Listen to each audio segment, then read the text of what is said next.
And I'm glad he was the happiest he'd ever been. I'm glad he got to that stage of feeling that happy. But it's just so bittersweet to hear that. And then thinking about what happened, you didn't get to enjoy that happiness. You didn't get another day. I hadn't remembered about that. It's all right, Daisy. Be all right. Oh. I'll never be okay. Just go on pretending, like I always do. Carry on with my life as best I can.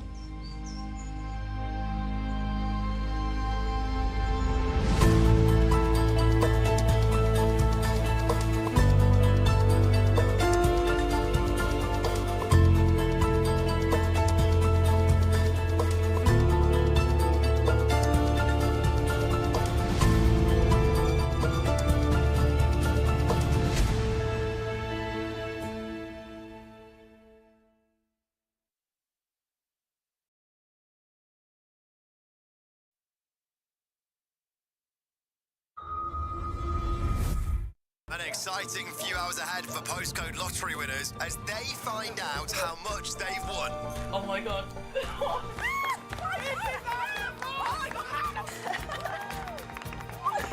Thank you so much.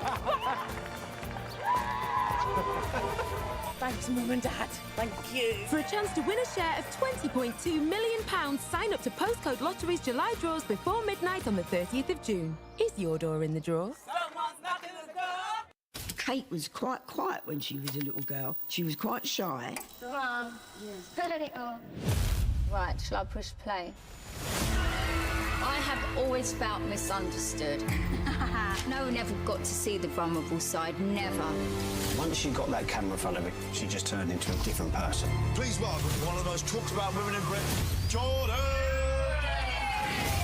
We were all feeding on her like vultures. She was the queen of Jenga, the media. It was weight, it was looks, it was children. People were fed up with her, but she put herself in that situation. We had to do something, otherwise we'd lose her. I know I've hurt people deeply, She emasculated me.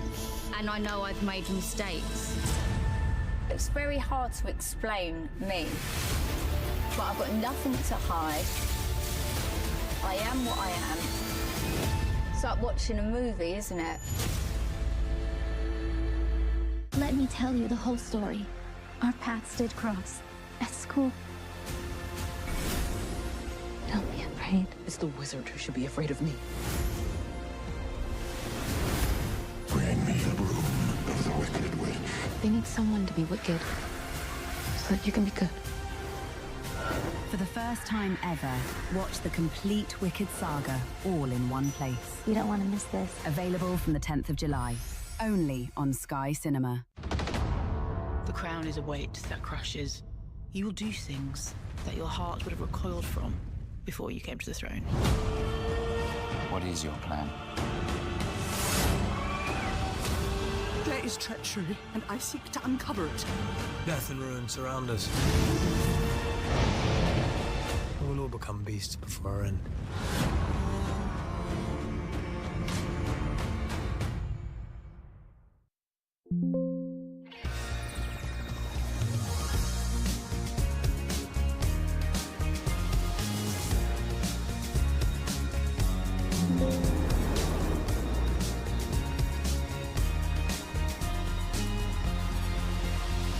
Hello and welcome to the Cinema List, where we're getting our blood pumping with films that race against time. We begin with a ticking clock in Fuse. An unexploded bomb from World War II is discovered in the centre of London, but all is not as it seems. Now we go small with Inner Space. In a secret experiment, a test pilot is miniaturized, but is accidentally injected into a store clerk, and together they must figure out how to retrieve him before the pod's oxygen tanks run dry. Next, we scale up the tension with Anacondas, the hunt for the blood orchid. An expedition sets off into the jungles of Borneo to look for a very rare flower that only blooms for a short period of time. But soon they find out the wildlife is larger and hungrier than they expected. Now, Shailene Woodley and Ben Mendelsohn team up to catch a killer. In Baltimore, a bright but troubled police officer is recruited by the FBI to hunt for a lone gunman before he strikes again. Next up, Jean-Claude Van Damme goes into sudden death. A fire marshal must save the vice president as well as his 2 kids from terrorists before an ice hockey game ends. Now, they've got a long way to go and a short time to get there. It's the classic Smokey and the Bandits. 2 rogues have just 28 hours to bring a trailer full of beer back across state lines, with a determined police officer on their tails. Next up, Naomi Watts faces every parent's worst nightmare in The Desperate Hour. While out for a jog, a mother finds out that her town is in lockdown after a gunman was spotted at her child's school, and she races to find out what is happening. Now Brad Pitt and Morgan Freeman star in the David Fincher-directed Seven. A serial killer that bases his gruesome murders on the deadly sins is hunted by 2 detectives who must catch him before he can complete all 7. Next, dinner gets deadly in Drop. While on her first date in years, a widowed mother starts to receive anonymous, threatening messages and has to figure out who it is before dessert is served. We end with a star-studded classic and The Towering Inferno. During the opening party of a massive skyscraper, a fire breaks out, trapping everyone inside, and it's up to the fire chief and the architect to save them. For what it's worth, architect, this is one building that I figured wouldn't burn. Neither did I. Stop the clock. That's all we have time for. So, until the next episode, bye-bye.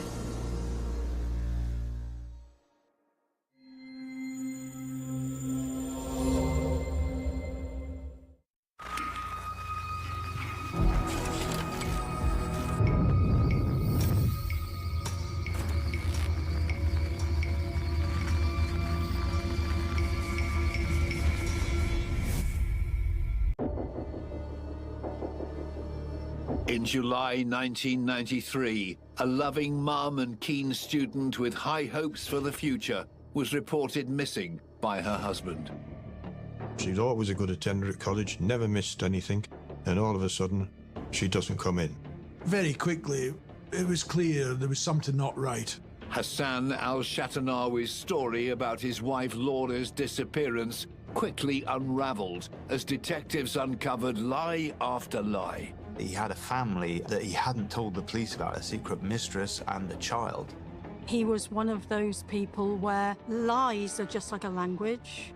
You just open your mouth and it's part of the language you use to manipulate. Decades later, the truth of what really happened to Laura al-Shatanawi is still unknown. Just tell us what happened. Tell us where she is. Tell us what's happened. For murdering his loving wife in cold blood and depriving their son of a mother, Hassan al-Shatanawi has proven himself to be one of Britain's most evil killers.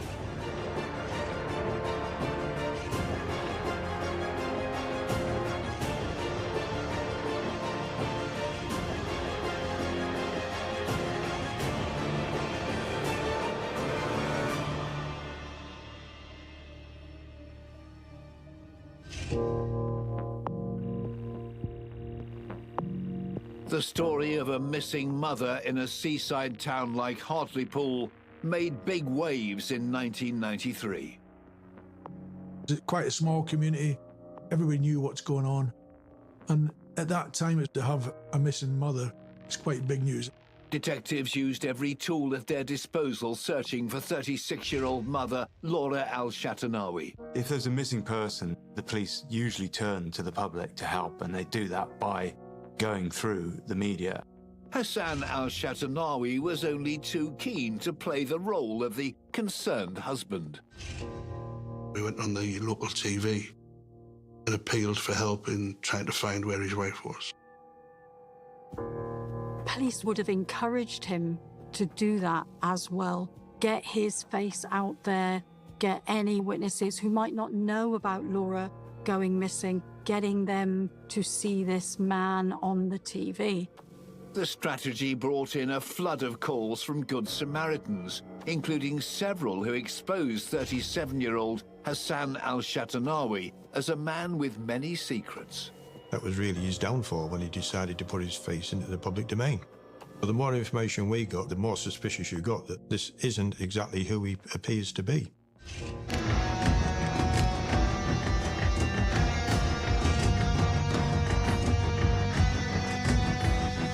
This killer's story begins in the Middle East on the 2nd of January, 1946. Hassan Issa Salami Shatanawi was his full name, and he was born in Jordan. We don't know very much about his early life, simply that he studied medicine. We think he commenced medical school or some sort of medical training on 2 occasions, but never actually took any exams. By 1983, 37-year-old Hassan Al-Shatanawi was a postgraduate student in clinical biochemistry living in Cairo, Egypt. He was ready to settle down, and he knew exactly what kind of a woman he wanted to meet. He put an ad in a Lonely Hearts column, which said, "Doctor wants to meet English princess." The lady who replied was called Laura May Vaughan. 26-year-old Laura was from the port town of Hartlepool in the northeast of England. She'd been to Cairo before. She liked travelling. And she replied to the ad. Many of her friends actually did describe her as an English rose. Open-faced, warm, gentle. And she goes out to Egypt and they start a relationship. And it all happened quite quickly. She was a very likeable person. Nobody had a bad word to say about Laura. Maybe a bit naive. She wanted love. I think that's what Laura wanted, really, was love. And she thought she'd found it with Hassan.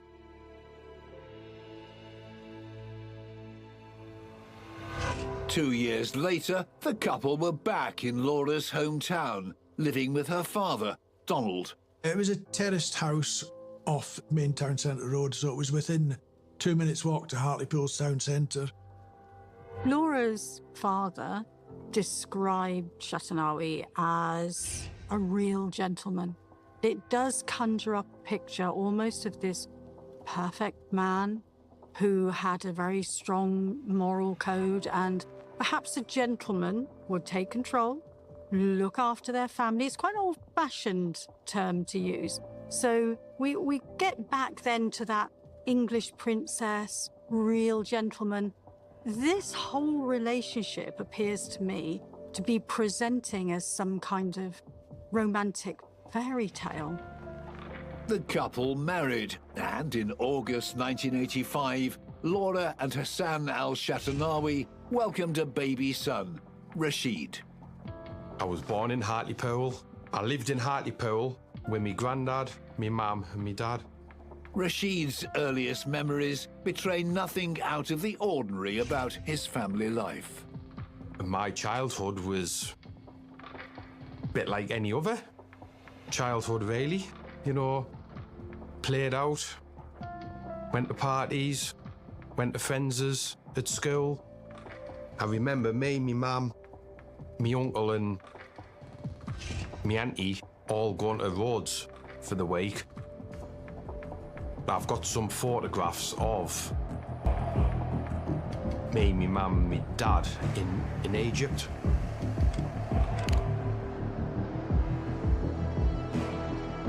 Hassan al-Shatanawi told people he'd been a GP in Jordan and Iraq, but once living in the UK, he did not practice medicine. For someone that professed to be a doctor, who'd never studied it, never practiced in this country. He may not have had the qualifications, UK qualifications required, but he took up property developing. I think he owned a few houses which he rented out, and he also bought houses to do up for renting. Entrepreneurial al-Shatanawi had numerous money-making projects on the go. He had a carpet shop, he had a garage, he bought a big plot of land up Openshaw to plant Christmas trees on. Meanwhile, Rashid's mother, Laura, had ambitions of her own. She was studying travel and tourism, and she loved travelling. She was working for a local co-op travel agency, and as a result of that was attending Hartlepool College of Further Education, doing tourism. She was quite a bit of a character in the town, particularly throughout the travel agents. She would always fantasise about where she was going on holiday, and she wanted to visit here and she wanted to visit somewhere else. Always very exotic places, and she came across as a very nice person who was wanting to better herself.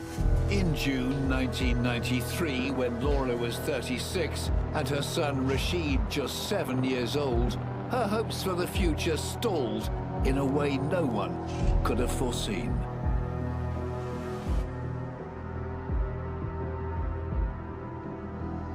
On June the 15th, Laura takes her son Rashid to school and goes off to college to take an exam. She was due to meet her husband Hassan after the exam. According to Hassan al-Shatanawi, Laura never showed up. The last time she was seen by anybody, sitting the exam in the college. Though her car was found parked in its normal spot near the family home, Laura didn't return that night. Hassan al-Shatanawi told her father she was working late. Days passed with no sign of Laura, but when her father and brother inquired about her whereabouts, Hassan al-Shatanawi told them not to worry. He said he was concerned she hadn't come home, but he wasn't concerned about her safety. He believed she'd gone on holiday and would return very shortly. She's gone away to Egypt or wherever, or somewhere in the Middle East, and I've never heard from her, and I don't know anything about it.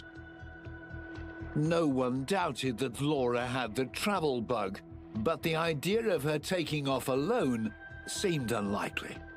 My mum always took me no matter where she went. I was always with her, so it was just out of character, her supposedly going on holiday without me. Weeks passed, and Hassan al-Shatanawi received no phone call, no postcard, no contact at all from his wife.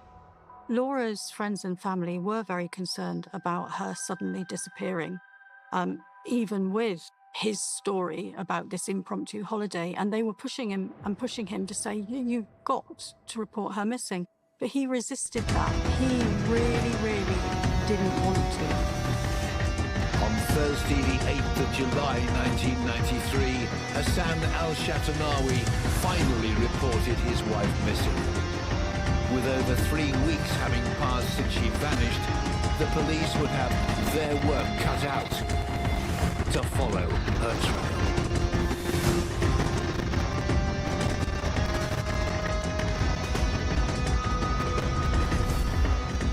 Inch's cider is packed with British apples for a juicy, crisp, and properly apple taste.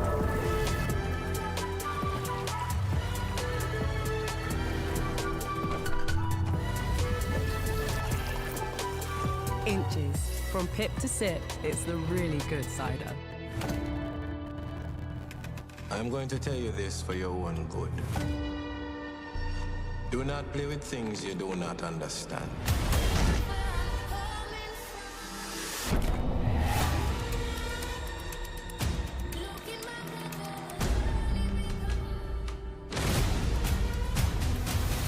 Stay away from that house. You all have reason to fear it. You don't like her here? It's not my cup of tea.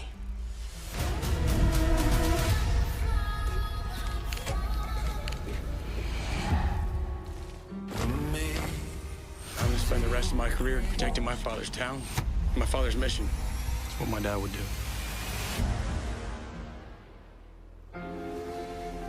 I'm just trying to move forward. So I'm planning on having a girls' weekend to the tuck. Your husband just died and you made us gift baskets. This is how I deal. Your best friends in the world are here. What do you want to do? Have a goddamn pajama dance party.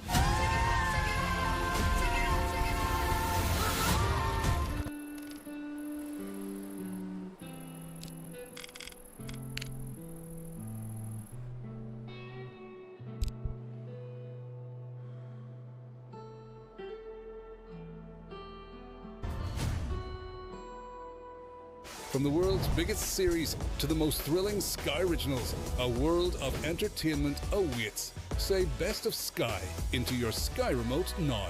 Rickman, my comedy hero. Punk comedian. Hands up, who likes me? We laughed until our stomachs hurt. Perhaps I'm the new Messiah. Yeah. The crown is a weight that crushes. My enemies have been allowed to muster their strength. Think of what we could do together. Watch the complete Wicked saga all in one place. Available from the 10th of July, only on Sky Cinema.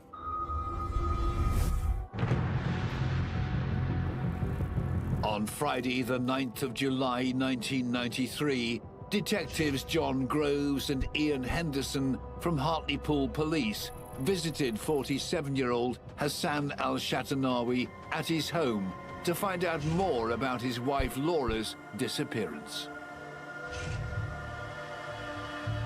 We interviewed Hassan and took a lengthy statement off him to see what his account of Laura, lifestyle, how they'd met.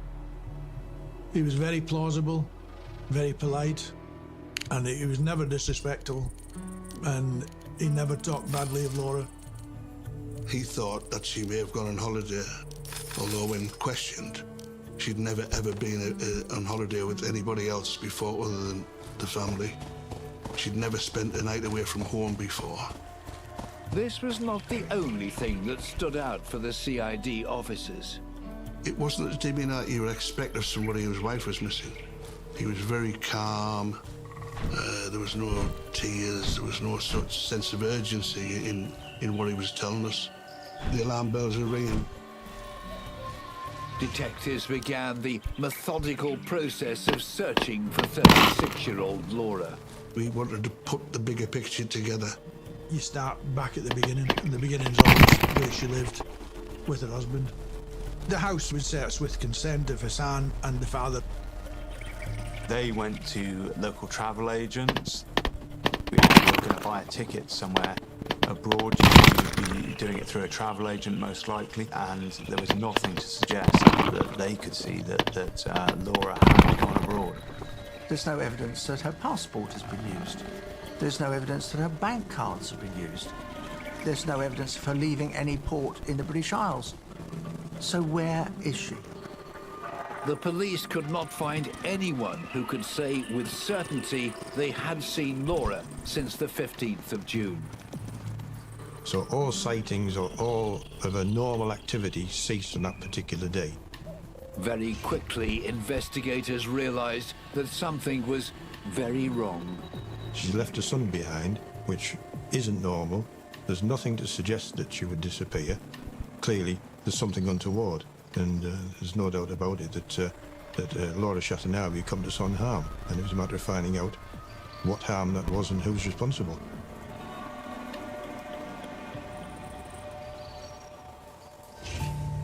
Hassan al-Shatanawi was invited to the local police station to give a full account of the circumstances surrounding his wife's disappearance.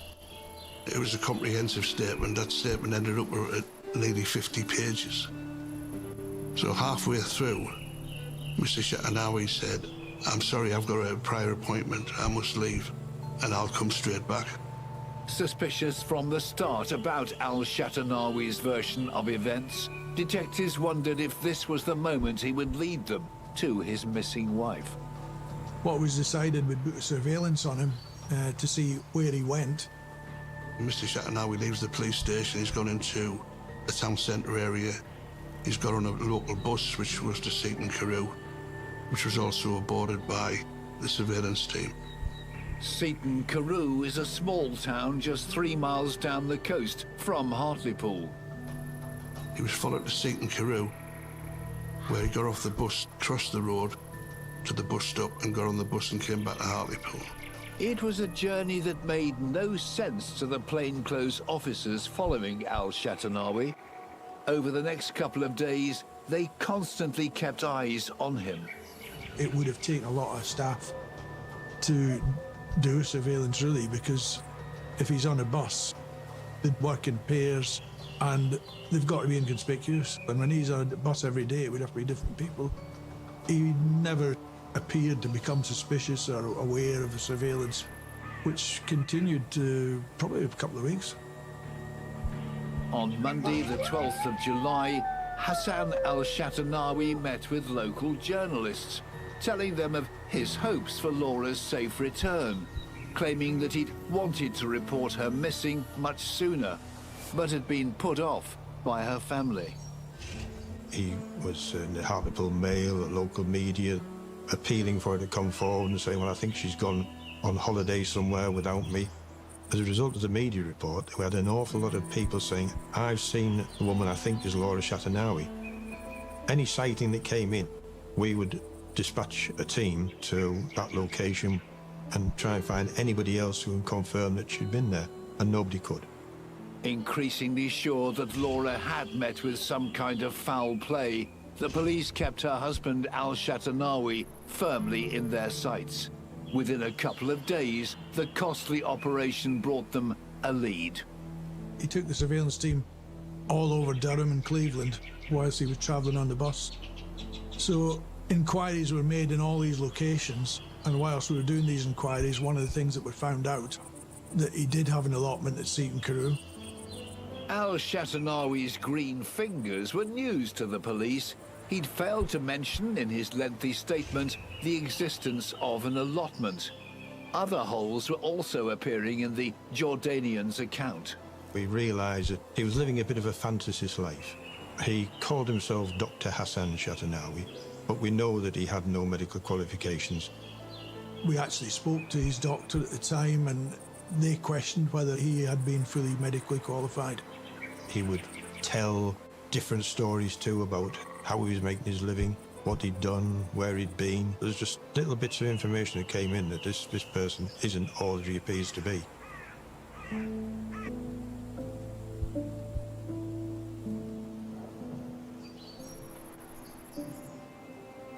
The secret allotment seemed like a promising lead in Laura's disappearance. Detectives thought it might explain al-Shatanawi's fleeting visit to Seaton Carew the day they started following him. The surveillance team noted that he was interested in what was going on in the allotment when he went past. Our supposition then was he was there to see if there's any police activity. But an initial search of al-Shatanawi's plot failed to yield any clues. We identified the allotment. A warrant was obtained and it was searched with a negative result at the time. By Thursday the 15th of July, a month after he was last seen, the police still had no clues as to Laura al-Shatanawi's whereabouts. That day, her husband made another emotional appeal via the media. Mr. Shatanawi went on TV and appealed for help in finding where his wife was. Tears shed on the TV. Police would have been watching him walk. We know that a lot of killers have gone and done press conferences and have revealed themselves in those press conferences. Nothing in al-Shatanawi's words or behavior gave anything away that day. But very quickly, the calls from TV news viewers began to pour in. People started contacting the incident room to say that I know this person, but they don't call him Hassan Jatanawi. I know him as something else. He seems to say he doesn't drive. Somebody else came in and said, I've seen him driving this car. And so the more information we got, result of him putting himself in the public domain, the more suspicious you got that this isn't exactly who he appears to be.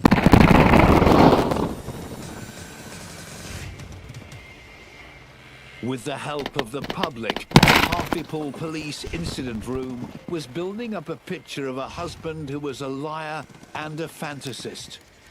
The next call that came in would prove that he was also a killer.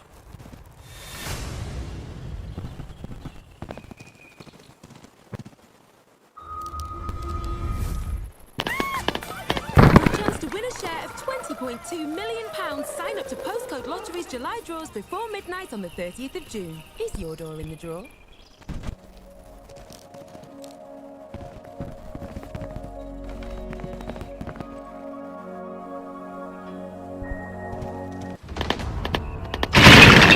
Crashes. You will do things that your heart would have recoiled from before you came to the throne. What is your plan? There is treachery, and I seek to uncover it. Death and ruins. One will become beasts before our end.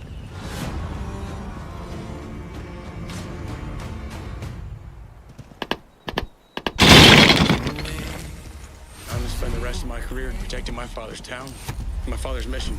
It's what my dad would do. Think of what we could do together. Watch the complete Wicked saga all in one place. Available from the 10th of July, only on Sky Cinema. I'm going to tell you this.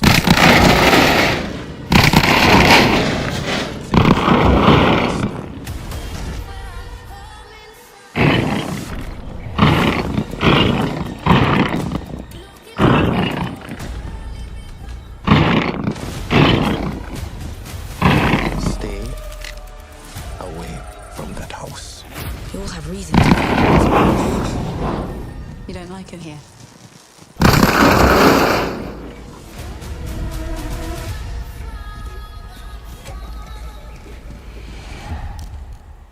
Right, shall I push play? I always felt misunderstood. No one ever got to see the vulnerable side, never. I know I've hurt people deeply. But I've got nothing to do. You can speak to anyone you like. It's like watching a movie, isn't it?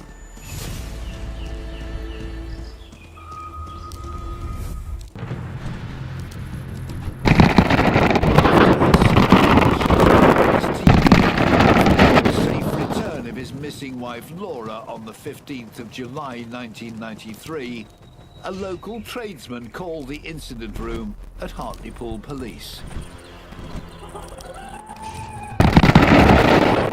He'd been to get rid of a shed that he had in the allotment. He'd said, that chap there, he paid me an amount of money to take the shed. This had happened around the 21st of June, a week or so after Laura went missing. He discovered the shed had only been built around the 14th of June. The shed, it cost, quite a £250. The shed was brand new. It had no windows in it, just a door. It was an astounding development. Hassan al-Shatanawi had paid someone to build a shed the day before his wife's disappearance, then asked someone else to destroy it just a week later. Who would want a shed building immediately with no windows and then pay somebody £50 to burn it? That's just not... The existence of the shed was a significant development, but detectives knew that if it had been burned, in smoke. They would have wanted that shed back against what they pieces, it wouldn't matter. Trace, that's the mantra in forensics. But in an incredible stroke of luck, the workman hadn't carried out the job he'd been paid to do. It was brand new. It was far too good to burn, so I took it apart and I sold it to a... So we found the address and we hot-footed it to this gentleman's house in Middlesbrough. The shed was built in the buyer's garden, but it would soon be on. Piece by piece, forensic officers dismantled the shed and took it to their lab. Investigators realized immediately it would be a crucial piece of the puzzle. The floorboards in the centre of the shed had been gouged out quite crudely with probably a hammer and chisel to about half of the depth of the wood. The damaged section had been painted with a thick layer of creosote.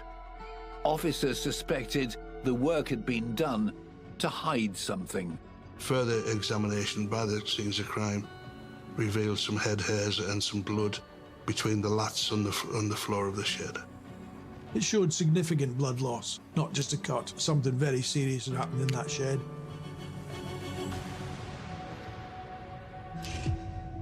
Within a week, a brand new shed had been built, stained with blood, painted and dismantled. It was a turning point in the investigation, one which dashed any hopes of finding Laura Al-Shatanawi alive. Our assumption from that was that, this has been the murder scene, and she'd been murdered here, and this is the remnants of the blood, and these gouges out to try and get... What investigators couldn't prove just yet was that the large quantities of blood definitely belonged to Laura. DNA analysis, I think, probably started using it in criminal justice around 1986. Attempts to extract a DNA profile from the strands found in the crevices of the shed were unsuccessful. But while authorities felt they had enough to bring Al-Shatanawi into custody. Hassan was arrested. Even then, he was very polite. There was no... Al-Shatanawi may have been calm, but for 7-year-old Rashid, already missing his mother, it was a moment. When I first really knew about it was when my mum's best friend come to pick us up from school. That's when it really, the alarm. I knew there was something up, but I didn't know what. And we went back to my mum's friends, and the police were there. I was feeling scared, not knowing what. While Rashid was being sheltered by his mother's friend, his father was denying any knowledge of Laura's death to interviewing officer John Groves. He answered some questions, we decided to reproduce the photographs of the shed floor. Shatanawi saw the photographs. He was taken aback. He was visibly shocked, you could see. He didn't think for one minute that the police would ever recover this shed floor that he'd paid a workman to dispose of and to burn. With Hassan Al-Shatanawi refusing to answer further questions, the police took their case to the Crown Prosecution Service. The circumstances which we found the shed, the fact that he hadn't reported missing for 23 days when she'd never ever spent a day from home before. All circumstantial, but put it all together, and CPS thought we had enough to charge him, which we did. Charged on the 19th of July with his wife's murder, Al-Shatanawi was remanded in custody. In the meantime, the search for his body continued. Recovery of the body was obviously paramount to the investigation. We believe that she was killed in the shed. We don't know where her body parts or body was disposed of. There were several avenues. There was a report that he'd dismembered her and he'd taken her to the skips in Stockton. She'd been fed to the pigs. People say, oh, because he was a doctor in Jordan, he'd be able to dismember people.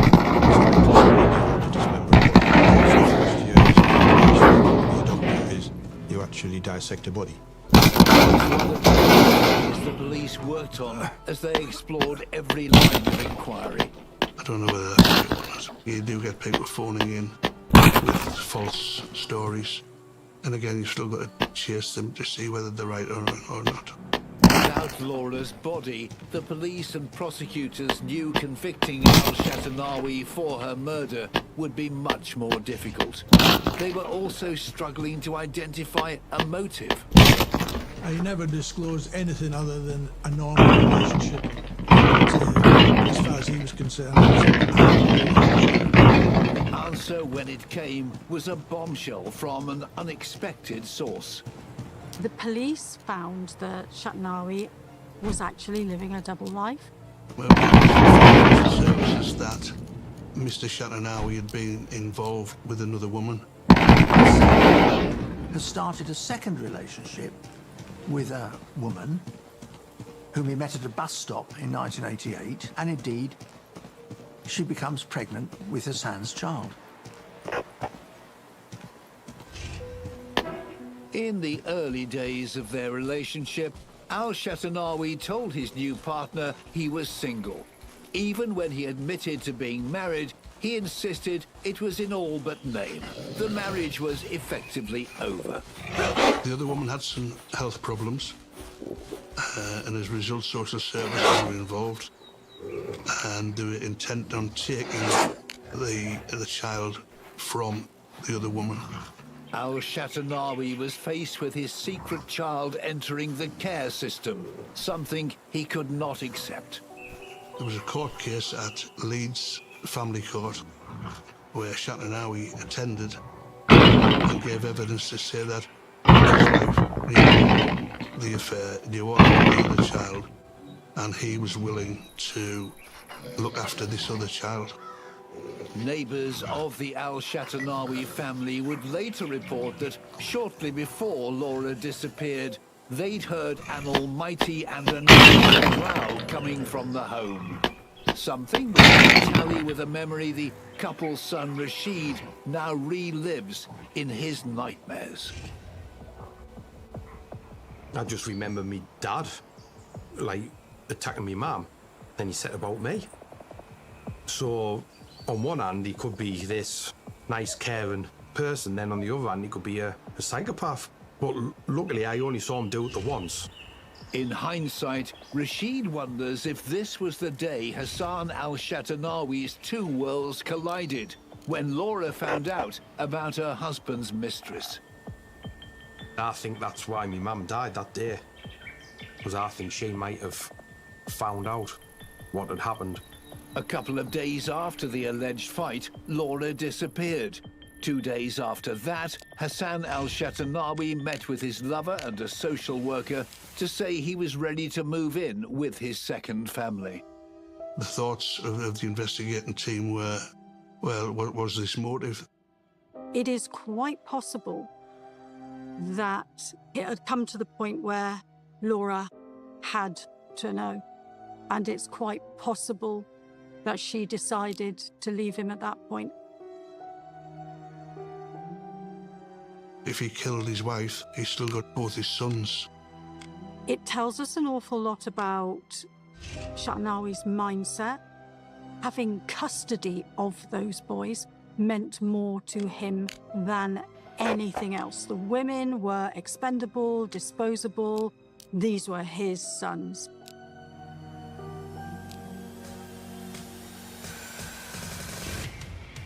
It was a strong motive to take to trial. But as the court date approached, Laura's body was still missing. In fact, detectives still couldn't prove the blood in the shed was even hers. Would they be able to convince a jury that Hassan Al-Shatanawi was a cold-blooded killer?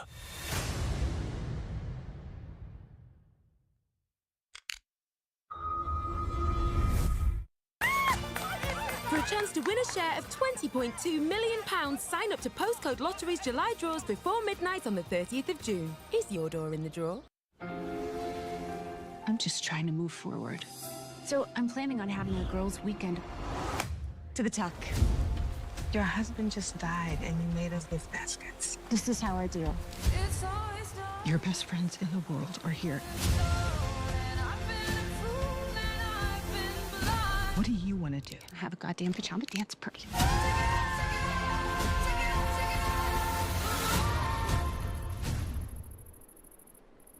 From the world's biggest series to the most thrilling Sky originals, a world of entertainment awaits. Say Best of Sky into your Sky remote now.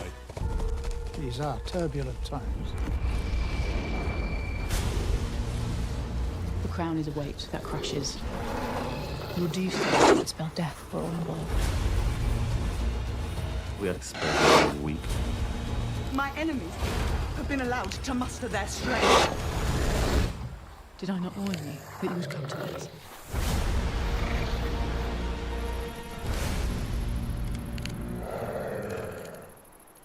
Rickman, my comedy hero. Punk, comedian. Hands up, who likes me? We laughed until our stomachs hurt. Perhaps I'm the new Messiah. I'm going to tell you this for your own good. Do not play with things you do not understand.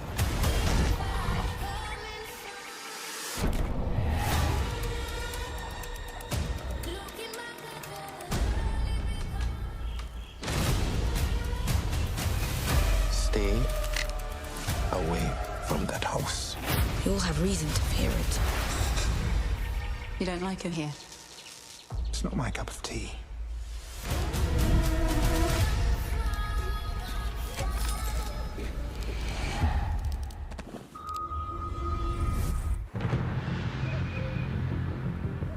On the 13th of October 1994, 48-year-old Hassan al-Shatanawi stood trial in Newcastle for his wife murder.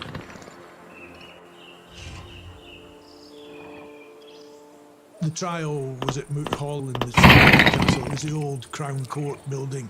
Moot Hall is a traditional, old-fashioned Victorian court.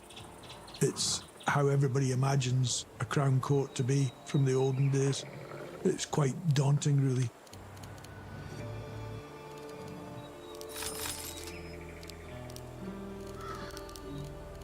Sitting in the dock, the medic-turned-property developer exhibited the same smooth plausibility he presented to police officers like Hamish McCulloch from day one. His demeanour throughout the trial was very sure of himself that he was not going to be convicted. He didn't look concerned, he didn't look worried, because he knew he didn't have a body. And without... Though 36-year-old Laura's body had not been found, investigators had no doubt had killed her. The prosecution was centred on his character and behaviour. I mean, here was a man that had not reported his wife missing initially. She'd gone missing without apparently telling anyone where she was going, and we were relying only on him, that she'd gone on holiday. There was a suspicious nature of his visits to the allotment, then the discovery of this shed, which he'd bought and disposed of very quickly. One of the most amazing moments of the trial was when the police reconstructed the shed in the courtroom. To show the jury exactly what the police had found. So that it was built and that it was taken apart, and showed them the wood where it had been gouged out and the wood there had been creosoted. Can you imagine what the jury must have thought? The shed. Was this where Laura May met her end? We said it was premeditated, building the shed, getting the shed made ready for that particular day. He'd organised everything, and then he thought 23 days would give him time to get rid of the shed, but I'm afraid...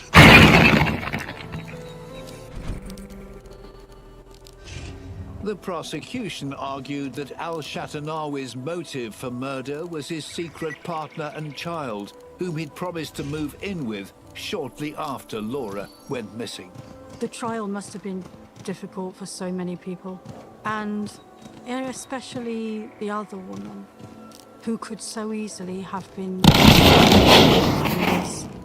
And of course, a murder trial of this type is going to bring all sorts of press and media interest. back into her history, putting her in the limelight, and her son. It must have been for her. Even worse, detectives had also discovered that even this relationship was not sacred to Al-Shatanawi. He wasn't a stranger to advertising in to meet other women. We put an advert in Farming Weekly or something, wanting to meet a farmer's daughter or somebody of that nature in Ireland. The prosecution's circumstantial case against Hassan Al-Shatanawi was strong, and they had to play. For over a year, forensic scientists have been trying to prove that the blood found on the slats of the shed floor belonged to Laura. The police had some challenges to match forensic samples from the shed to Laura. There is no conclusive DNA from the blood in the shed, and DNA from the... September 1994, just 1 month before Al-Shatanawi's trial, the UK Home Office had approved a new technique for obtaining DNA. At long last, scientists had managed to successfully extract a DNA profile from the blood, but they'd no confirmed sample of Laura's to compare it to. What they did was take DNA from her son, Rashid, and her father. Cross-examined the results and came up with a positive result.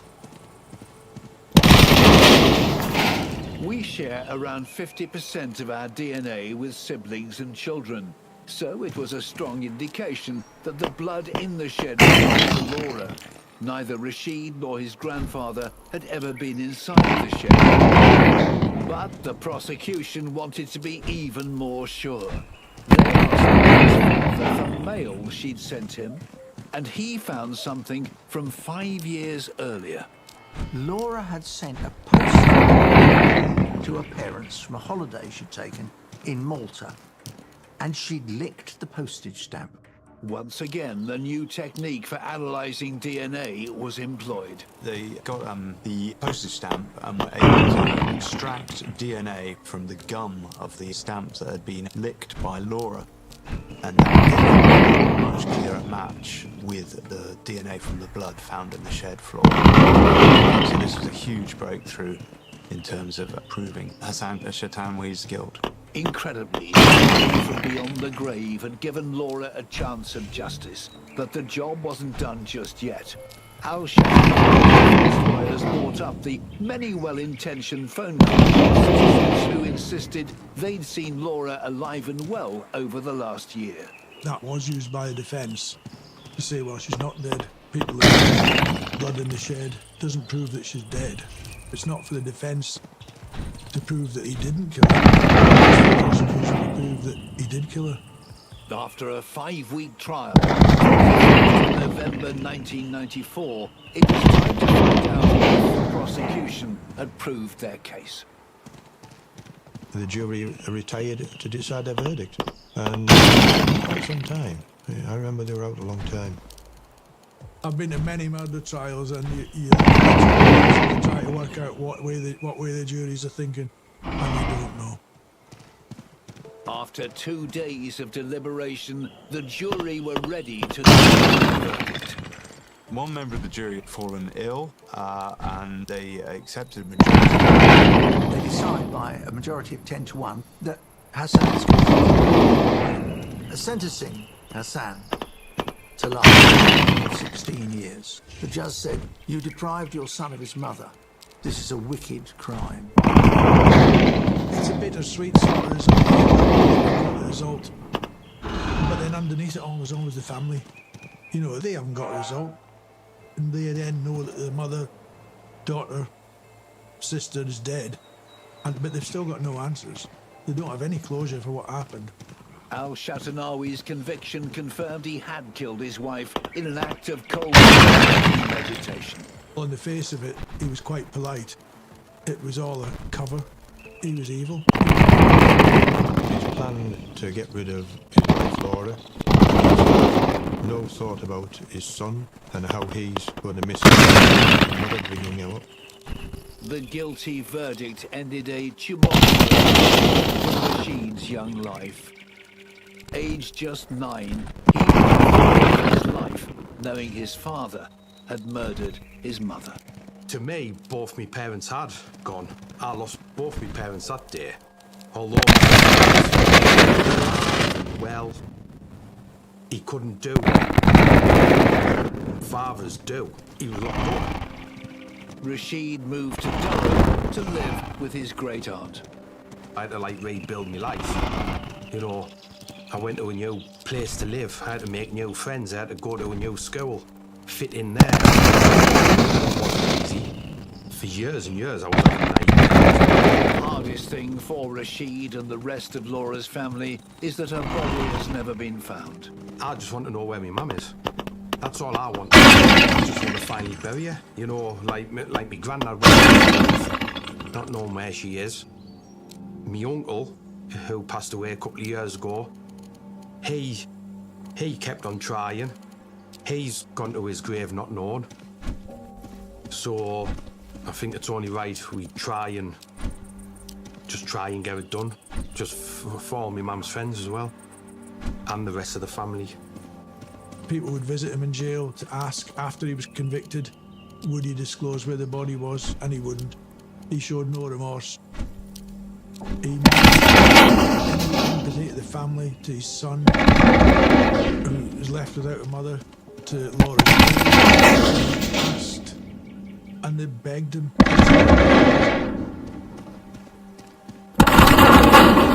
Hassan al-Shatanawi continued to protest his innocence and revealed where his wife's remains can be found. Over the years, he continued to locate Laura. 2005, 2 years after Laura's disappearance, the police received a tip-off that she may have been disposed of in Seaton Carew golf course. Somebody had phoned in to say round about the time of the murder and the disappearance of Laura, what appeared to be a body. The search team were brought out and they examined what they thought was the body, which transpired to be In January 2013, Rashid got a phone call from his family and dashed their hopes of finding Laura. I'd just come in from work and the phone rang. So I answered it and it was the probation service. And they'd been notified that my dad had been deported. And it just happened that quick. He was freed, even though the parole board had said he was still dangerous. And the Home Office decided that he should be deported back to without any hesitation, which is indeed what happened. That annoyed the family, who felt that he was dangerous and that they still didn't know where was his body. Even when his son has, implored him to give some answers, he hasn't. He doesn't really want to take responsibility for this. He still maintains his innocence. And for him, I suppose, it's a way of being the victim in this rather than the killer. And lacking the answers he craves, he and his young son have their own way of remembering. We've got a headstone now with a name. We let a balloon run down.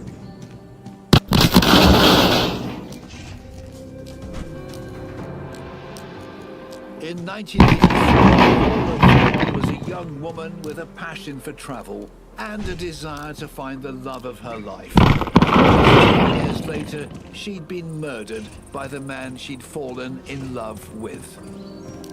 An arch manipulator who lied as easily as he lived.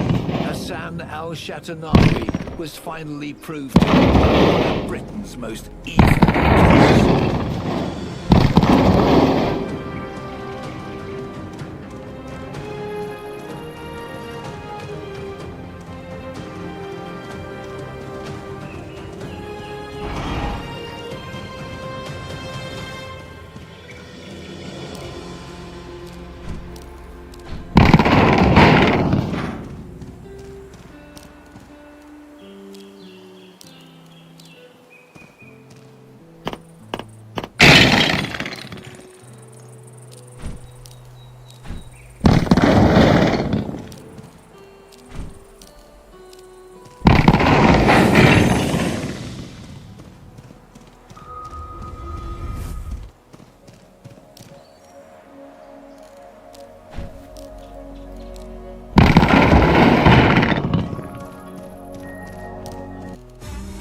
firefighters inside the structure. Mom, Dad, take them to the carry. I will never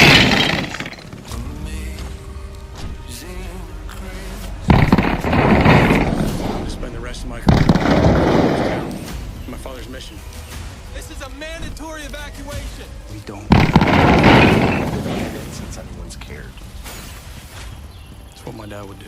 Fire Country on Sky Witness. The crown is a weight that crushes. You will do things that your heart would have recoiled from before you came to the throne. What is your plan? There is treachery. Seek to uncover it. Death and ruin surround us. We'll all become beasts before our end.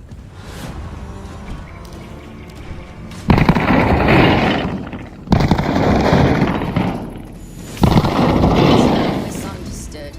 No one ever got to see the vulnerable side. Never.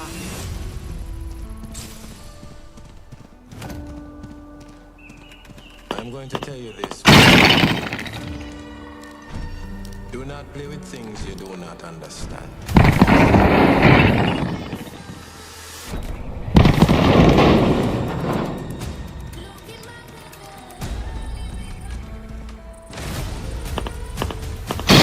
Stay away from that house. You all have reason to fear it. You don't like him here? It's not my cup of tea.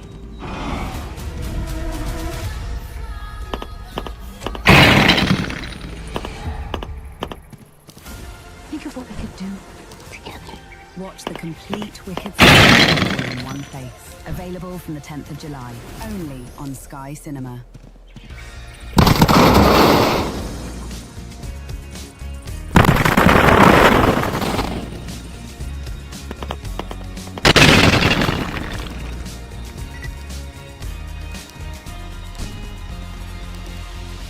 Hello and welcome to the Cinema List, where we celebrate some of the talented women directors from Great Britain. We begin with the Philida Mamma Mia. Philida not only directed the stage version in 1999, but also its opening on Broadway 2 years later. Now to the Alice Lowe directed Time Stalkers. This is Alice's second direction. A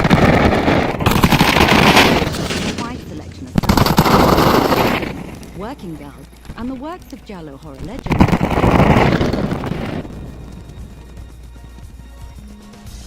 From 2016, we have chosen the Amara Santi directed A United Kingdom. Just after this movie was released, Asante was awarded an Emmy for the film. Janice Punet and Chuck Chuck Baby. Janice used to work in a chicken factory in Flintshire, where the movie was filmed and is based, and she even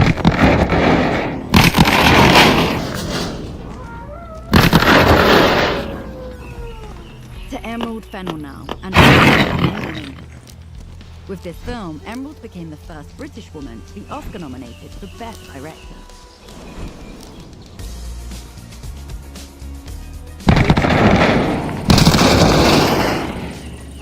Rachel describes it as the same themes as Rocky, but with thumbs, a cowboy, and no blood. Now to and 2004's Bridget Jones' The Edge of Reason. Baroness Kidron is the founder of the charity Into Film, which sets up film clubs in England and Wales. To Sarah Sugarman next, and Save the Cinema.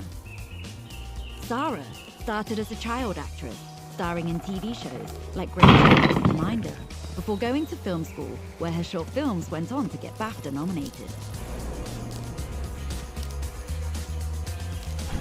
Now Sarah Gavin. This BAFTA-winning films crew consisted of 75% exclusively local, non-professional actors. We end with Sam Taylor Johnson and 50 Shades of Grey. Sam called on her connections in the art world, including Jake Chapman, Harland Miller, and Georgie Hopkins. Involved primarily in the telecommunications sector, yet also invest in numerous agricultural projects. In Africa, is that something that you feel passionate about? Feeding the world's poor? Smart business. You don't agree with that? I don't know enough about it.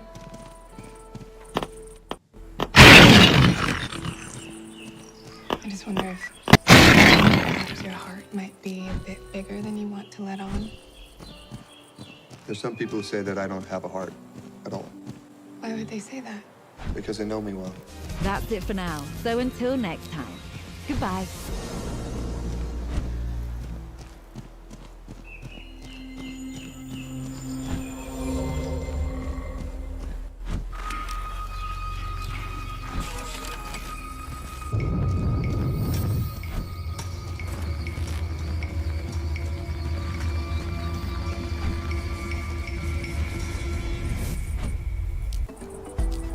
The A1, Britain's longest road. Miles from the City of London, the Scottish capital.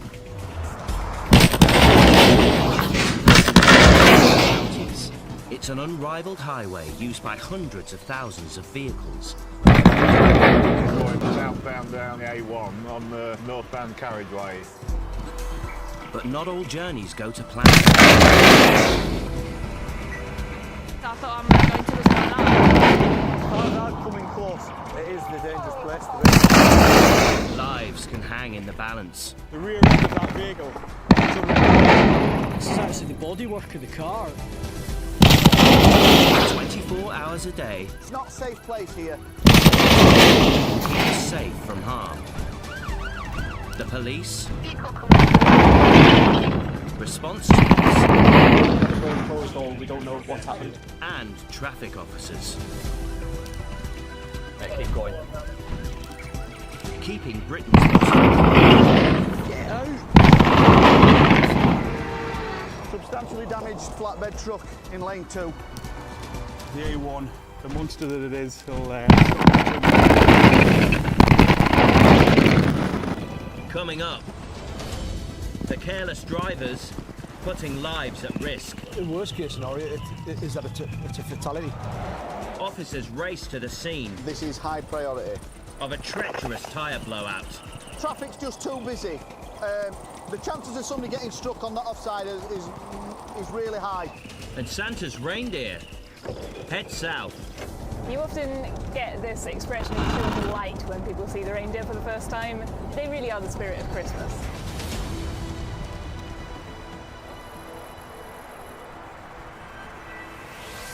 More than 1,700 people were killed or injured in accidents on Britain's roads in 2015. 21 of them lost their lives on the A1. Some involved just one vehicle. Others involved several. But by far the most common accidents seen on the highway are rear-end shunts. It's now 7:30 in the morning, and there's a report of a pile-up just before the A1 crosses the River Tyne. PC Darren Lant doesn't yet know if there are any injuries. It's vital he gets there as soon as possible. I think what's happened is there's been a collision involving 4 vehicles, and then as people have slowed down, there's been a secondary collision resulting in another 2. We should be coming across it shortly on the northbound carriageway. The accident has only just been reported, but there are already tailbacks, causing danger to other road users. And we've already got quite a substantial build-up, and this is the main arterial route through Newcastle, the A1. Darren needs to weave through the southbound traffic, but many drivers have slowed to look, creating the risk of further shunts. The main priority, certainly for me, is the welfare and first aid of all those involved. In worst case scenario, is that it's a fatality, which would mean a full road closure. Then can you imagine trying to divert everything off the A1 to an alternative route? So we're just pulling up on scene now. You'll be able to see the recovery truck up ahead.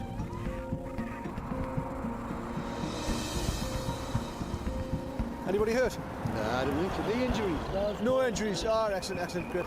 These drivers had a lucky escape, but until the cars are recovered, a lane has been closed on the A1, causing stop-start traffic further south. Lane 1's closed for about 100 metres just north of the bridge.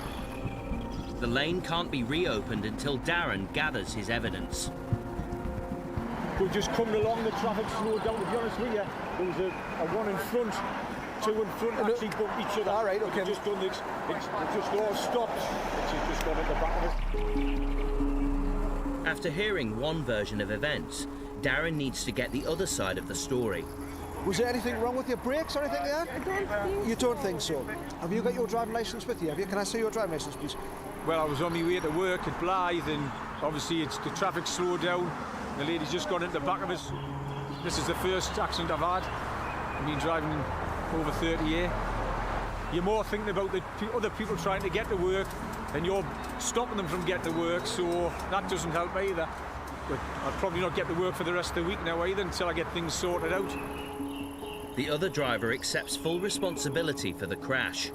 Darren's now gathered the evidence he needs to decide whether any offence has been committed. It's turned out although it's quite substantially damaged both vehicles. There's no injuries, which is a good thing. It was a result of a secondary collision. There'd been a one further up, then the lady hasn't been able to stop in time for the Nissan to come to a stop, and she's gone into the back of him. The priority now is to recover both vehicles so that the A1 can be reopened to ease the rush hour jams. After 15 minutes, Darren can leave the scene and will assess whether to take any further action.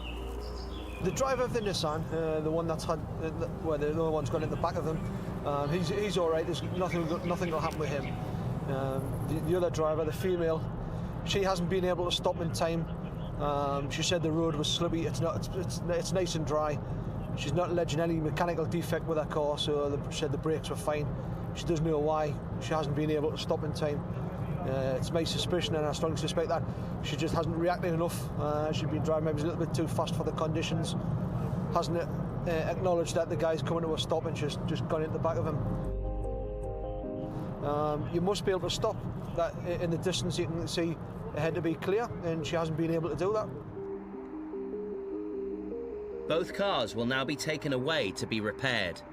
It will be up to the drivers to organise their own insurance claims.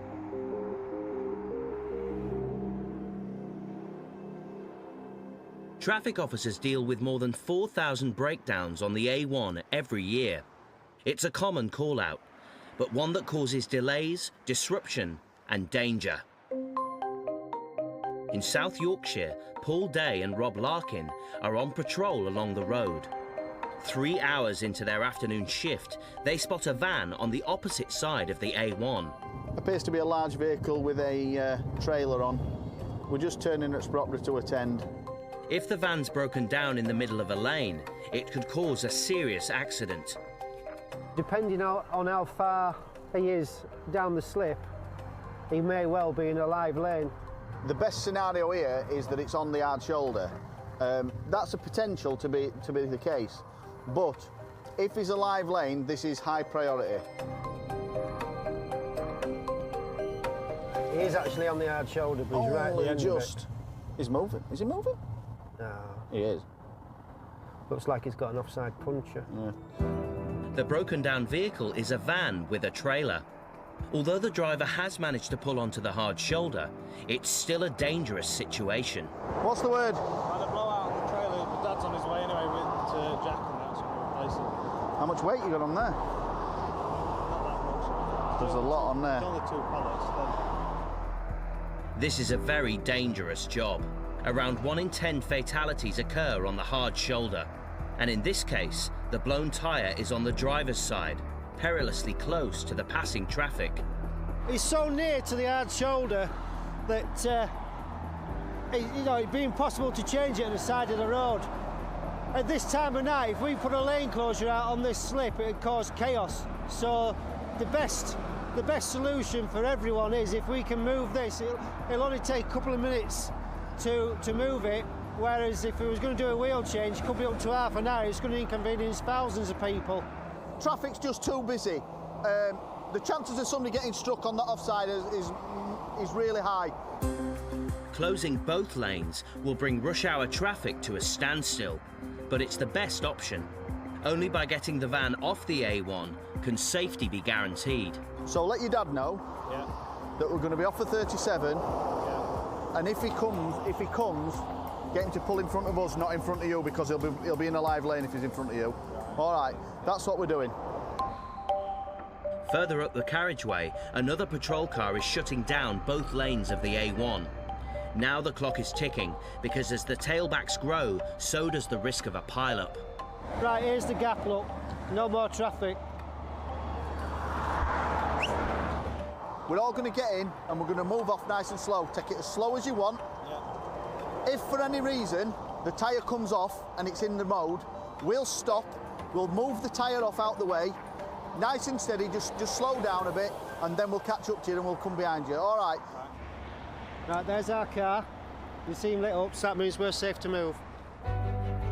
With both lanes closed, the van can now move safely into an empty stretch of the road. And it soon becomes apparent what may have caused the tyre on the trailer to blow. Yeah, I think it's heavy. It's blown out for a reason, and there's a lot of weight on that trailer. The priority is getting the vehicle to safety.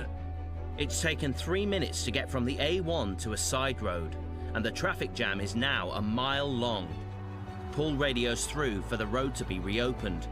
Hotel Alpha Charlie Lima 13. Vehicle's now clear of all live lanes, and the log can be closed over. It's not too bad. I mean, the tyre's knacked. Tyre's no good, but he's got it off. There you go. I said he's fast as a pit crew, Formula 1. By acting quickly, the traffic officers have prevented any accidents and kept the A1 moving. Right, no worries then. Job's a good one. Thanks for that. Right, we'll see you later then. Good, thank you. Cheers, Cocker. Thank you. Rob and Paul believe this A1 driver has had a close call, like all the other motorists who passed the scene. It was heavy, was that trailer, which is a potential for why the tyre blew. If the trailer's overweight, the tyres takes too much pressure and that blows the tyres. The wheel could pop, it starts to get a wiggle on, overturns, could cause carnage. If one or two of them wheels burst on the same side, that will overturn that trailer. Or, at the very minimum, spill the load across the whole motorway.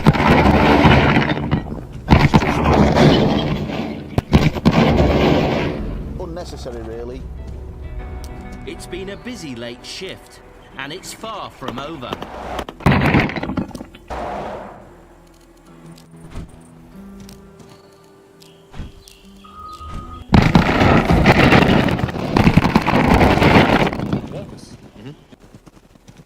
In Miami. Come with me. Hi! How you doing? We were having an awesome viewing party, and if you have walkers, you can come with us. Hello! Get the whole cart in. Welcome.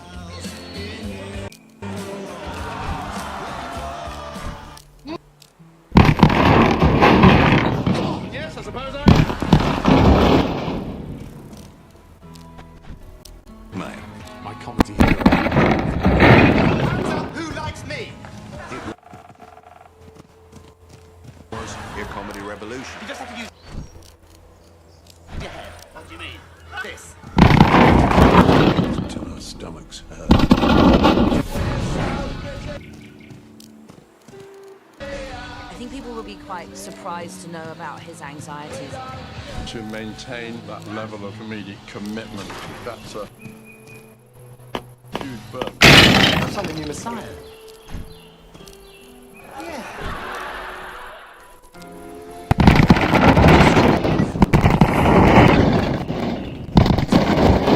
Girls' weekend. To the tuck. Your husband just died and you made us with baskets. This is how I deal.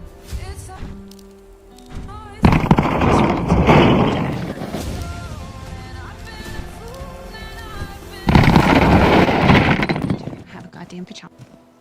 I'm a dance party.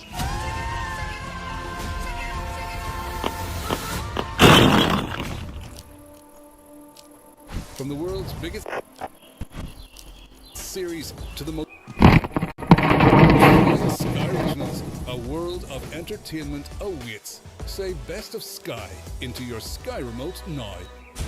The crown is a weight that crushes. My enemies have been allowed to muster their strength.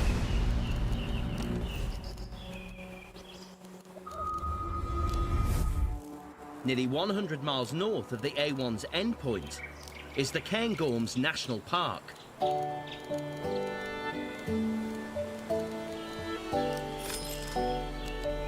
The hills and valleys of this stunning countryside are home to Britain's only free-ranging herd of reindeer. But they don't stay here all year. In the run-up to Christmas, they regularly leave home to attend events across the country. And when they need to head south, their number one route is the A1.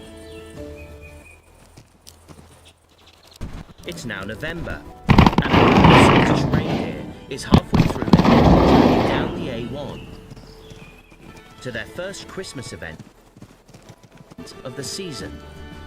So our boys have had a nice time relaxing overnight. They've had their breakfast. We're just aiming for a little stretch of the legs before we load them. We always do when we're travelling them. Look, just stop it. Goodness, boys. Honestly. Come on. This is the busiest time of the year for handlers Hen and Andy. Good. Boys. They'll spend the next 2 weeks travelling up and down the A1, showing their reindeer. Ah. Look, stop it. If they can get this boisterous bunch under control. This is me. In my left hand, just here. He is 4 years old. Beastie, who's just shaking his head, he was 6 years old. And Knock. Knock is only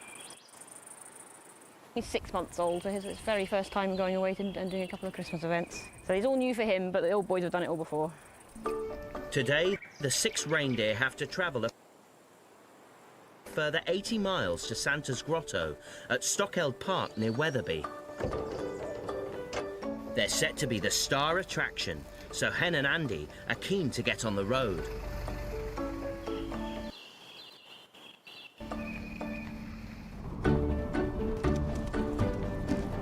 You often get this expression of pure delight when people see the reindeer for the first time, and they really are the spirit of Christmas. Seeing a reindeer, they're like, ah, Christmas is coming, Santa's here. It's really good fun. It's nice to spread a little bit of joy. Hundreds of visitors are expected, so it's important to give the reindeer a settle before the big parade. We've got plenty of time for the journey. We always work out how to do this and then add quite a bit of time, because you never want to be arriving late at an event in a rush, because that rubs off on the reindeer as well. Hen and Andy join the A1 near Gateshead. Other drivers have no idea the spirit of Christmas is sharing the road, and being a straight stretch, the A1 ensures the reindeer can have a smooth journey. They travel really well. You don't want them tied up like you do with a horse because of the risk of them catching their antlers in the rope. So to be honest, they've got the easy job, and Andy's got the harder work of driving today. And we're just past the sign for Scotch Corner. We've got to hope there's no problems on the A1. It all seems to be flowing nicely at the moment, but I've got my road map. If there is any problems and it's going to hold us up too much, we will take a wee detour and get ourselves. We've got to make sure we get there with plenty of time so the reindeer have got time to relax.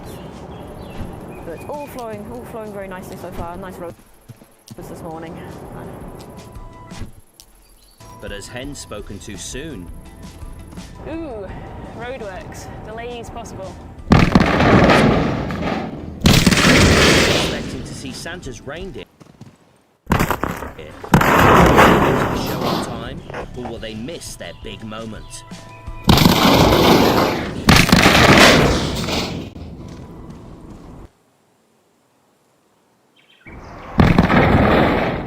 Northumbria Police, the A1 is the main road in their area.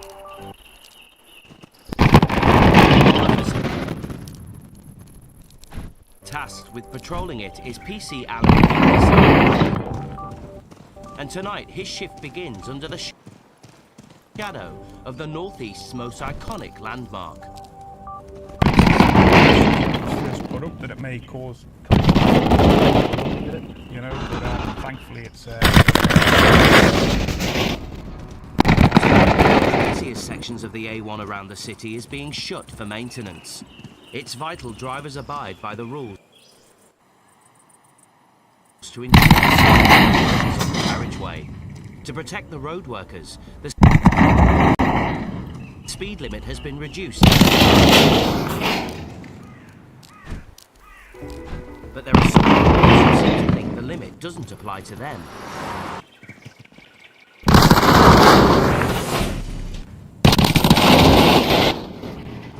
Two cars have just sped past. The vehicle appears to be travelling. So we'll now progress after the vehicle, see if we can perform a speed check. One of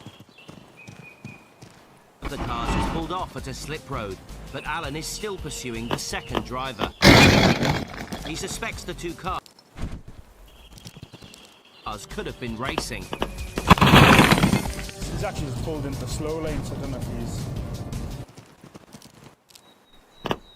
being rumbled or he's going off here. As soon as the driver sees Alan's blue lights, the A1 and stops his car. So we'll have a stop and see what he wants to say for himself.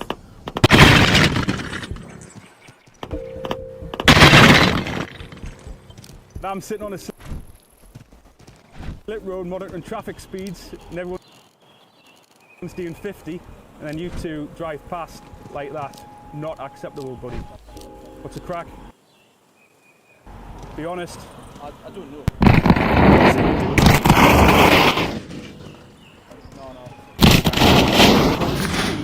It's 61 miles an hour.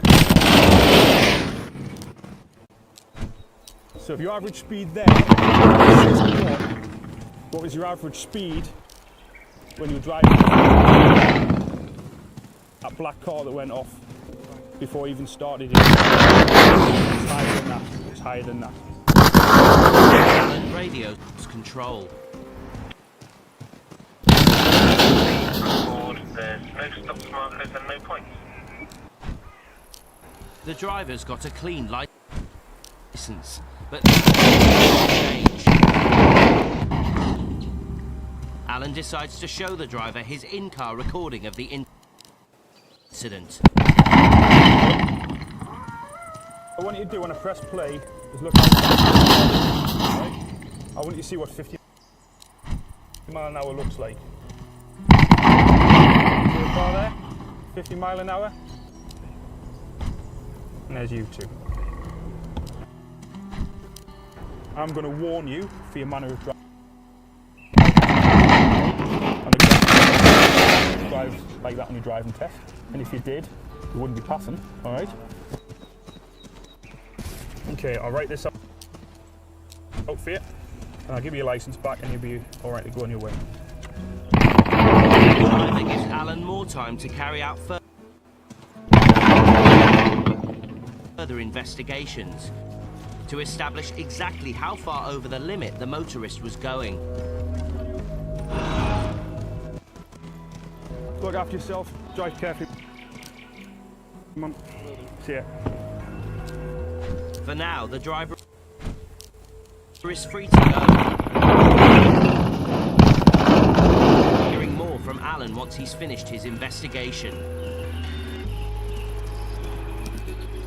Without doubt, the biggest hazard for drivers on the A1 is other motorists. There are more than 200 cases of death by careless driving on Britain's roads. Highways England's CCTV system has captured results. Like this case of a motorist who appears to be deliberately driving through a set of cones on a section of the highway just near to Scotland corner in north direction. The driver continues down a closed-off section of the road before he's stopped by workmen and arrested by police. A decision was later taken not to charge any offence.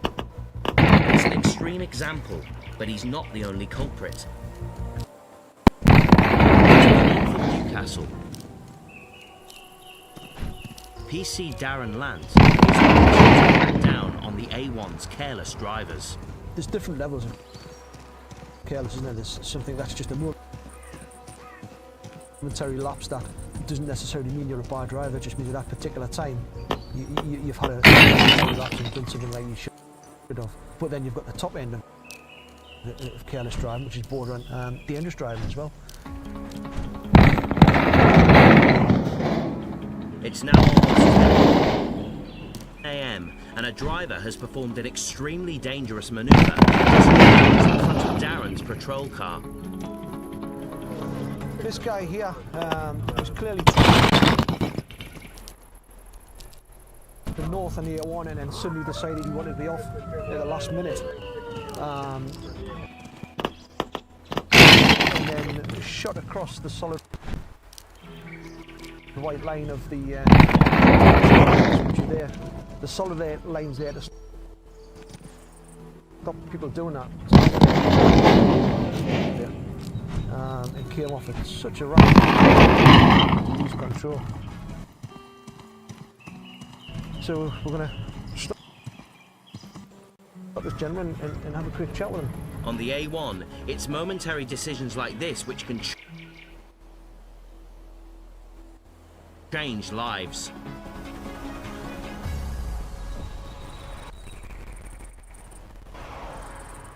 Good morning, sir. Morning. I can only assume that you missed your exit or you thought you were going to miss it, which is why you shot across at the last minute.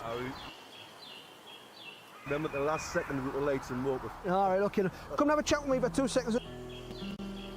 In the car, please. Careless driving puts all other motorists at risk. It's an offence police take very seriously. I'm going to caution you, you don't have to say anything, but it may harm your defence if you don't mention my question, something which you later on in court, and anything you do say in beginnings. You're not under arrest, okay? A lot of people here that think they're arrested, you're not. Okay? However, the way you've driven there today, I'm sure you've probably just been watching it there. It's clearly not of the standard required, okay? It's I understand it's pretty serious. It was quite clearly a case of careless driving. This guy here, okay, you've come across the front of him, you've at around about 65, 70 miles an hour, you've come in front of him, and you've entered the solid white line, you've entered the hatchings, then come out again, all right? In extreme cases, those found guilty of careless driving can receive disqualification and an unlimited fine. I'm going to issue with what's called a verbal notice of intended prosecution, okay? You don't have to say anything. As I say, you've been cautioned, but I'm going to report you for consideration for the question of prosecuting for the offence of careless driving. All right, so you understand why I've stopped you? Yes, I understand. Okay, no problem. What we'll do is we'll let you out and you'll get some paper through the post in a couple of days' time or so, okay?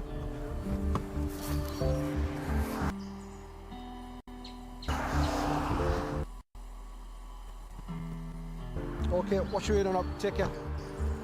He admits that his driving was wrong, it was below the standard required. And that it was a stupid thing to do. He remembered at the last moment that there's a set of traffic lights up in Morpeth to where he's headed. And in order to try and avoid the traffic lights, he thought he would come off and come up this road, which is why he's pulled aggressively in front of that other car and shot across the solid white lines. To see how severe is it? It's on a sliding scale. That case there, I think that's pretty bad. I think that incident there is pretty bad. Simply, we've got the wet roads, we've got the damp roads, we've got, you know, and he's travelling at speed, and he's made a very violent manoeuvre in front of another car and across a solid white line. Could quite easily have gone drastically wrong. He could have lost control.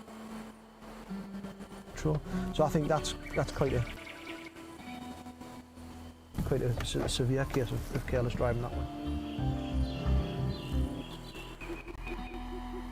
This driver is likely to be summoned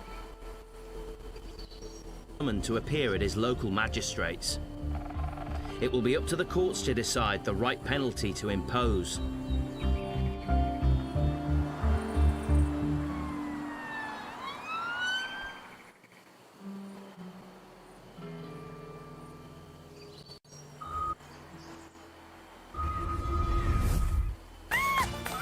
For a chance to win a share of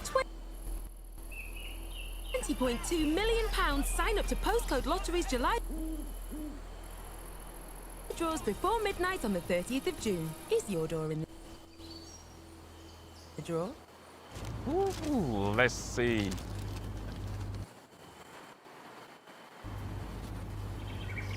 Score one of 6 legendary player cups with the FIFA World Cup meal.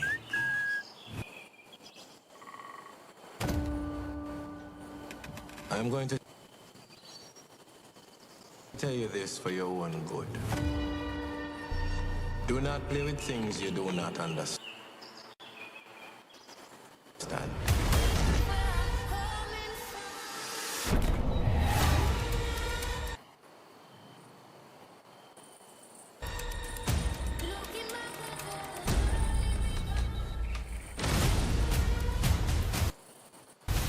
Stay away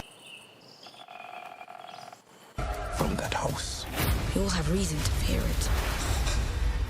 You don't like him here? It's not my cup of tea.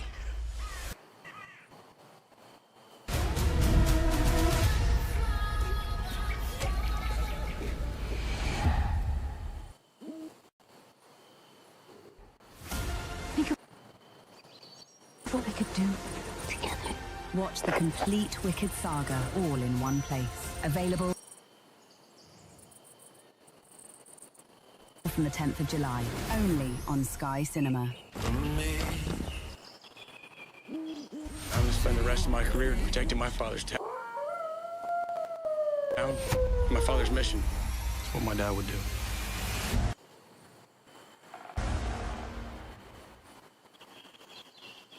From the world's biggest series to the most thrilling Sky originals, a world of entertainment awaits. Say Best of Sky into your Sky remote now. Rickman, my comedy hero. Punk comedian.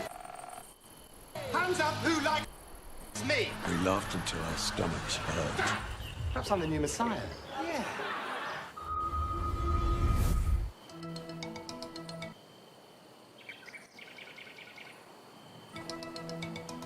In Doncaster, traffic officers Rob Larkin and Paul Day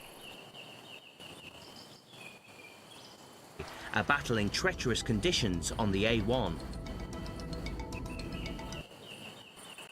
Now they've been sent to check on an abandoned van. But it looks more like a job for Mulder and Scully. There could be a number of explanations why the van is here. One possibility is that it's been used to commit a crime, then dumped. But whatever the reason, it poses a danger to other motorists. So Paul radios his control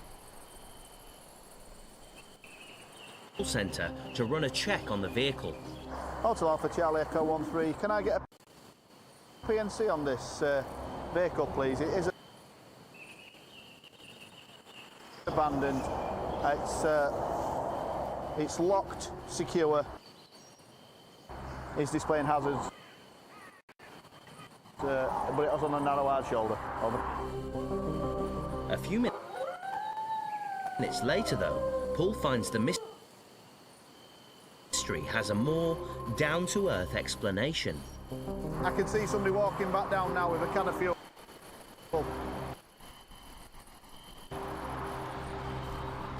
Hiya, boss. No problem. We just waiting to see what do you need. It's okay. Is your vehicle? Yeah. Yeah, just out of fuel. For the diesel. Okay. Every year, around 8,000 drivers run out of fuel on major roads in England. You okay? It's a common problem, but it carries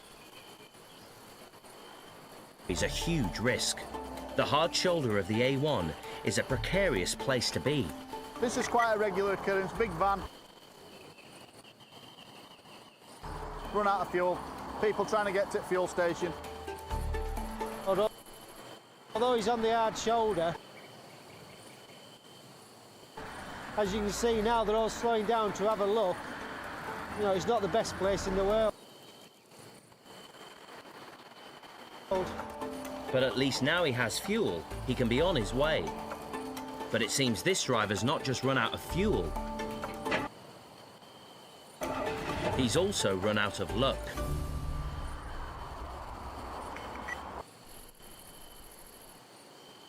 Battery's flat. The driver, Robert, is having problems with his phone too. But Paul helps him out. Good driver. Okay. Okay. Yeah, I come maybe in 20 minutes. Huh? Maybe in 20 minutes. Okay. There's a bit of a language barrier. So what I'm going to try and do is give him a few minutes just to organise some recovery or a friend to come. Then I'm going to take these details, pass it to our control room, who they'll phone him up and make sure. But that gives us the opportunity to leave. We then tag it for a time scale to come back to it to make sure it's gone. Hopefully, it'll be all sorted. I'm going to give you 2 hours to shift it. Yeah? 2 hours to move the car. Yeah, no. Okay. No, it's okay. Just so you know. I'm just telling you what we have to do. If after 2 hours this hasn't gone, I'm going to have it moved. Okay? Yes? It can be a bit problematic at the side of the road, just getting your point across. And plus, certain foreign nationals are a bit nervous of the fact of a uniformed presence being here. We try to be as sympathetic as possible, but you've got to get your point across, yeah?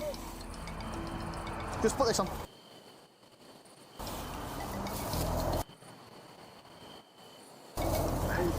Okay. In situations like this, Highways England's advice is that it's safer to stand away from a vehicle and the hard shoulder. Okay. 2 hours, yeah? Stay out. Right, happy.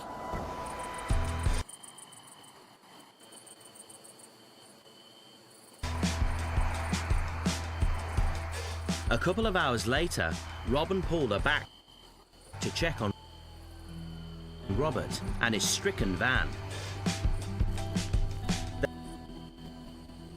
They're hoping his friend has turned up with jump leads to start the vehicle, but they're prepared for the worst. On the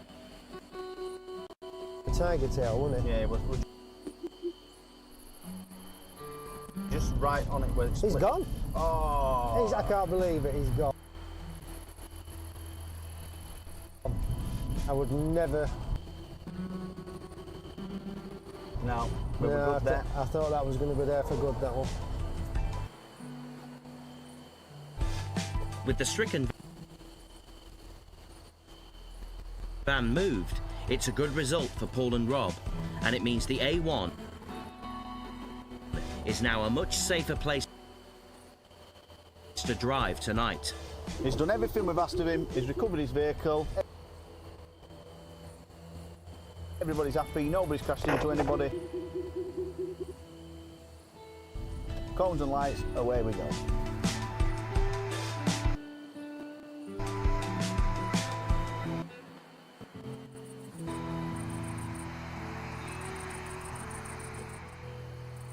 Just south of Scotch Corner, Santa's reindeer are nearing their final destination.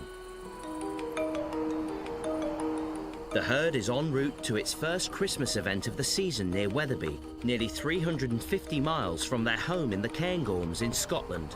Junction 46, coming off that. They'll spend the next 2 weeks travelling to shows up and down the country.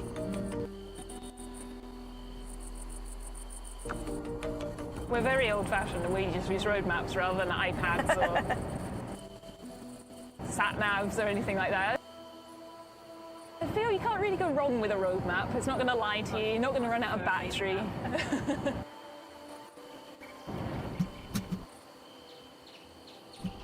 As you'd expect, Santa's reindeer are well-travelled and spend a lot of time on the A1.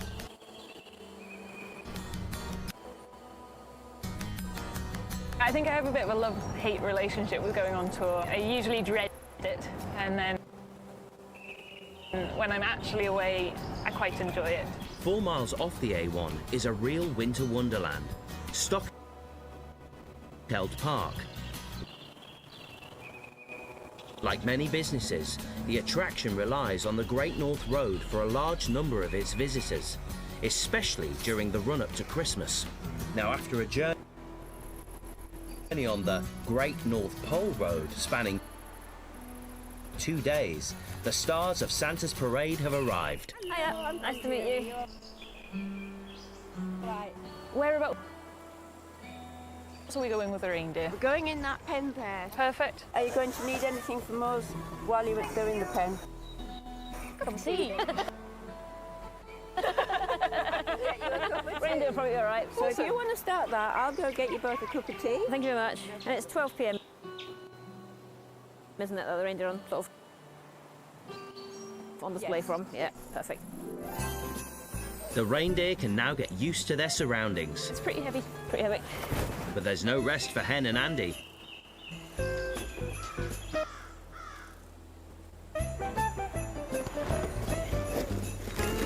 And now, with everything in place, the reindeer can finally stretch their legs.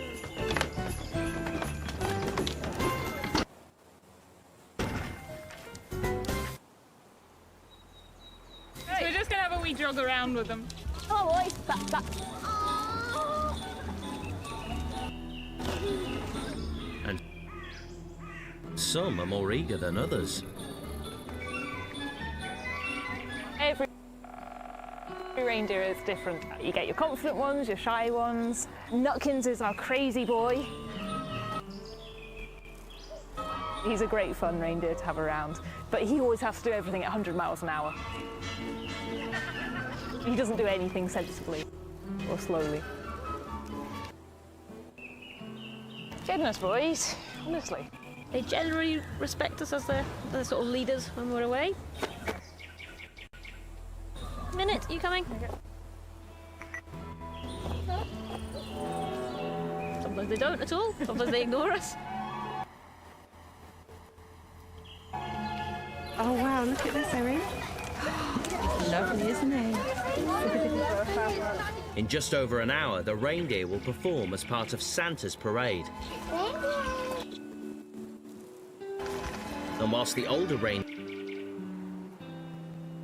have had lots of practice, And the baby one's behind him, look. 2 calves have never been out in public before. Basic training starts when they're sort of about 5 months old, but for the first 5 months of their life, they're just free ranging out in the mountains at home, looking after themselves with their mums. Our 2 calves, as yet, you know, we're still working out their personalities. I think Spartan is going to be quite a quiet, reserved sort of character. Knock is a little bit more sort of twitchy, so he's probably going to be a bit more of a live wire, as it were. And that's not the only worry. This is the most common month for the older reindeer to shed their antlers. Good boy. And that could be a little awkward. He could lose his antlers at any time. He could shake his head. His antlers could fly off right now, and it has happened before, which is always slightly embarrassing. But hopefully he'll hold them till after Christmas, until his work is done. Bye.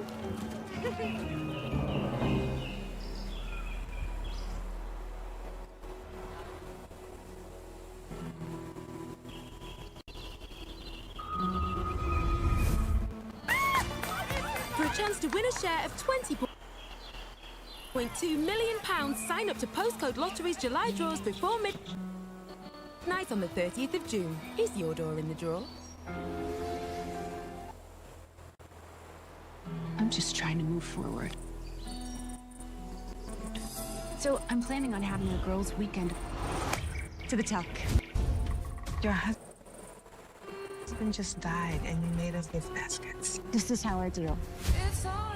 Your best friends in the world are here.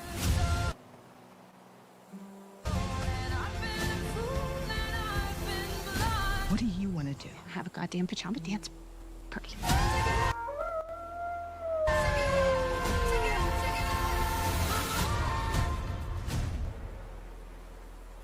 From the world's biggest series to the most thrilling Sky Originals,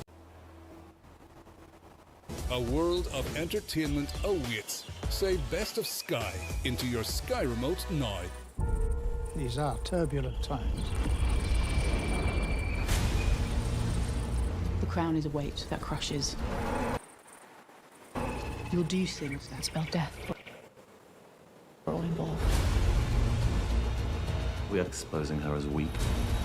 My enemies have been allowed to muster their strength. Did I not warn you that you would come to this?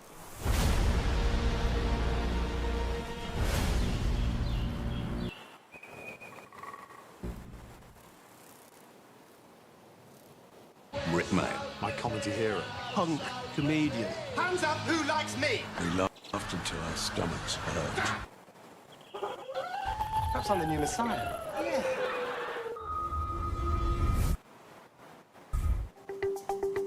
More than 80 miles north in Newcastle, Patrol Officer PC Alan Keenlyside is continuing his investigations into a driver who was speeding towards roadworks along the A1. That's him there. That's the little red car, yeah. By working with the Newcastle CCTV team, they're able to calculate the length of time the driver was on the A1. A picture paints 1,000 words. Yeah. Alan's also retracing the car's journey so he can precisely measure the distance the driver travelled. It's 3.821. Back at the station, it's time to piece together all of the evidence. 4 minutes 40 at that distance is 49 miles an hour. 2 minutes 54 is clearly going to be a lot quicker. So let's run 2 minutes 54 into the equation.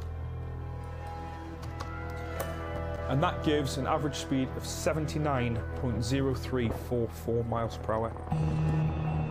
With the motorist confirmed to be nearly 30 miles an hour over the speed limit, Alan's heading to speak to him about what action he intends to take. If we prosecute this driver through the courts or through the fixed penalty system, this driver's going to lose his licence.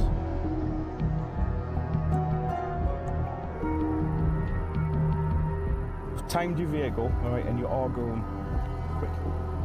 Your average speed, I've calculated, 79 miles an hour in a 50. 1 more mile an hour, and you probably would have ended up in court, all right? Because the driver has shown remorse, Alan has decided a more lenient penalty is needed on this occasion.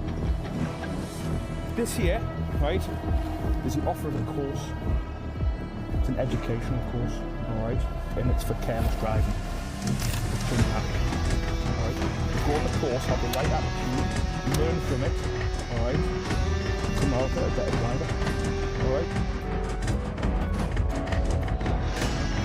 Being pulled over, I was like shocked to be honest, like, but to be fair, soon enough I got caught.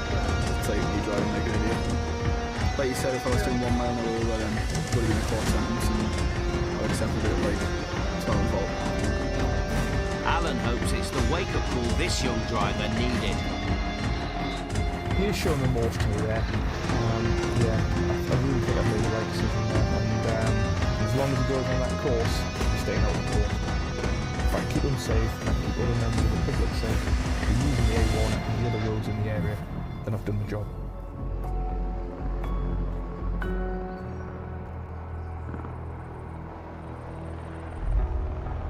One of the biggest causes of accidents on the A1 is mobile phone use. It's a potentially lethal distraction for all drivers. In 2015, nearly 17,000 drivers were given on-the-spot fines for the offence on Britain's roads. In Northumbria, police have joined up with a national campaign to crack down on this crime. On the A1, just north of Newcastle, PC Darren Lant is on patrol. I'm just took along here. I'm just looking at the drivers on my right, just to see if anybody are doing anything they shouldn't be on their phones, social media, playing with iPhones, iPads, Kindles, all that sort of stuff. Offenders can now receive 6 points on their licence and a £200 fine.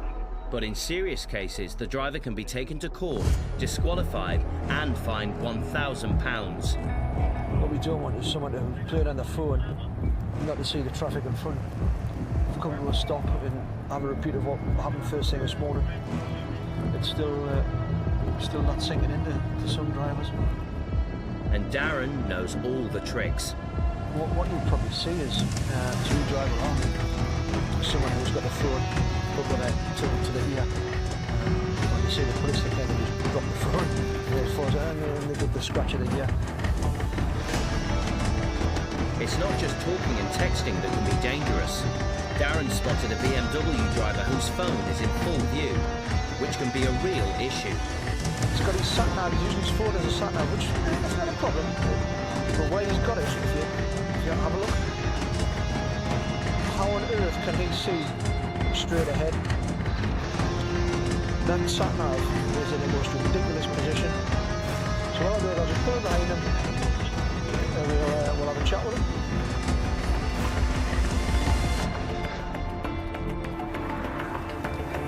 Hello, my friend, how are you? Is this your car?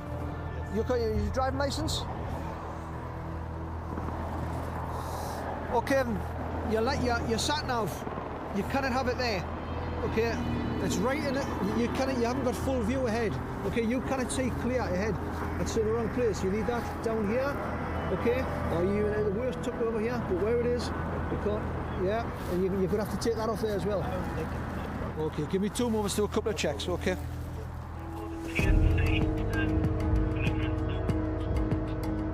After radioing the control room, the checks reveal everything is in order.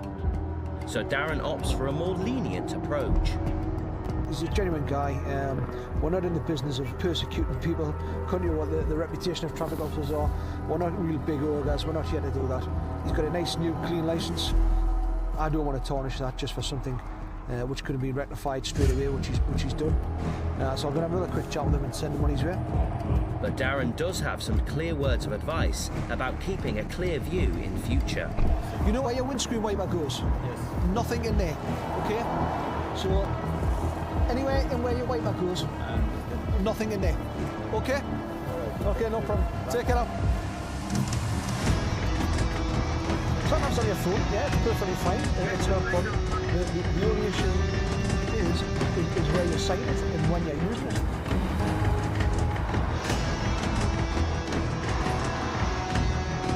"60 miles south of Newcastle near Wetherby in West Yorkshire. After a 340-mile road trip taking in the A1, these Scottish reindeer and their handlers, Andy and Hen, are gearing up for their first Christmas parade of the season. I think it's time to get the sleigh out. Just 4 miles from the A1 in Wetherby, Stockwell Park is the setting for the much-anticipated Santa's sleigh ride. One of the misconceptions people have often about reindeer is that people think they're a mythical animal and they don't exist.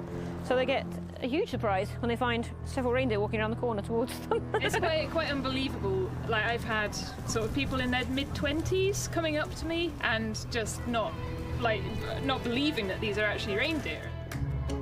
After Andy and Hen have put the final touches on Santa's sleigh, all they need now is the reindeer to get into character. Right, Spider, time to do some work. 2 of the most experienced reindeer have been given the prestigious task of pulling Santa's sleigh. This wooden collar just sits nicely over his neck. And whilst one is happy in his harness, his friend is not so sure. You see Minutes just having a bit of a shake here. He's a really ticklish reindeer. He's off. Boy. Finally, the older reindeer are ready to be harnessed to the sleigh. Minute. Got his jumper cut. Antler cut my jumper. It's always one of those jobs where you wish that you had like 3 hands rather than 2. I might just take these guys a couple of minutes just to settle down. First time for them for the year. With the parade due to begin in a matter of minutes, and the crowds gathering, it's time for the reindeer to collect the main man. Okay, mums and dads, boys and girls, get ready. Are we all ready? Oh, that's not loud enough. Are we all ready?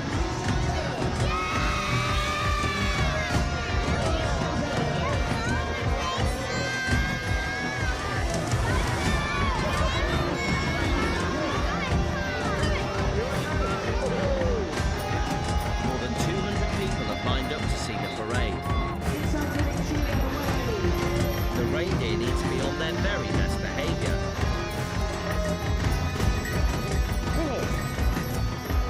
Just more. Stop pulling. After an uncertain start, as they head into the woods, they soon get into their stride. That's all going very well. Andy keeps giving me the nod to say they're all okay. They're being very well behaved.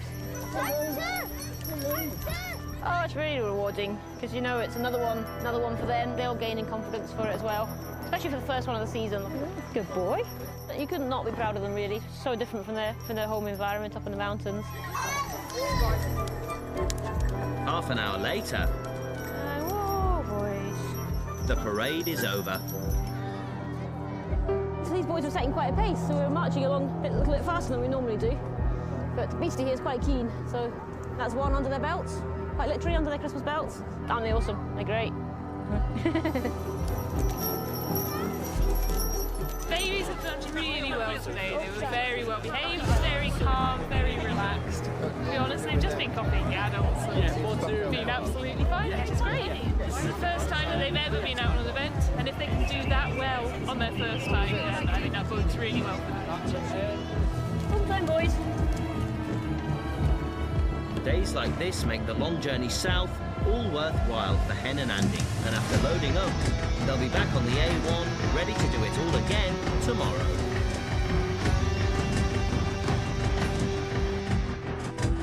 No further action was taken against the female driver who caused the accident near Newcastle.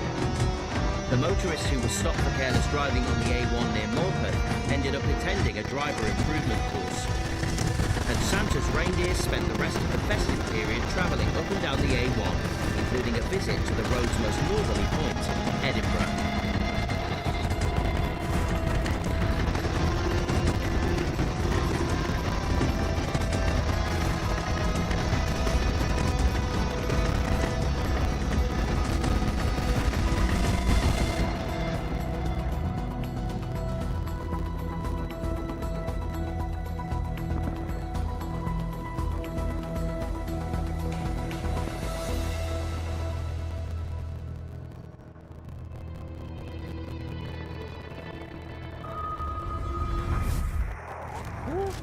Let's see.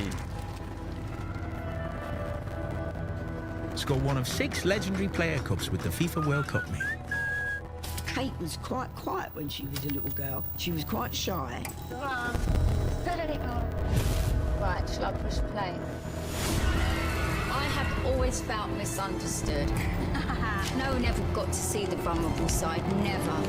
Once she got that camera in front of me, she just turned into a different person. Please welcome one of the most talked about women in Britain, Jordan!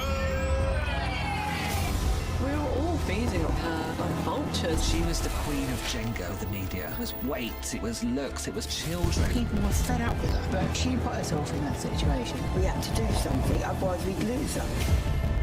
I know I've hurt people deeply. She emasculated me. And I know I've made mistakes. It's very hard to explain me, but I've got nothing to hide. I am what I am. It's like watching a movie, isn't it? I spent the rest of my career protecting my father's town, my father's mission. What my dad would do.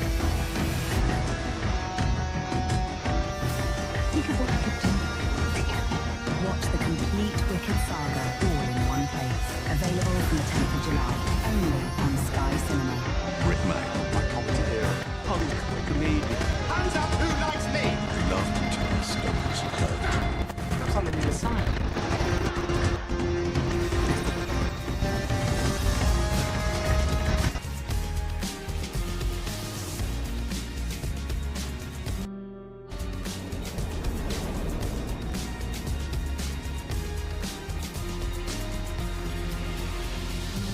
Hello, and welcome to the Cinema List, where we look at some exceptionally talented Black British actors working today. We begin with Naomi Ackie as Whitney Houston in 2022's I Want to Dance with Somebody. The film follows the life of Houston as she transforms from backing singer to an international superstar nicknamed The Voice. Although Whitney was from New Jersey, USA,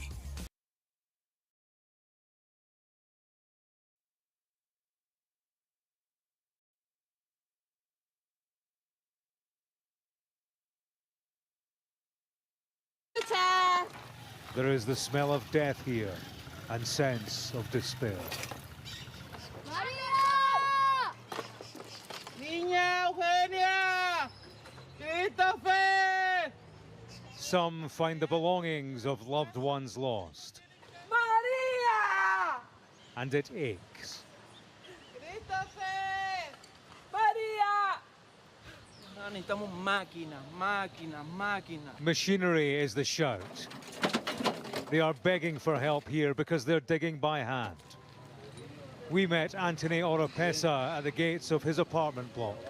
His wife and 3 children were inside when the earthquakes came. Isabela, María Fernanda, mi esposa María José y mi hijo José Alejandro. He says they are in the rubble behind him. He'd spent the morning trying to summon help with heavy lifting without success. We've been trying many ways to talk to them, but we've had no response. But we know they're alive. They're here, and they're alive. The scale of the challenge is plain at the hospital too. Patients have been decanted onto the street because there's a fear of contamination from bodies inside. There are so many, some have been laid out on the pavement. Here we found Maitali Zamora, waiting for relatives to help remove the remains of her husband. Estoy en la calle, pues. Ya con la pérdida de mi esposo, es otra. I'm on the street now, and now without my husband, another problem. I don't wish this on anybody. From the bottom of my heart, I don't wish this on any country or state. It is desperate in this town. This was the afternoon scene as looters descended on its centre, compounding the chaos. This is a scene being played out across this whole area. They have found somebody here dead. Local people who've spent the morning searching and shouting the names of their loved ones. Well, they've gathered here to check who has been discovered. It is the most grotesque lottery. William! William, yo creo que ese no es mi There are no winners here. James Matthews, Sky News, in Catia La Mar, Venezuela. The king has sent a message of condolence to the people of Venezuela.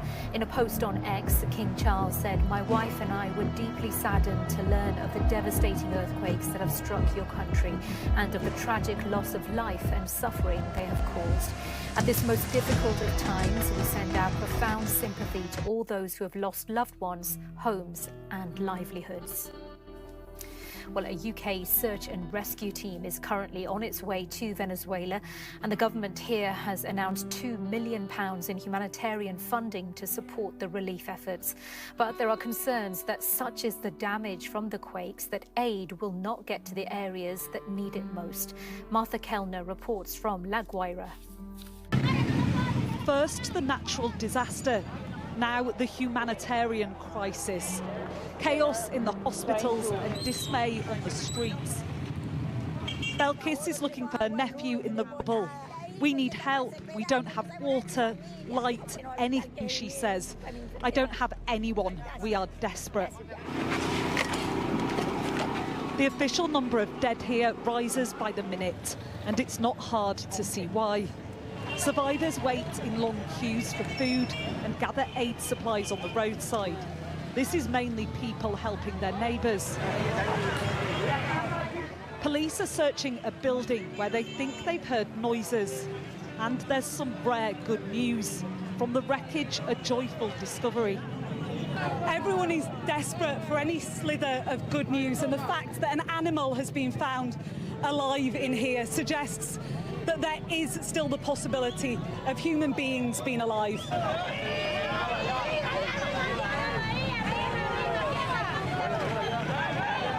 People are pointing over the road. A man has appeared in what used to be the window of his apartment. He refuses to come down. His family are trapped inside, he says. The rescuers have just come running out of the building because they say they felt an aftershock just now, and obviously this building is very, very uneasy at the moment. This disaster is a test of the new relationship between the US and Venezuela. It's only been 6 months since former leader Nicolas Maduro was captured by US forces here. Now the US exerts greater control over the country. Would they help in its time of need? Donald Trump has pledged massive and unrelenting support for Venezuela. The US is sending $150 million worth of aid, they say. They're supposedly sending teams by air, specialised search teams on the ground too. But the question people here have is, where are they? I spent most of the day in the worst affected areas and didn't see a single international search team.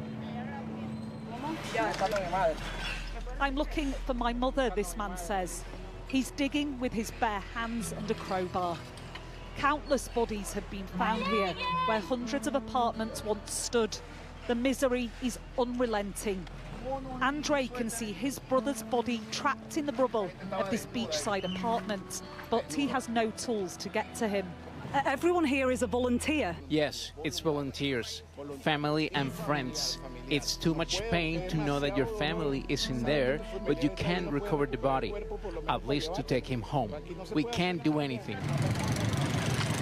The wait for help is unbearable for people here. So much is being promised, but on the ground, it feels like so little is being delivered. Martha Kellner, Sky News, La Guaira State, Venezuela. Now, the United States has carried out airstrikes on Iranian missile sites, a response, it says, to Iran's attack on a commercial ship in the Strait of Hormuz. The attacks endangered the already fragile ceasefire. Our US correspondent, David Blevins, has been following the story from Washington.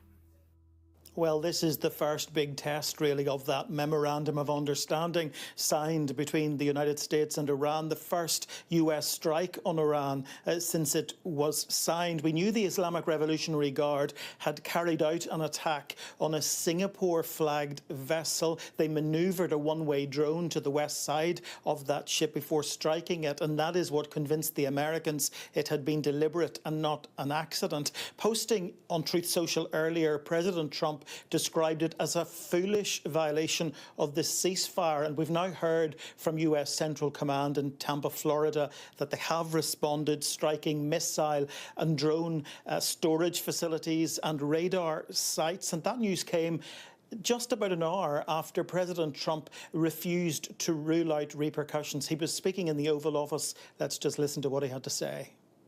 You'll find out. Do you consider the ceasefire to still be in place? I don't like the fact that they took a shot yesterday, actually 4, we knocked down 3, at a ship. Not an Allied ship, but a ship, a very expensive ship. And it was fine, but it took a little beating. They shouldn't be doing that, so you'll find out.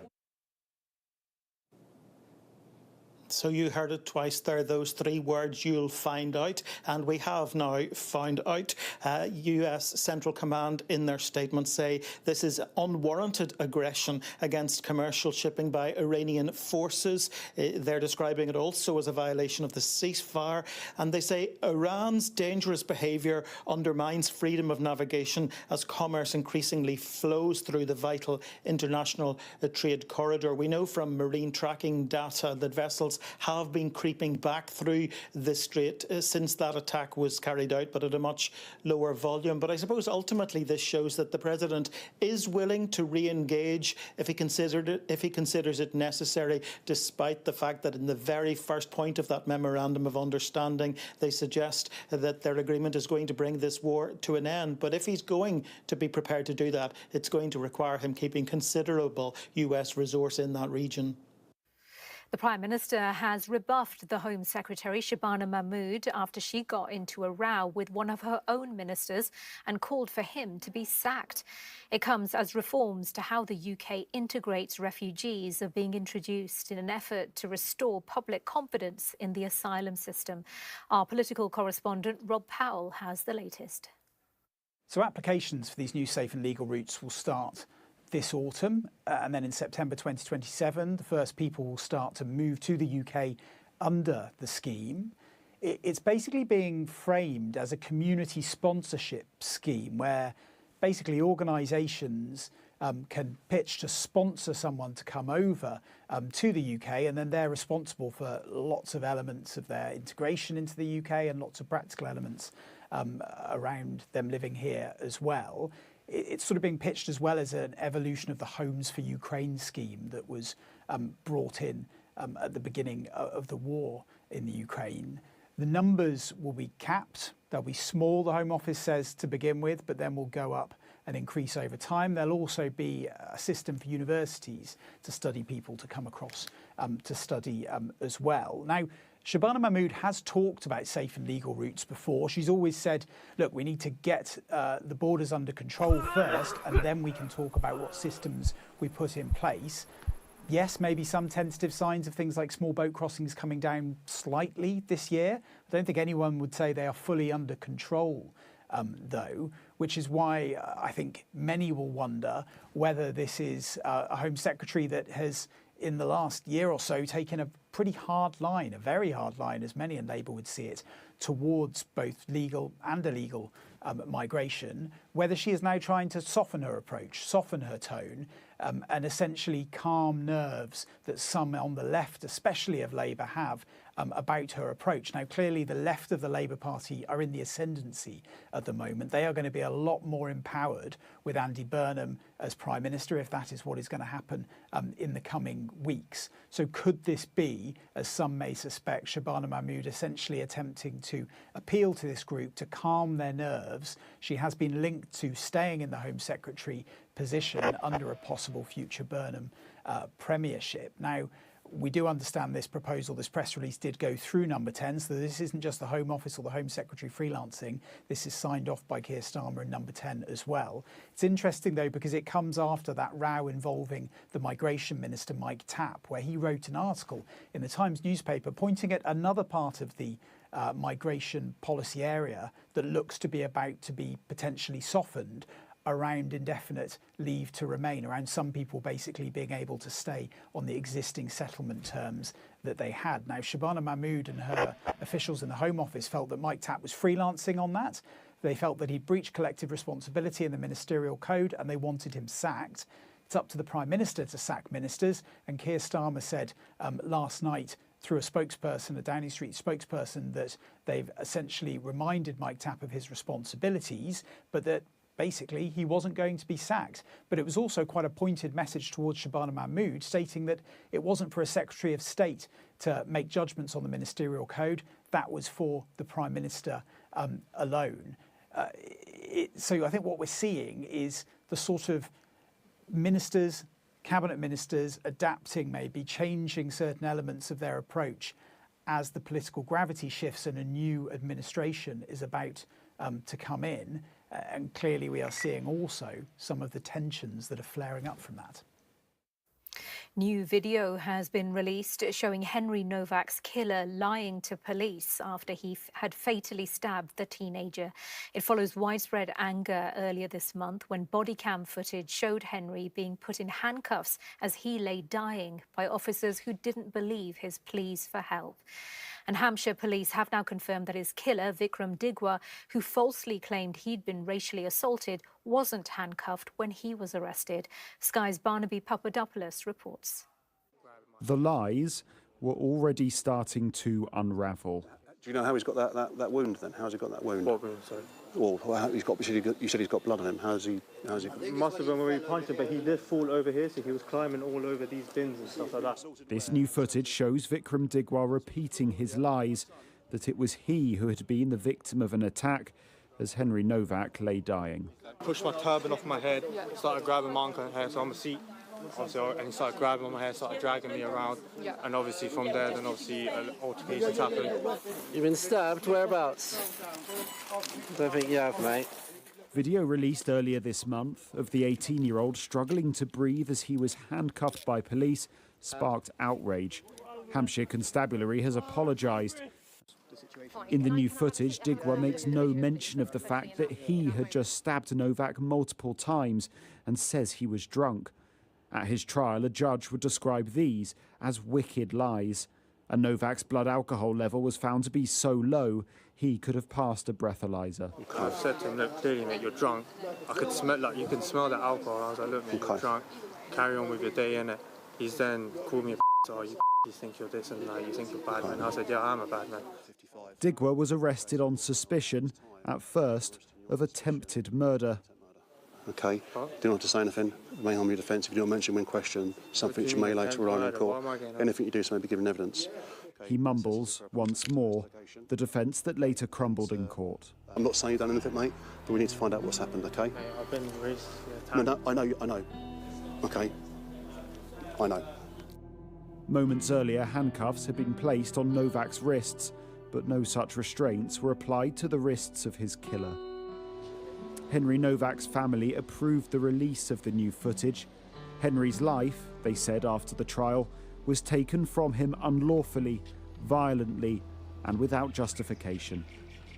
The police were told by our son himself and by a member of the public who called 999 that they heard someone shout that they had been stabbed. But the police did not believe them. An investigation into the conduct of some police officers is ongoing, and these videos show contrasts which are stark. Put the hand in the cuff, mate. Yeah. Differences between the treatment offered to the victim and to his murderer. To some, those are differences which are damning. Barnaby Papadopoulos, Sky News. On to some of the morning's other news, and Cape Verde are through to the knockout stages of the World Cup. One of the smallest nations to compete in the competition, they finished second in a group that included Spain, Uruguay and Saudi Arabia. They'll face defending champions Argentina in the round of 32. Donald Trump's former National Security Advisor John Bolton has pleaded guilty to mishandling classified information. Bolton, who is a critic of the US president, is scheduled to be sentenced in October, but he reached a deal with federal prosecutors that could allow him to avoid it. Do stay with us here on Sky News. Coming up, a man is jailed for life in Germany for ramming a car into a Christmas market. I started this brand because I started being told no. So I didn't have any design experience, I didn't have any business experience, but I really had a sort of belief. Running a business is really challenging, but I love it. This is so wild that I actually, from a dream, started a business. We're Cheekbone Beauty. You see Super Ceramics. We're finished that. We're Eastside Golf and we're powered by Shopify. Your happy place can become unhappy when bad odors wait at home. Use Fit. Just insert the refill and plug it into the socket. It's 3-in-1 action, constantly fighting pests. Freshness and lasts long. So you always scent you love. Enjoy Febreze 3-in-1 action. With Lidl, say yes to trusted protection from our award-winning CNC and 20% off with Lidl Plus. Lidl, more to value.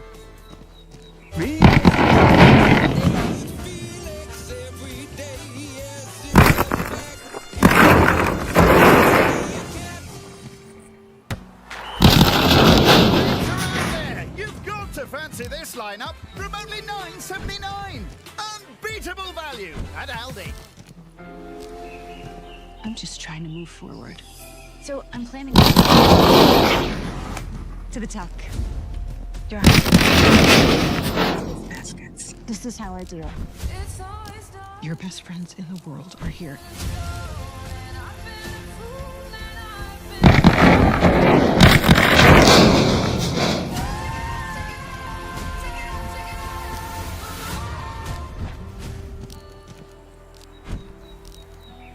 Now, after standing for 50 years, the UK's June heat record for the temperature reached 37.3 degrees in Santon Downham in Suffolk yesterday, and the prolonged is taking its toll on public services, particularly the NHS and the people who rely on it. Here's our health correspondent. It's rarely been as hot as this for as long as this, and the impact on the country's wilting health system is beginning to tell. At this GP surgery in Sussex, sweltering temperatures mean Dr. Ravi Tomar and his team adjust to their patients' needs. We've had a sudden absence to patients attending for their kind of chronic disease appointments. So if can be put off for a few weeks, patients are. On the other hand, the acute demands, such as dehydration, heat stroke, all those things are obviously skyrocketing in frequency, and as such, that volume is coming into GP surgeries. The London Ambulance Service has responded to its highest number of life-threatening emergencies this week, and that demand is set to grow. On Wednesday, the service saw a 50% increase in life-threatening emergency calls compared with a typical Wednesday in June. The number of cardiac arrests is up 30%. Hospitals across the country have declared critical incidents. Managing vulnerable patients in buildings with equipment that can't cope with this weather brings more challenges. Some of the critical incidents have been declared based on, kind of the capacity versus the demand of patients coming in. Some have been declared because of infrastructure or infrastructure within, whether that's the temperatures within the places of managing patients. The public can help by taking a new June record has been set for a consecutive day. In these summers, extreme temperatures aren't just putting pressure on the country's healthcare system, it's all across emergency services and through every sector, from hospitals to agriculture. The impact on Britain's economy will be. This carrot farm in Nottinghamshire has seen and even with the temperatures expected to cool, this is a warning of the summers ahead. Ashish Joshi, Sky News. Well, those extreme temperatures affect the environment too. In Glossop in Derbyshire, firefighters have been tackling a huge wildfire which is affecting approximately 200 hectares of moorland and woodland. Now, a man in his 60s has been charged with drugging and raping his wife and inviting several men to sexually assault her whilst she was unconscious. The identities of the co-defendants have been revealed, but the alleged victim and named. Our North of England correspondent. After a legal order was lifted, we can now see 13 men who've been charged with rape a man's wife. We're not naming the woman or her husband identity.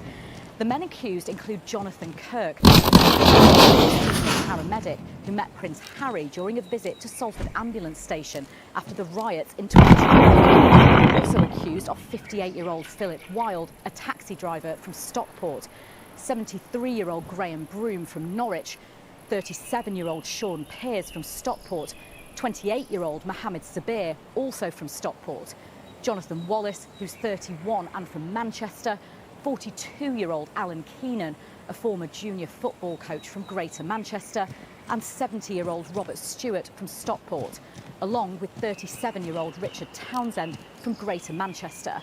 The men all deny a range of charges, including rape, conspiracy to rape, assault and penetration. 55-year-old Carl Lindsay is accused of supplying drugs to incapacitate the alleged victim. Videos of the abuse in return, which he denies. He resigned as the CEO of Taunton Town FC around the time of his arrest last year. Kent and 59-year-old David denied similar charges. Another man, 59-year-old Keith Fotheringham from Dundee, has admitted charges including conspiracy to rape and to administer a substance. The woman's husband, who's in his 60s and from the Stockport area, is accused of 48 offences against his wife. First, of drugging and raping her on his own over 2 decades, and then inviting other men to carry out attacks with him. There's a 15-week trial here at Manchester Minshall Street Crown Court in the beginning of September. Now, a Saudi doctor has been sentenced to life in prison for killing 6 people and injuring hundreds more by ramming a rented car into a German Christmas market. 5 women and a 9-year-old boy were killed in the attack in 2024, which prosecutors say was planned over several weeks.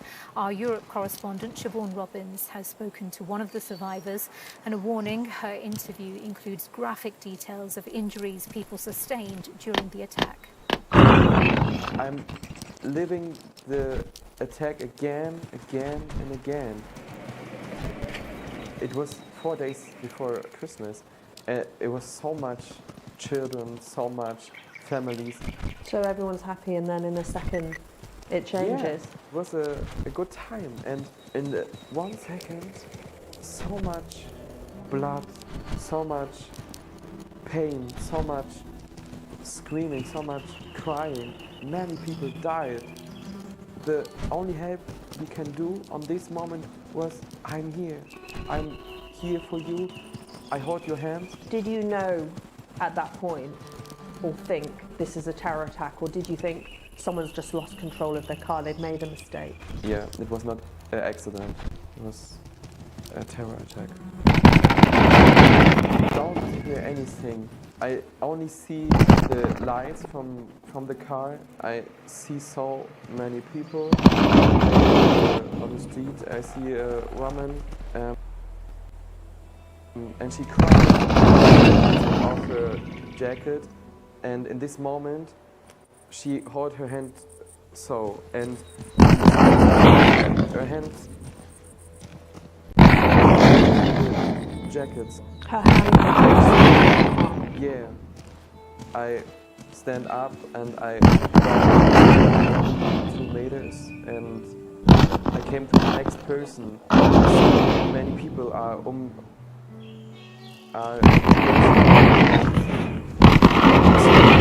she said, I have problems with my in my arms, in my feet, in my head, in my chest. And I check her. But in this moment, she was dead. You start the CPR, were you able to save her? No. So she died? She died, yeah. With you? Yeah. And you lived in Magdeburg. When people found out what had happened, how did that impact the people of the town? Magdeburg is not a big city. Everybody knows another person, so when I'm thinking about me, I know 2 persons who died on this attack. My ex-best friend and his mother died, and he was laying in the coma. When you've seen Talibé, the man accused of this, in court, do you see anything that suggests that he's remorseful or sad or regrets what he's done? No. I think his plan was to kill more people on this night. I think when he can do it, he will do it again. I'm thinking about this man so much. So when I'm going to a festival, I think about this man. I think, is it safe here? Can I go here? Can I stay here? Is there any punishment that would be enough to get justice? In Germany, I think no. Maybe death, but doesn't happen here in Germany. When I'm going to sleep, panic attack, and at this moment I'm living again. He's haunting you? Yeah.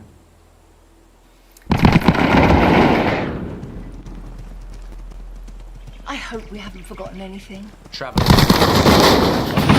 But remember what you forgot last year. All Clear Travel Insurance sponsors Sky News weather. After a record-breaking hot week, a change to fresher conditions will take place this weekend.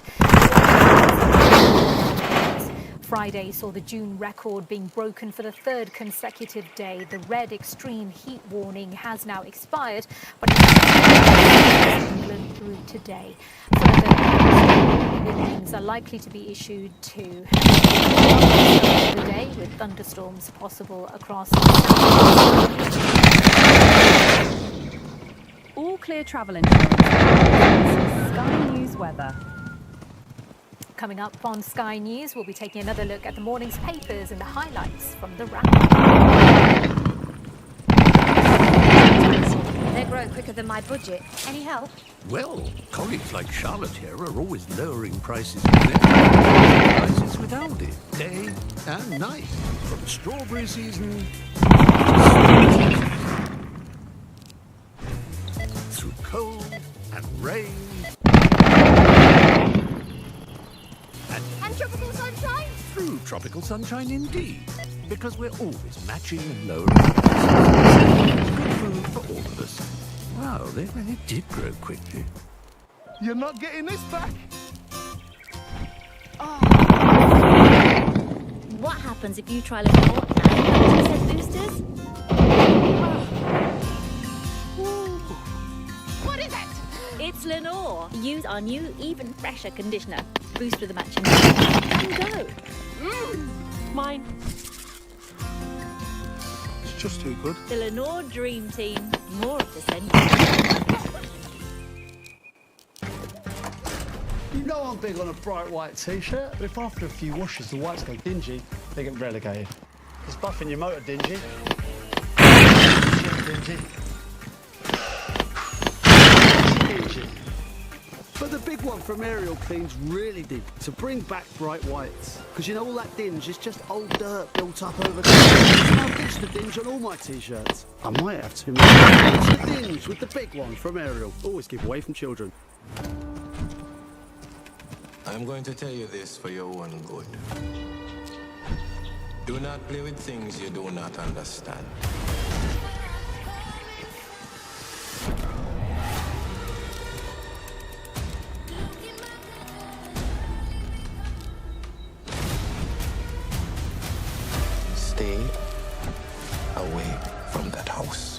You all have reason to fear it.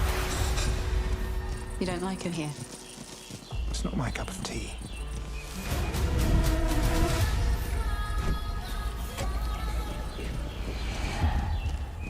Sky Cinema presents the Friday Film Club Movie of the Week.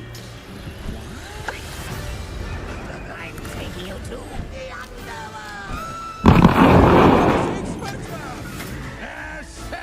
The SpongeBob movie, Search for SquarePants, available now on Sky Cinema. Catch the T20's top two nations, England versus India, live on Sky Sports. From the world's biggest series to the most thrilling Sky originals, a world of entertainment awaits. Say Best of Sky into your Sky remote now. The crown is a weight that crushes.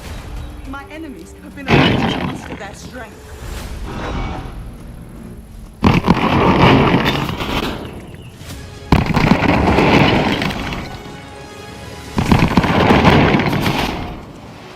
Time now to see what's making the front pages of tomorrow's newspapers. Secretary Shabana Mahmood is under pressure over her immigration bill that she passed. The Telegraph reports on Lord Case, the former cabinet secretary, saying that Andy Burnham's election will be the previous 5 prime ministers. To the Eye's new opinion poll for the UK, and if one was held now.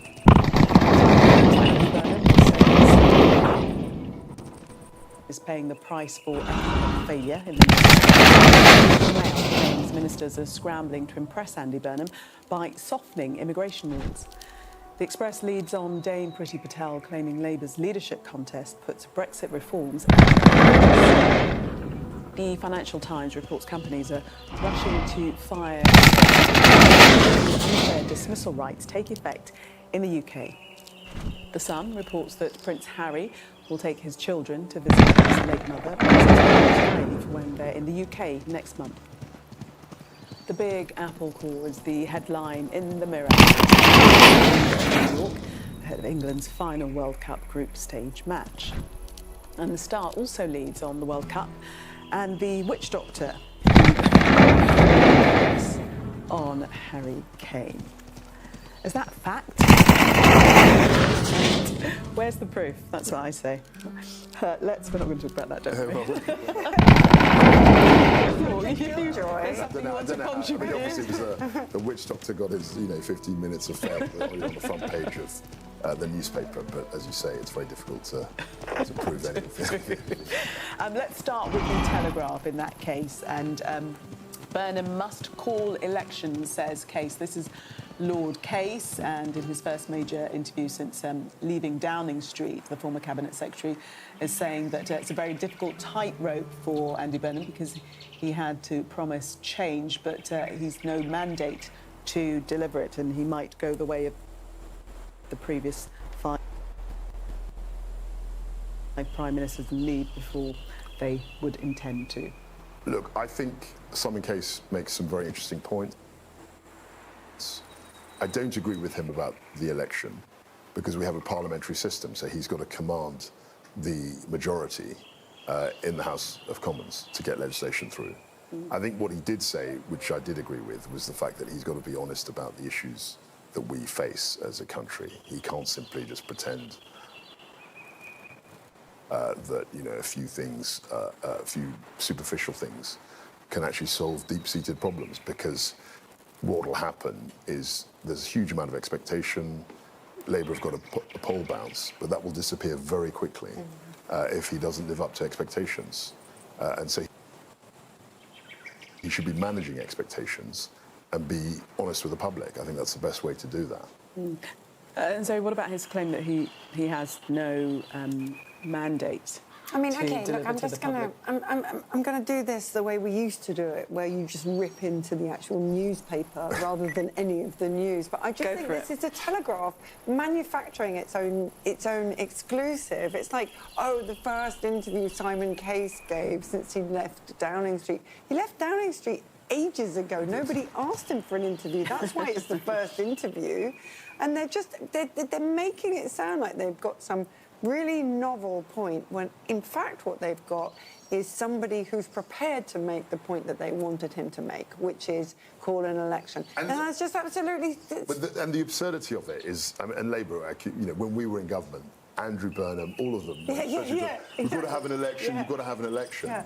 And then, of course, when they're in government and they've got a shift of leader, then they're going to say, we don't have to call an election. It's pretty pathetic, and I think the public can see straight through it. And I've been consistent. It's a parliamentary system.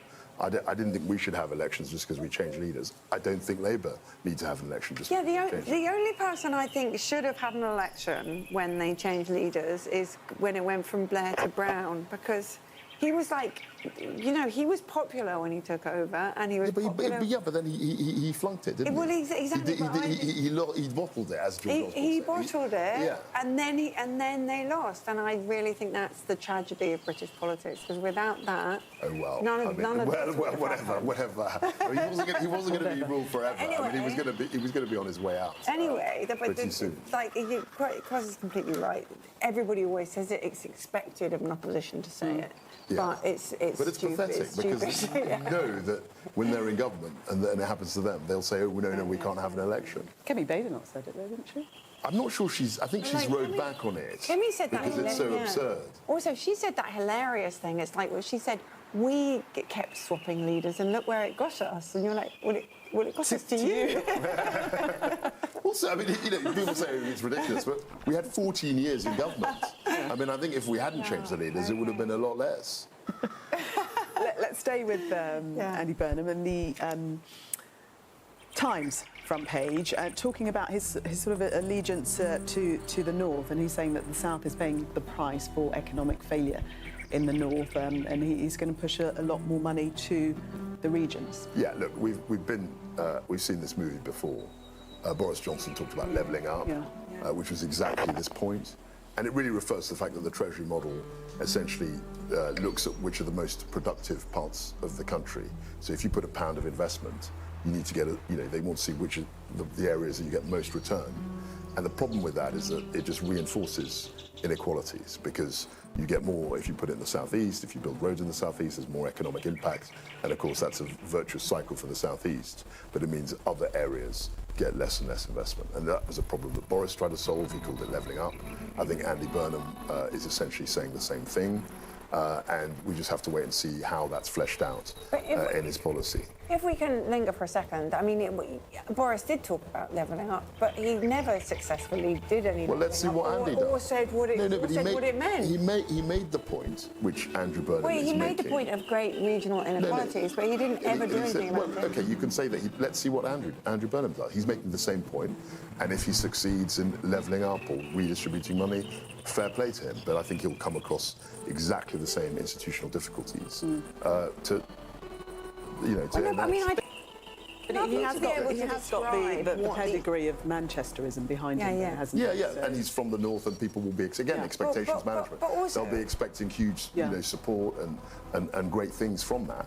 But let's see what happens. Yeah, but I think it's surprisingly loyal and, may I say, a little bit tribal of you to say that Boris Johnson was faced with these inescapable hurdles. The reason Boris Johnson didn't do anything about levelling up is because he didn't know what he meant by it, and he didn't have any intention to. It was very clear what levelling up meant. Well, levelling up meant actually equalising the regions, right? It meant less focus on developing infrastructure in the southeast and making sure that we had better infrastructure in parts of the country outside the M25. Well, no, I mean, it was a very. You can say he failed, but it was a very clear. No, I don't think that. I don't think that is. I mean, if you look at the levelling up department run by Michael Gove, that was never their stated intention. Their stated intention was actually to address regional inequalities, whether that was of jobs, whether that was of wealth. No, it wasn't. Of course it was. They never actually nailed it down whether it was investment. That was the whole point of it, and he's saying exactly the same. Well, they failed, but their intention, that was their intention. It was pretty clear what the intention was. No, wait. I mean, investment can mean anything. Investment can mean building HS2 or sending in 30,000 police officers. In terms of the deployment of capital away from whose capital towards what? Taxpayers' money. government money. Okay, well, I mean, you're being pretty loose. No, but if you look the at truth is, but you're speaking as though Boris Johnson was faced with these obstacles which he couldn't possibly overcome. The only obstacle was his own laziness. So there were obstacles. Because the Treasury Green Book basically says the best use of taxpayers' money is where you get the best return. So if you build a road in the southeast, that's going to be more productive. That's what their model. Deep state stood in his way. It's not deep state. I'm not talking about deep state. But okay, you're saying it was the Treasury Green Book. There is a thing called the Treasury Green Book. And you're saying that's what stopped I'm not saying it was Boris exclusively. There were other things. I mean, that is the most preposterous it's I've not preposterous. ever heard. It's true. I mean, it doesn't mean it was the only thing, but it was definitely a thing. Another quote from Kwesi tonight: preposterous but true.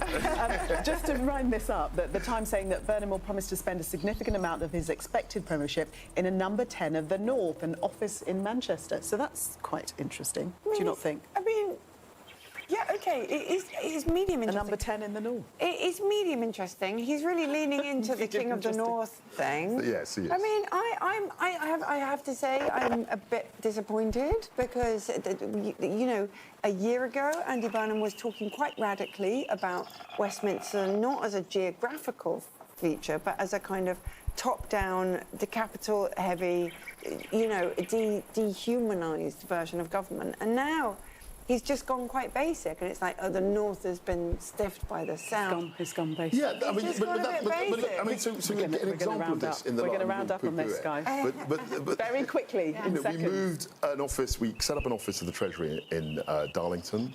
And that was exactly pointing to this thing. So he's saying he's going to have a number 10, God knows where. I think it's a bit of a gimmick, but he's trying to show his intent to level up, if I can use that phrase. Did you ever have your office in Darlington? I went to Darlington in the 6 weeks I was Chancellor Exchequer. I made a point of going to Darlington and seeing it over 5 weeks. There? Right. I can't remember. We're ending this. More papers are coming up later. I just want to show you this remarkable piece of footage.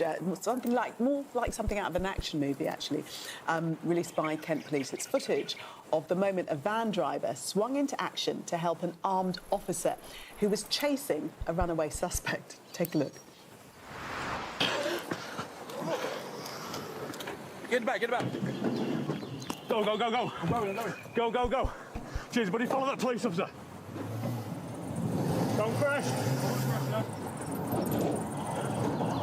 If you just go past him, keep going past. Keep going past. Keep going past. Keep going past. Keep going, keep going. Right. Stop here on the right. Stop. Stop. Stop there. Don't move! Put your hands on your head! Sorry, mate. No worries. Cheers for your help. No problem. I'm glad I could be of service. Thank you. Cheers, buddy. We'll get on with doing the rest of it, but thank you very much for your assistance. That was quite exhilarating. No worries.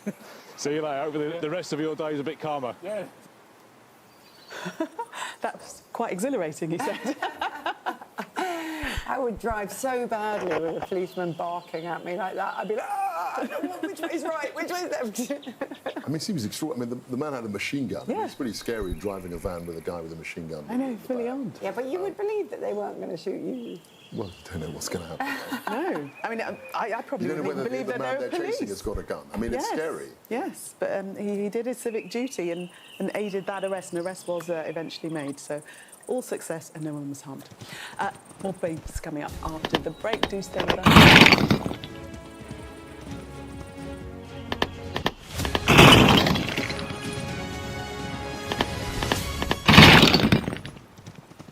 I love this band. Well, let's go see them. There's nothing great about filling my bulky pee every day. We're always discreet like me. Look, they'll last.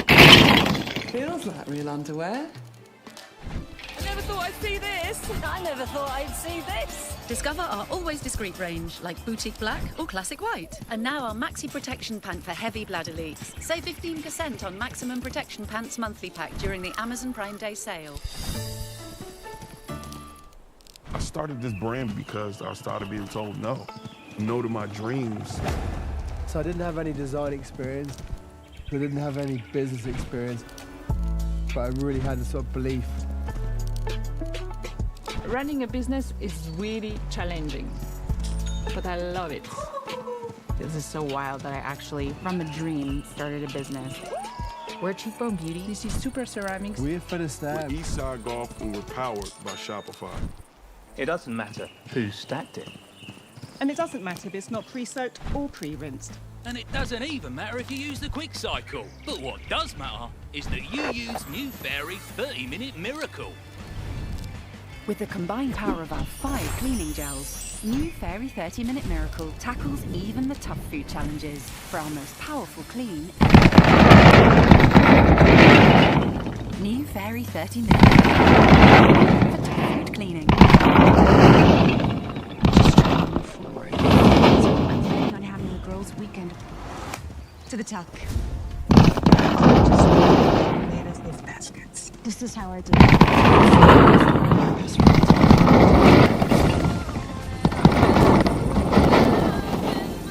What do you want to do? Have a goddamn pajama dance party.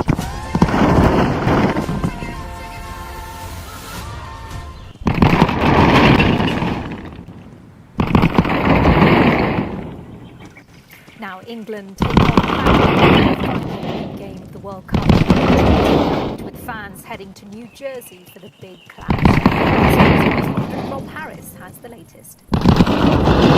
Across in New Jersey, and the heart of Times Square is where the fans are coming together. We've got England and Panama fans all mixed up. Really is the focal point of this most spread out World Cup ever. A World Cup across 3 countries, and Mexico as well. But here in the heart of the world, Ecuador fans still from their victory last night after stunning Germany, and so many still enjoying it. England fans tomorrow night, they're able to celebrate here over Panama to secure their progress into the knockout group winners. Well, how are the England fans feeling after opening with a 40 win over Croatia, but then being frustrated by Ghana and drawing 0-0? Joined now by a couple of fans now. How are you feeling about England's chances? Panama, they've lost both games 1-0. We should beat them, but I'm a bit nervous how we played last week. But we went there positively, like we finished the game in the first game against Croatia. We should be okay. Do you hope they're as exciting as they were in the first one? Yeah, I think teams that sit back versus us, we don't play as well, but when they go forward, I think we counter really well, in my opinion. Changes if you were in Thomas Tuchel's shoes? Anthony Rashford should start over Anthony Gordon and Saka over Noni Madueke, in my opinion. What about you? Thinking that this should take a different approach this time? I think Tuchel knows what he's doing. I think I'm confident in what he knows what he wants, and I think he should play as he says. We go at him to wing Saka and Rashford with Kane and go for it. What does it mean to be out flying over to be straight here into Times Square with all the fans around? Brilliant, absolutely amazing. Is this the dream trip to a World Cup? Yeah, 100%. If we get there. Do you think they'll make it? Went long ahead believing back in. We'll see. I got ticket to get out if we win the game. I hope we win the group. I got my ticket for, otherwise I got a rip-off ticket. I've changed my What's planned for this vast World Cup? Enjoy your time in New York.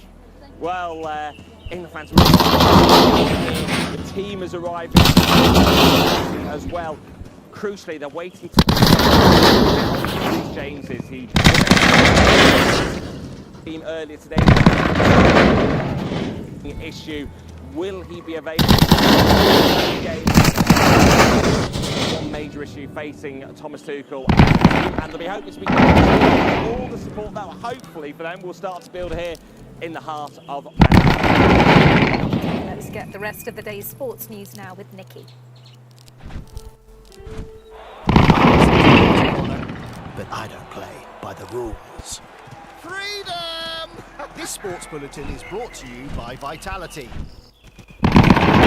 England's cricketers are day 2 of the 3rd test against New Zealand.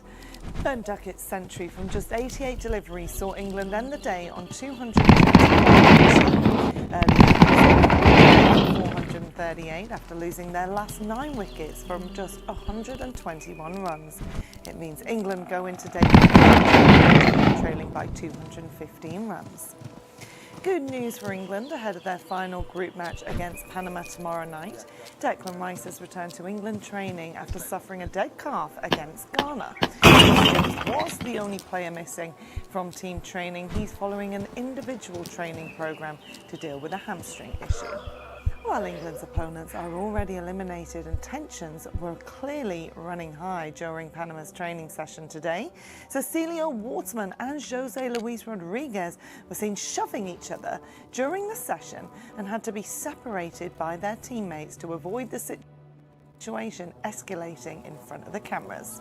England midfielder Elliot Anderson is on the brink of a record transfer from Nottingham Forest to Manchester City.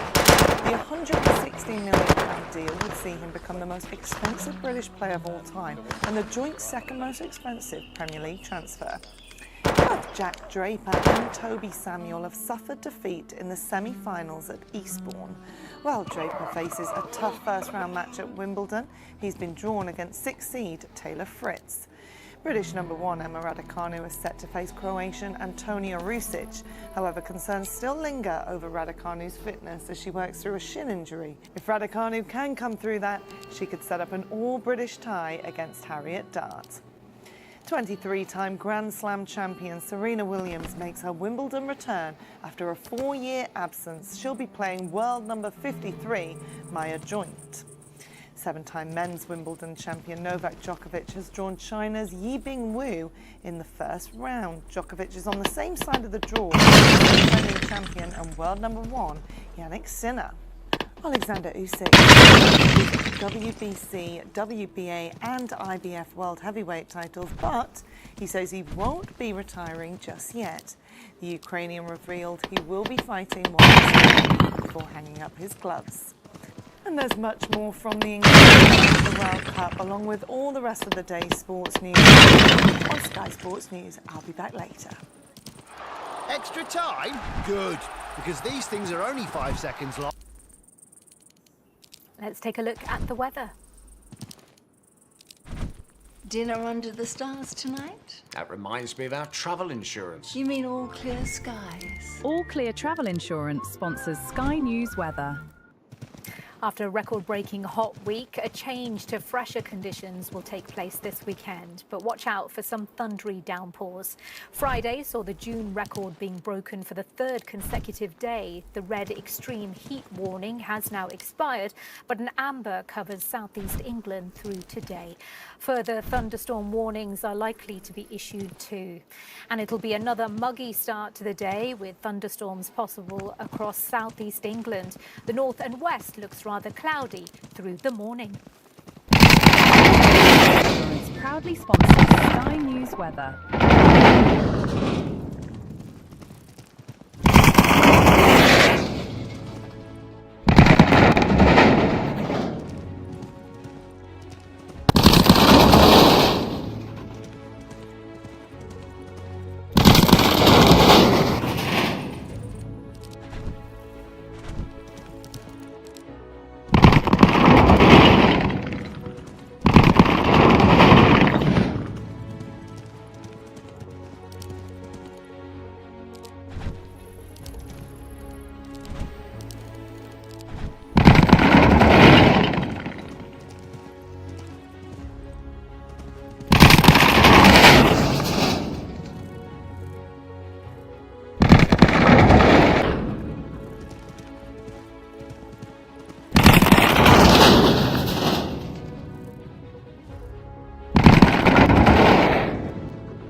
Hello and a very good morning. It's 6 o'clock. This is Mornings with Jones and Melbourne. I'm Anna. And I'm Kamali. Thanks for starting your day with us. Here's how we're looking. After the Venezuela earthquakes, even the buildings still standing are death traps for residents and rescuers. Almost 1,000 people are now confirmed dead. As the heat wave gives way to lightning storms, climate scientists say that this spell was the worst in European history. US-Iran ceasefire faces its first major test, with President Trump ordering fresh strikes for what he calls a foolish violation in the Strait of Hormuz. Coming up a little later this hour, Jackie will join us for all the day's sports news, and we'll look at the morning's newspapers with Zoe Grunwald and Henry Hill. Plus, how the killing of a famed Lebanese conservationist by the Israeli military has sparked outrage across the world.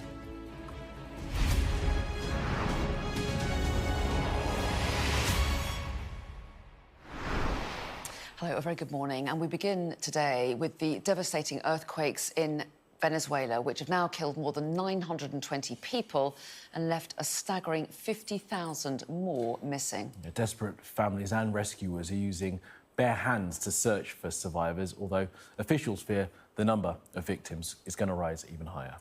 Well, the two quakes hit just 39 seconds apart, around 100 miles west of the capital, Caracas. The UK has sent a specialised search and rescue team to the disaster zone and promised around £2 million in aid, but there are concerns that relief won't reach the areas where it's needed the most. Yeah, well, the port city of Katia Lama has been one of the worst hit areas. Our US correspondent Martha Kellner reports. First, the natural disaster. Now, the humanitarian crisis. Chaos in the hospitals, dismay on the streets. Belkis is looking for her nephew in the rubble. We need help, she says. We don't have water, light, anything. I don't have anyone. We are desperate. The official number of dead here rises by the minute, and it's not hard to see why. Survivors wait in long queues for food and gather aid supplies on the roadside. This is mainly people helping their neighbours. Police are searching a building where they think they've heard noises. And soon, some rare good news. From the wreckage, a joyful discovery. Everyone is desperate for any slither of good news, and the fact that an animal has been found alive in here suggests that there is still the possibility of human beings being alive. People are pointing over the road. A man has appeared in what used to be the window of his apartment. He refuses to come down. His family are still trapped inside, he says. The rescuers have just come running out of the building because they say they felt an aftershock just now, and obviously this building is very, very uneasy at the moment. This disaster is a test of the new relationship between the US and Venezuela. It's only been 6 months since former leader Nicolas Maduro was captured by US forces. Now the US exerts greater control over the country. Would they help in its time of need? Donald Trump has pledged massive and unrelenting support for Venezuela. The US is sending $150 million worth of aid, they say. They're supposedly sending teams by air, specialised search teams on the ground too. But the question people here have is, where are they? Look at that. Jesus. I spent most of the day in the worst affected area and didn't see a single international search team. I'm looking for my mother, this man says. He's digging with his bare hands and a crowbar. Countless bodies have been found here, where hundreds of apartments once stood. The misery is unrelenting. Andre can see his brother's body trapped in the rubble of this beachside apartment, but he has no tools to get him. Everyone here is a volunteer. Yes, it's volunteers, family and friends. It's too much pain to know that your family isn't there, but you can't recover the body, at least to take him home. We can't do anything. The wait for help is unbearable for people here. So much is being promised, but on the ground, it feels like so little is being delivered. Martha Kellner, Sky News, La Guaira State, Venezuela. I mean, the pictures are just so shocking at the level of devastation, and also with those tens of thousands of people still missing, just a really appalling time for Venezuela. We do know that US and Spanish military have arrived. The US has pledged $150 million towards the aid effort. That's about £110 million. And rescue missions as well from across Latin America and Europe and Asia are arriving, but as Martha was saying, there's concerns that they're not going to get to the right places and the places that need them the most in time. The UK as well, we mentioned this, has announced a 68-member search and rescue team, as well as sniffer dogs being deployed out there, and £2 million in humanitarian funding. But the challenges are absolutely huge, and the problem is, for many of these people, their buildings aren't insured. So the government is impoverished. The idea that there's enough money to rebuild all of these buildings is probably fanciful, or it would certainly take an awful long time, and they'd have to raise an awful lot of money for the rebuilding. But obviously we're not at that stage yet. At the moment it's all about trying to rescue people trapped under the rubble, but looking ahead, there are huge challenges ahead for the country. Absolutely. It's these first couple of days after the disaster when people may still be alive beneath the rubble that is most important. And one of the concerns, one of the issues that Venezuela has is that they don't have any of the equipment that other countries might have that can move some of the debris, some of the masonry, some of the rubble that's on top of these people. They just literally don't have any of the heavy lifting equipment, which is why we're seeing people having to use their hands to try and get underneath the rubble, lift it, clear it, to see if there's anyone still alive under there. They are going to be getting some of that equipment, but it just can't come soon enough for the people of Venezuela. Of course, we've got our teams on the ground there, so we'll have more reporting from Venezuela throughout the day and the coming days. Exactly. In the meantime, though, let's move on, because there's a bit of relief inside after 3 straight days of record-breaking heat across the UK. So an amber warning remains in place, but temperatures finally starting to drop before a cool change does hit tomorrow. I'm looking forward to that. Now, the conditions are taking its toll on public services, particularly the NHS and those who rely on it. Well, let's bring in our meteorologist, Joe Robinson, for a bit more on this. Joe, it's great to have you with us. We've all stopped melting a little bit, I think, haven't we? Nice in here. It's quite chilly in here. Let's turn the air conditioning up. It was a bit too cold. What do we expect for the next few days? Oh, there's a big change on the way. We've had that hot and humid air all week. Those records been breaking, not just the daytime highs, it's been the overnight temperatures as well. And that's when we've really been struggling at night, when, you know, our bodies are trying to cool down and we just can't. But there is a big change on the way. We're going to see cooler, fresher conditions moving in. It will take its time to reach the southeast. That will hold on to the hot and humid air for the longest, but I think certainly tomorrow and certainly tomorrow night, all areas will have much fresher conditions for sleeping, much better. But yes, today there's still that extreme heat warning in place across the southeast. We could see 33 degrees Celsius today there. So, you know, in June... That's cool by comparison to the last few days. It really is. It's, you know, in any other June, I might be talking about it as an extreme, but it really isn't compared to the last few days. So yes, 33 is the high for today. We've got that warning in place. There is a thunderstorm warning across the southeast as well at the moment. There have been some thundery downpours this morning. They will clear away this morning. Most places will be fine and dry across England and Wales today. A bit of rain across Scotland and Northern Ireland. But yes, that change is on the way, and I think that's what everyone's looking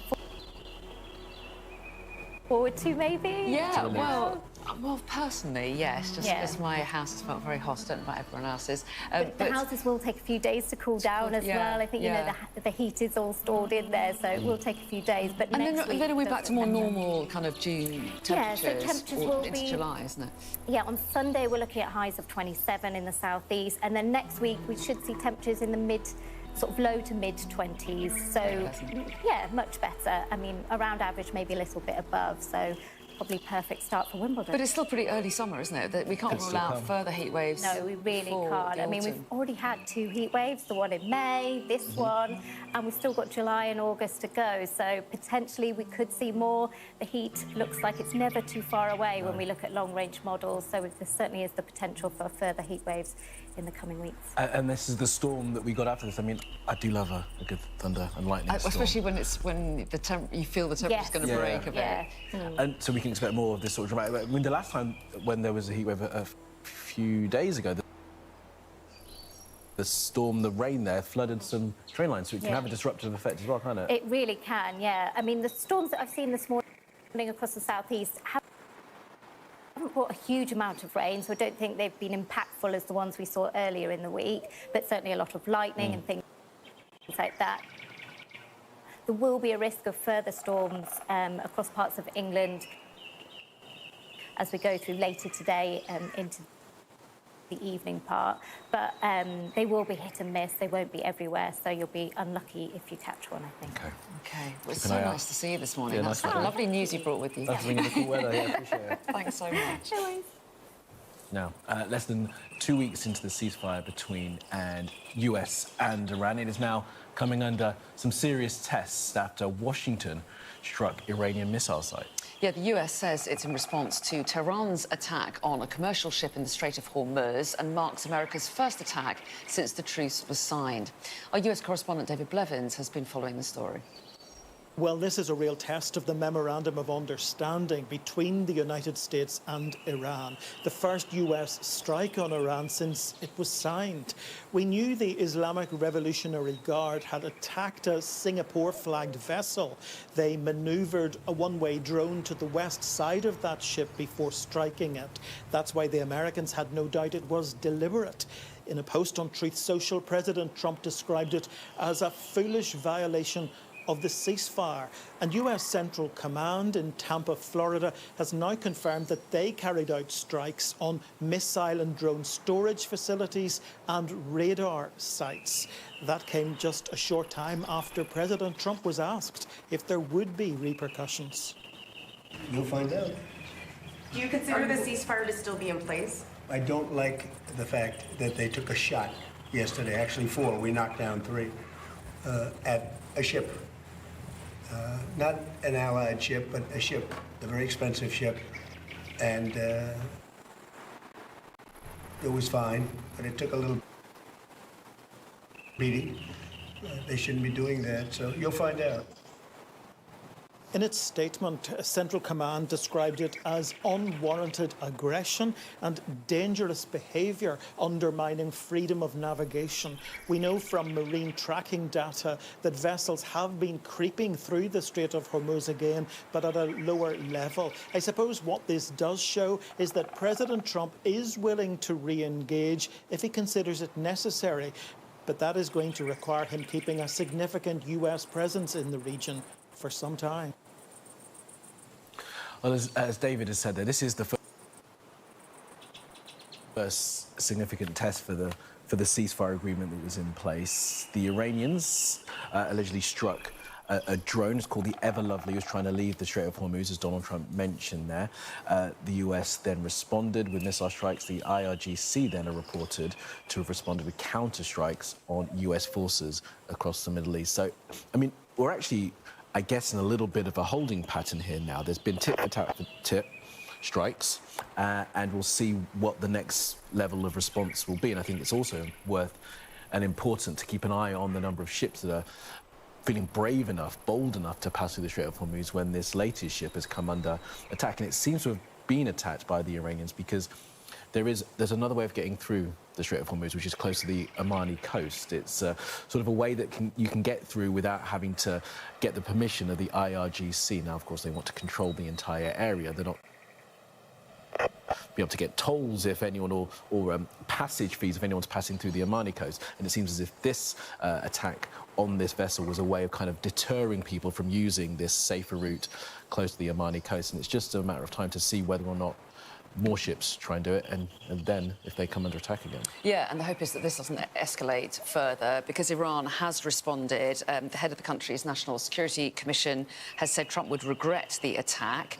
J.D. Vance, though, has also since posted on X as well, saying Iran signed a ceasefire agreement. We have honoured it. If they have disagreements about how it's applied, they can pick up the phone, but violence will be met with violence. So the rhetoric is still going there. Right there. Both of them trying to play a strong hand. But the hope is, of course, that this little spat dies down again and doesn't blow up into something bigger. Yeah, we're still in those 30 days of discussions. Now, staying in the region, of course, because environmentalists have vowed that they will continue the work of the Lebanese conservationist Mona Khalil, who was killed in an Israeli airstrike.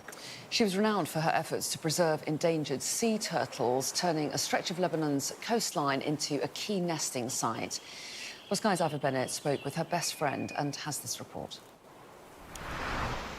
She was Lebanon's conservation queen, a marine biologist who for decades protected the country's endangered turtles. I'm so lucky.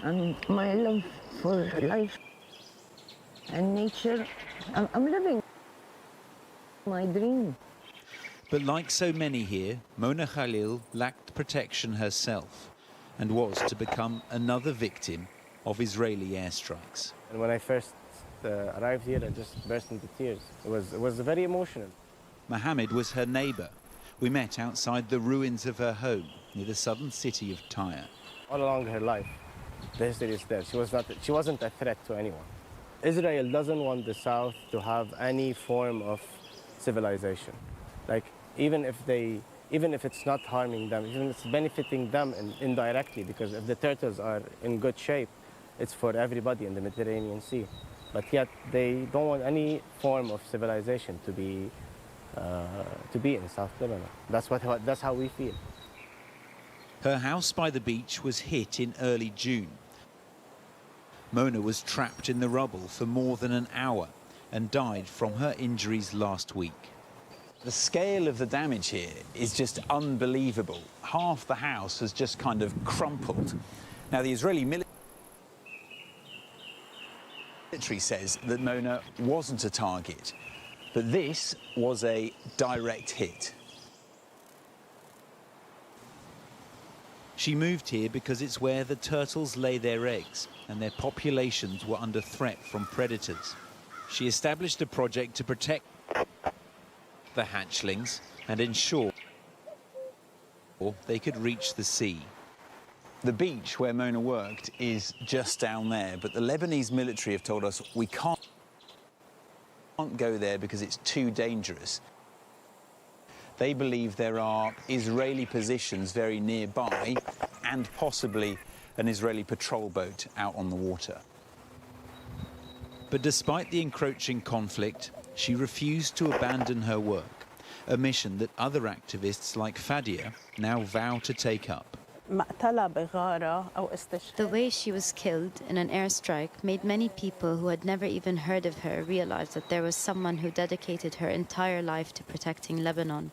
For people who knew her, it only strengthened our determination. Before, I had promised I would continue her work. Now it's no longer just a promise, it's a commitment. It is a war that's taken her life, but not her legacy. To preserve nature above all else. Ivor Bennett, Sky News, near Tyre, in southern Lebanon. Let's just tell you what's coming up. As the UK swelters through the heat wave, hopefully coming to an end, new research points out who is at extra risk. We'll talk about that in a moment.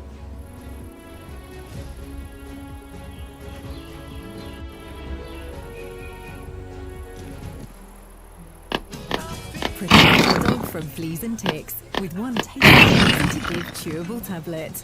Each tablet offers 1 hour's protection, killing fleas fast before they lay eggs, preventing home infestations, because nothing should come between you. Her chewable tablets, part of the Frontline family.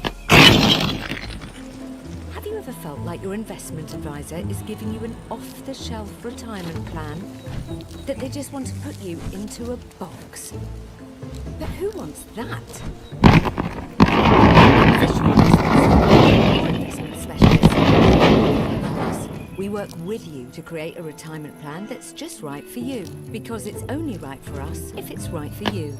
Fisher Investments UK. Retirement advice that's as individual as you are. Morrison's get 3 for £10 on selected fresh meat and fish. Mix and match on summer get-togethers. Morrison's to shop at Morrison's. You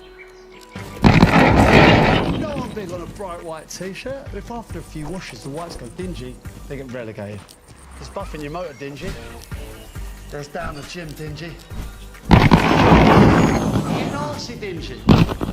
But the big one from Ariel to bring back bright whites. Because you know all that dinge is just old dirt built up over time. So now ditch the dinge on all my t-shirts.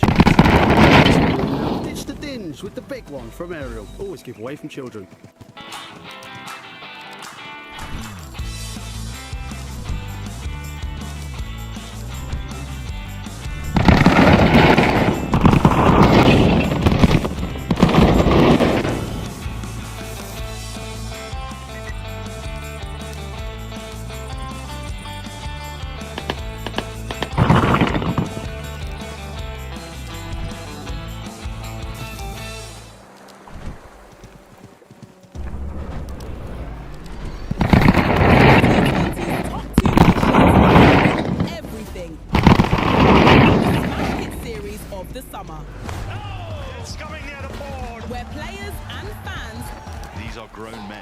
Magnificent.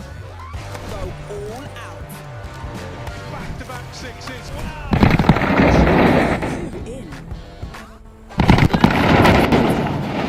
Live on Sky Sports. You're looking happy. Well, the forecast looks good. So you've sorted the travel insurance then?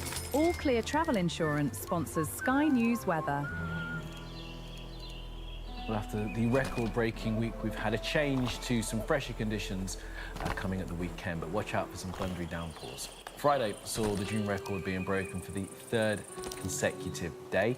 The red extreme heat warning has expired, but an amber warning covers the southeast of England. Thunderstorm warnings may be issued for parts of England as well. Now, early thunderstorms across the southeast will clear this morning to leave much of England and Wales dry and sunny. Elsewhere, it will be cloudier, without rain. Central and eastern Scotland look like they'll be fine.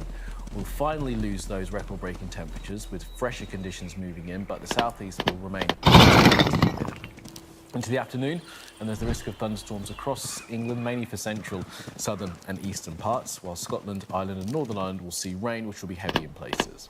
Patchy rain's going to edge east overnight, while the southeast will keep the risk of some thunderstorms. It'll be warm and again, especially in the south.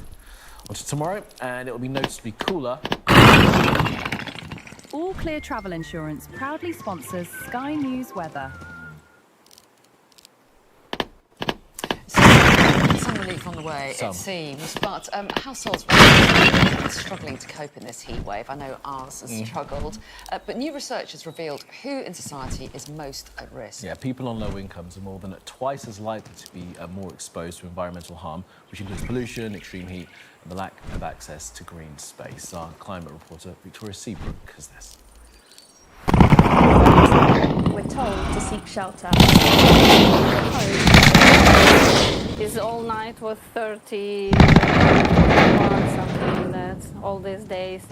Irina is a Ukrainian mother of two in a temporary accommodation in West London and has Graves' disease, which makes her prone to overheat.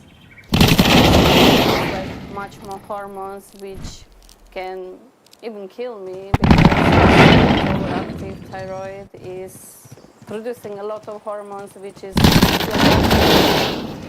my body attack myself. 11 in the morning and it's already nearly 30 degrees. In the evening, temperatures in here are reaching 38 degrees. The problem is particularly acute in London, but the West Midlands, east of England and south east are also hotspots. 5,000 people in this country. That's about a third of this country, and including 2,000 with severe deprivation. They have overlapping environmental injustices, and what we mean by that is this is where you live with air pollution, a lack of green space, where you live in some of the poorest housing, where you're more susceptible to flooding, water pollution. Just of environmental injustices, you see a map of geographical abandonment. Next to the was burned down in 2017. He found solace in gardening and has been in pockets of North Kensington ever since. So closing the green gap is really about social injustices and the kind of racial injustices. When we think about land, when we think about environment, all of these things are super connected. People sit around tables, make decisions based on, like Grenfell epitomised that. And so this is really a movement to try and address that inequality and bring things to people who need it most. When I say things, beauty, safety, a sense of belonging, a sense of pride, a sense of place. It says it recognises that vulnerable people bear the brunt of the heat to minimise overheating, but most of our buildings have been designed to keep it, and now pressure on them to help us cope with a hotter climate is mounting. Very good morning. Lots of sports to talk about after the break. I know England match day as well, although overnight, because of the other results, Scotland all but out. There are some scenarios that if they all come together like a miracle, Scotland will go through to the next round. But it's looking quite that top 8. Yeah, seen the chart. You've seen the chart. Yeah, it's not good. It's England Day today. They're playing tonight, so we'll have more from Thomas Tuchel. News for England in terms of injuries ahead of tonight's meeting with Panama. And a moment to remember for Ben Duckett as he hits a century for England's New Zealand. But will it be enough to swing the third test their way at Trent Bridge?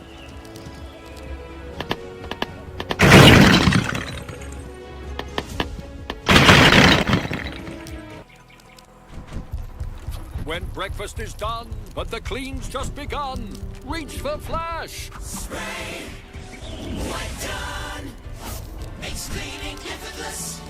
With a super powerful spray, for a shine that makes your day. It's pure delight.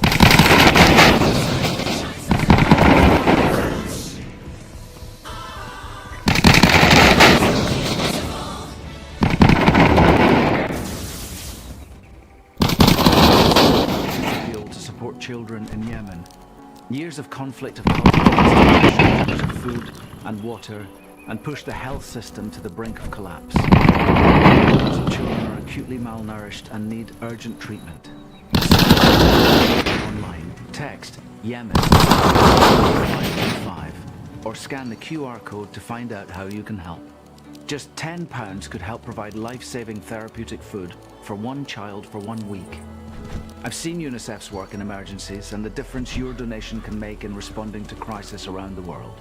UNICEF teams are working non-stop to provide life-saving supplies like medicine, therapeutic food and clean water. Many more children recover and thrive. So please search UNICEF Yemen online. 5525. Protect children in Yemen today. Your Just Clean bathroom smells great. Better use Febreze bathroom. Just flip to activate. Electricity needed. Febreze bathroom is a unique liquid diffuser that constantly fights odors and freshens for up to 50 days. Then, enjoy Just Clean freshness feeling for longer with Febreze bathroom. Febreze, breathe happy. I'm just trying to move forward. So I'm planning on having a girls' weekend to the tuck. Just died and you made us these baskets. This is how I deal. Your best friends in the world are here. What do you want to do? Have a goddamn pajama dance party.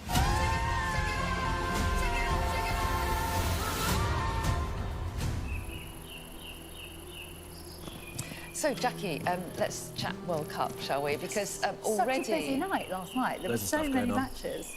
I slept through them all. But some great results, some really interesting results as well. Well, Cape Verde, who would have predicted at the start of this World Cup that such a small country, such a small group of islands would qualify for the knockout phase? Yeah. It's absolutely brilliant. That's what they've done. They got a 0-0 last night against Saudi Arabia. So, you know, Vozinha, we get to see the goalkeeper. the goalkeeper, the hero goalkeeper. We get to see his antics again when they play Argentina. That's who they're due to play in the next round. Messi and co. It's incredible. 500,000 inhabitants, and they have managed to get through. You know, obviously the first time they've gone through. Their recruitment has been, you know, go around the world and find people who are sort of related to Cape Verde. You know, they have gone to, you know, Portugal, and they have gone to Rotterdam. They've found, you know, they found one of their players on LinkedIn. So they have sort of gone searching for a team, but it's very well organised, very well organised. They play good football as well. It's not by chance. And they're a decent side. No, they're really good. I just think that's been such a good news story. When you would expect this, you know, expanded World Cup to be fleshy in terms of the teams that you think might be not very good and will, you know, pointless matches. That hasn't really been the case at all. No, and we love an underdog. And we love an underdog. I mean, everyone's going to be shouting for that one, sure they are. 100%. England play tonight. It is against Panama. Reece James is injured, which is a bit of a blow. So he's actually he's staying back at the base in Texas. But I think, you know, what England will need tonight and what they will expect is a good win, a convincing performance. And you'd want that for yourself anyway, you know, going forward into the last 32, where England are currently scheduled to play Senegal. You want to go in with the draw the other night, I think. Well, they're through. Right. They are through on 4 points. But you just want to finish top of that group and have be confidence, be in control, and Yeah. you know it's like a sign to everybody else. The same way, you know, France absolutely destroyed Norway last night. You know, we are in it to win it, and we are dangerous. And it's a message, especially against a team like Panama. But you know, while the Scotland fans to see if there's any chance they go through, and their fans are still there. England fans full of hope that, you know, this team are going to go. Our sports correspondent, some of those fans who've travelled for this match. This is what England will be up against tonight. A huge number of Panama fans are already dominating Times Square ahead of the game, revelling being at this World Cup. You wouldn't know they've already been eliminated, and a warning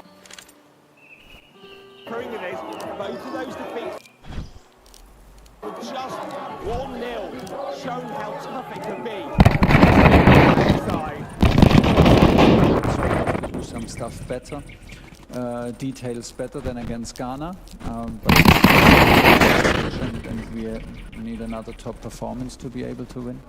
England had already hoped to finish the spot by now, but after the impressive opening 4-2 win over Croatia came the frustration of the win. There's now an injury blow. Defender Reece James has been ruled out with a hamstring problem. Another England defender. Every day is a dream, and more than a dream. So, you know, to be in this position it's a lot of responsibility. I feel like I have a lot of responsibility to myself and my family, but, you know, for those around the world that potentially do have this dream and want to, you know, achieve something to achieve is just playing the World Cup. You know, for those who I think it's important that they know that from here, that, you know, that they have and do far more than I ever will. It does look like in New York, but we are expecting many thousands of England fans to be supporting the team in the stadium. Yeah, we hope for much better than the other night. Did you have that belief? You know, I'm always a pessimist, but optimist at the same time. Let's see if it feels. But it's about getting their way past Panama tonight. well, we can get some more on the World Cup, because as I said, it was so busy last night. I didn't watch the France-Norway match. I've seen it. Brilliant. Can I just say something? Nothing to do with the football. Norway have got such a good brand. Really? You know the whole row thing. Oh, yeah, like yeah, everybody in my Vikings. house keeps banging things. Their shirts are great. Their fans do the row wherever they are. Escalators that get off their bikes in the middle of different countries and start rowing in the middle of the road. There should be a competition for the best fans as well, shouldn't there? Scotland will be up there. Scotland will be right up Scotland there. will be up there, but Norway will definitely be up there, and they are still in there.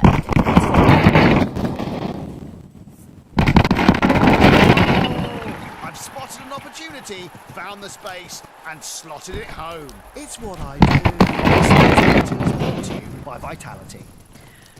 Okay, let's start with some more from England now, and England take on Panama tonight. A win will likely see the Lions top their group ahead of the tournament's knockout stage. Let's have a look at the news. Saka to start. In previous matches, he will come on with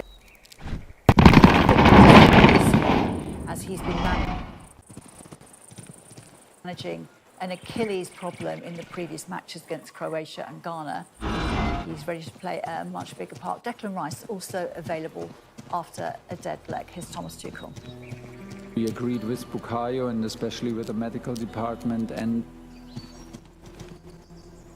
in very tight cooperation with Arsenal that this is the way to build since many days fully free of pain, fully free of discomfort and ready to start.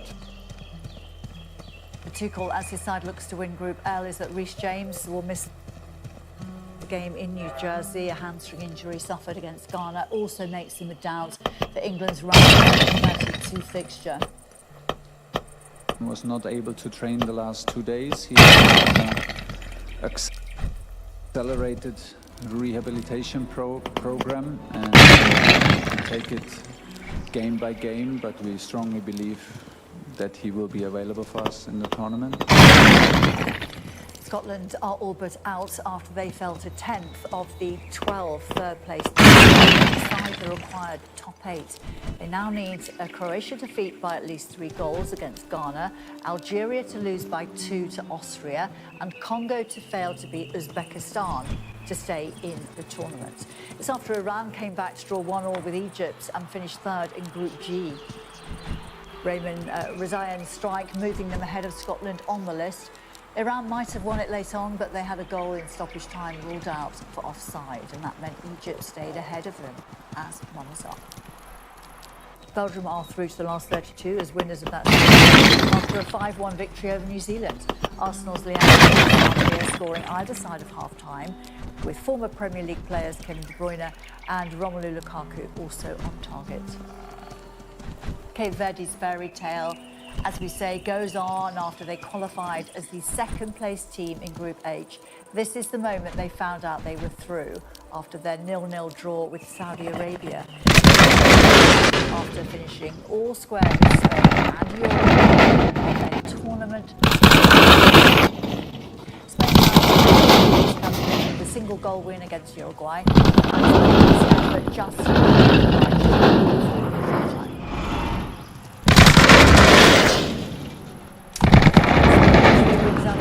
win Group L in their section decider, Iran.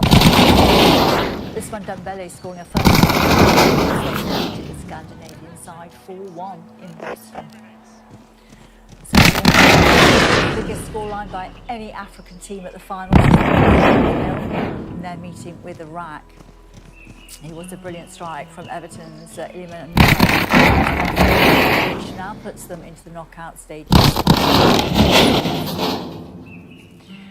England's cricketers will look to keep their stirring fight back against the sides resume the third and final test on day 3 at Trent Bridge later on today. Resuming on after A couple of late wickets spoiled a good first day. New Zealand were then all out for 438. The last 9 wickets going for just 121 runs. And despite losing Amelia Gay for a duck, England took their opportunity to strike back with the bat. And Duckett reaching a century here before bowing out 99 balls. The home side closing on 223 for 2, still 215 runs behind. It is live on Sky Sports Cricket at 10:15. What about this, meanwhile, from Ireland in their T20 meeting with India in Belfast, the hosts posting a score of 182 for 9 before bowling out their opponents for 148 to secure a first in any format by 34 runs. It was a brilliant moment for Ireland. On Formula 1, and Red Bull's team principal Laura Mekies has admitted there's uncertainty over whether Max Verstappen will remain with the team this season. The 4-time world champion is contracted until the end of 2028, but he's understood to have an exit clause in his deal based on performance. It would allow him to go next year if he's outside the top 2 in the going into the summer break. He is currently 7th. Well, Verstappen and his rivals are all who went fastest in both of yesterday's practice sessions of this weekend. The Italian, who leads Lewis Hamilton by 41 points in the title race, almost a quarter of a second clear of second place Oscar Piastri. P3 is live on Sky Sports F1 from 11:30 this morning. It is Zizou Bergs against Ugo Humbert in the final of tennis's Eastbourne Open this afternoon after the latter ended Jack Draper's run on his return from Draper, who will face Taylor Fritz at Wimbledon, was beaten 7-5. Bergs had earlier beaten another British player, Toby Samuel, as he came to take a decider 6-2. Trying to overcome a shin injury to be able to take on Croatia's Antonija Rizic at the All England Club. Serena Williams returned with a tie against Maya Joint. England's Charlie Hull has missed the women's golf major of the year in the PGA Championship. That's after she'd been looking to build on her 5th second-place finish at that level in the recent US Women's Open. The second one over par, a round of 73 rather, meant that Hull missed out on the weekend by just a shot. The South Korean holds a 5-shot advantage in Minnesota. Better news for the men's world number 1 PGA Tour's Travellers Championship. First ball round of 60, which includes 11 birdies. 2 ahead of Victor Hovland.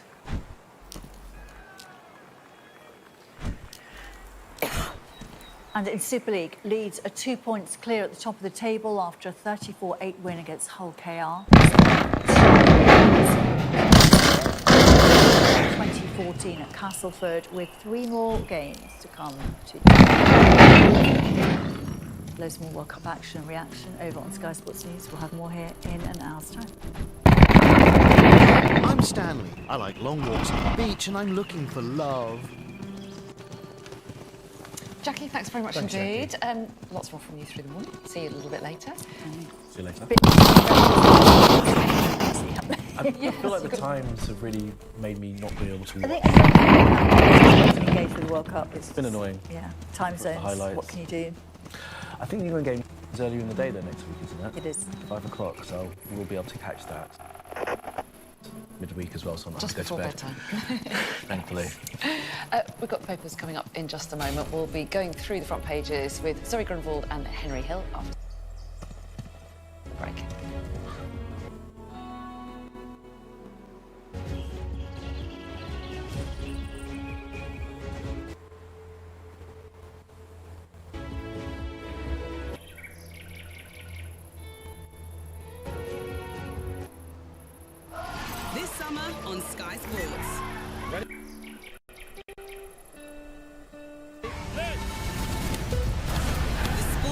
doesn't stop. It just doesn't stop. Couldn't ask for a better day. Just outstanding. Swing's pretty good. Feel it.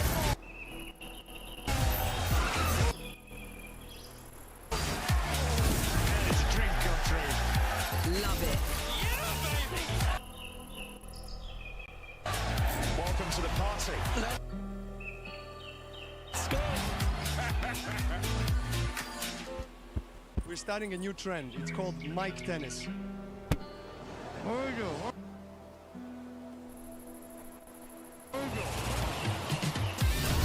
Norris wins the British Grand Prix. Magic moments of the magic weekend. Away we go, go, go. Oh, that's fantastic. What a finish. Your incredible summer has only just begun on Sky Sports. When the sofa's calling, but the floor looks appalling.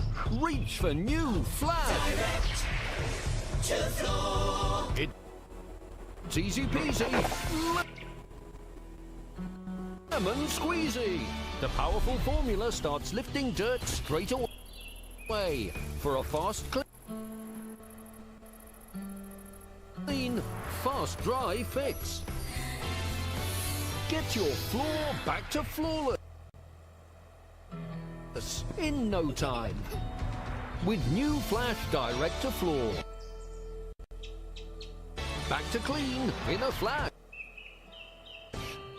This is Jana and her siblings, and this used to be their home in Gaza. هاي كمان كنت أتعلم فيها. هذه الطريقة كنا نروح فيها على البحر نقعد عليها نقعد فيها بالشمس. UNICEF is working with local partners to restore essential services that have been destroyed, providing clean water, school and life-saving medical supplies. To support our work, search UNICEF Gaza or text Gaza to 84903 and help make a difference to children like Jana.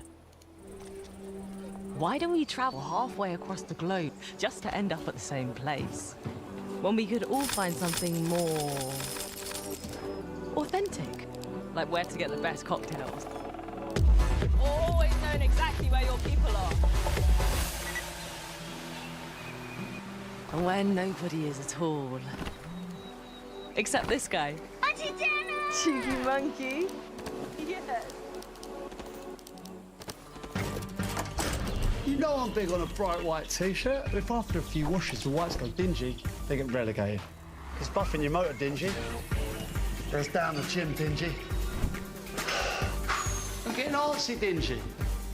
But the big one from Ariel cleans really deep to bring back bright whites. Because you know all that dinge is just old dirt built up over time. So now I've ditched the dinge on all my t-shirts. I might have too many now. Ditch the dinge with the big one from Ariel. Always keep away from children. I hope we haven't forgotten anything. Travel insurance, I tick that box. Yeah, but remember what you forgot last year. All Clear Travel Insurance sponsors Sky News weather. So after a record-breaking hot week, a change to fresher conditions is going to take place this weekend, but do watch out for some thundery downpours. So Friday saw the June record being broken for the third consecutive day. The red extreme heat warning has now expired, but an amber covers southeast England today. So thunderstorm warnings may be issued for parts of England too, and early thunderstorms across southeast England will clear this morning to leave much of England and Wales dry and sunny. Elsewhere, it's going to be cloudier with some outbreaks of rain, but central and eastern Scotland do look fine. All Clear Travel Insurance proudly sponsors Sky News weather. Well, thanks for staying with us. Let's take a look at the morning newspaper. Joined by the political journalist Zoe Grunwald and the political editor for The Critic, Henry Hill. It's a new title for you, isn't it, Henry? It is. Congratulations. Thank you very much. All right. 10 years at last place was long enough. It's time to move on. We'll talk about that another time. All right, let's get started with the front of the Guardian. So you're going to kick us off with this one. Take us through the reporting here. Pressure on the current Home Secretary. Yeah, so as we know, Shabana Mahmood, the Home Secretary, as it stands now, is trying to shore up some support for her controversial immigration bill. This hasn't been very popular with figures on the left of the party. There's been particularly concerns over the measures around asylum claims, things like indefinite leave to remain, and potentially looking at the way that the ECHR Convention is applied to ongoing asylum cases. So there's been lots of concerns from the left of the party. Lord Dubs, Alf Dubs, who's a Labour peer, has been pretty vocal about this as well, particularly about the treatment of asylum seekers and refugee children.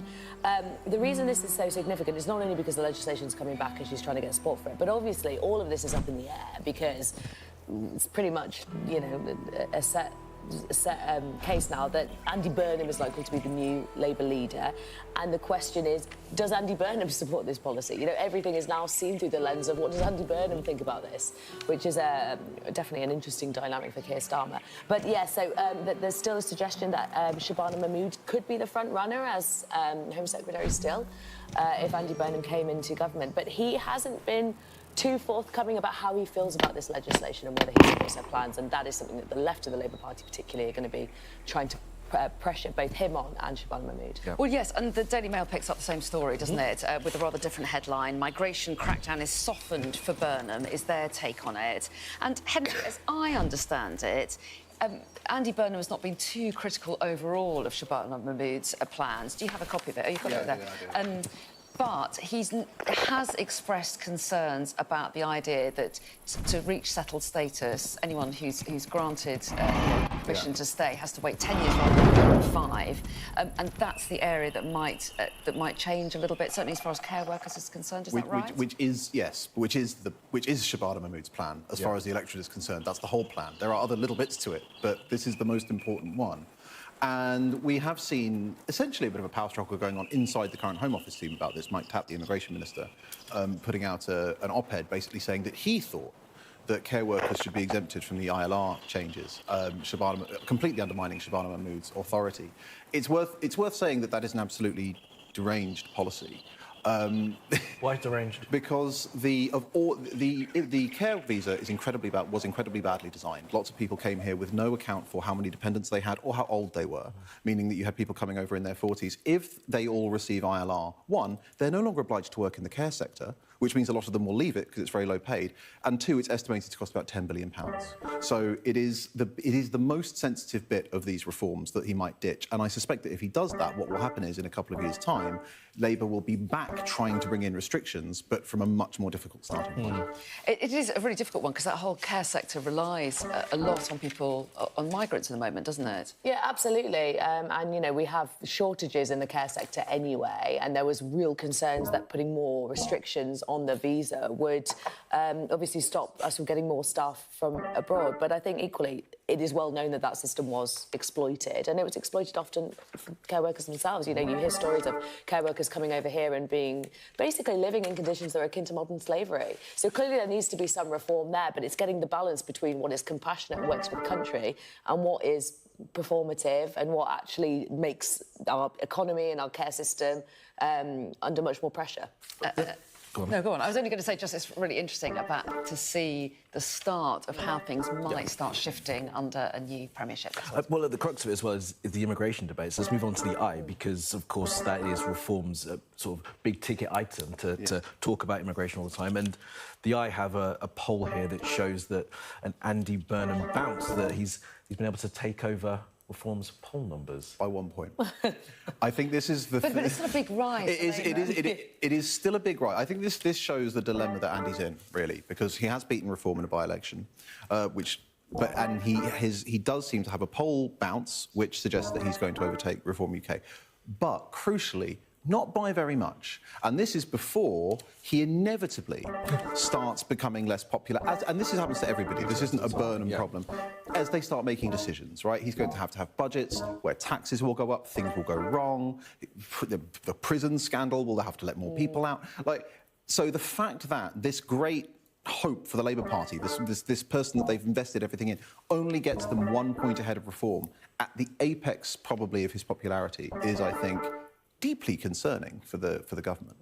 Do you think that's right, Zoe, or do you think that Andy Burnham were thinking, well, they haven't seen anything yet? You know, I haven't shown them what I can do, and I'm confident that I can stretch the gap further. The problem is Burnham is quite restricted with what he can do because he doesn't have a mandate from the people. You know, he's coming in off the back of a really not very radical, pretty conservative manifesto from this Labour government. So if he wants to bring in change, he kind of has to do that in a way that doesn't depart too much from the manifesto, in which case a lot of people would be asking, well, is that change at all? So it's tricky for Andy Burnham, but I think the big thing is tactical voting, and I think that will basically, if he wants to do that, he's going to have to convince a lot of the voters that Labour was losing to the left to come back to Labour and support him. So that would be the big question. Can he keep the Greens and the Lib Dems away and stop Reform coming through the middle? Do you mind if I just skip us ahead? Because I think it follows on in our conversation to the Daily Telegraph, where the former head of the Civil Service, Cabinet Secretary Simon Case, saying that Andy Burnham must call a general election to get that mandate to do anything radical. We had a conversation off camera about whether or not that would happen.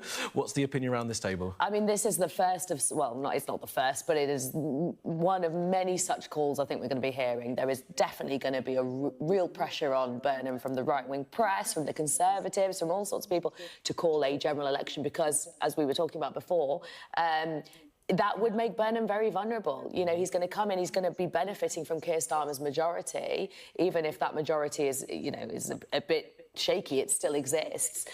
If he were to call an election, that would be such a risk. You know, the idea that Reform could win a lot of seats, it would really make that threat from the right feel a lot more real. But Burnham is in a difficult position because actually if he wants to do things that radically depart from the Labour manifesto, he's going to have to answer questions about that mandate. Is it going to happen, Henry?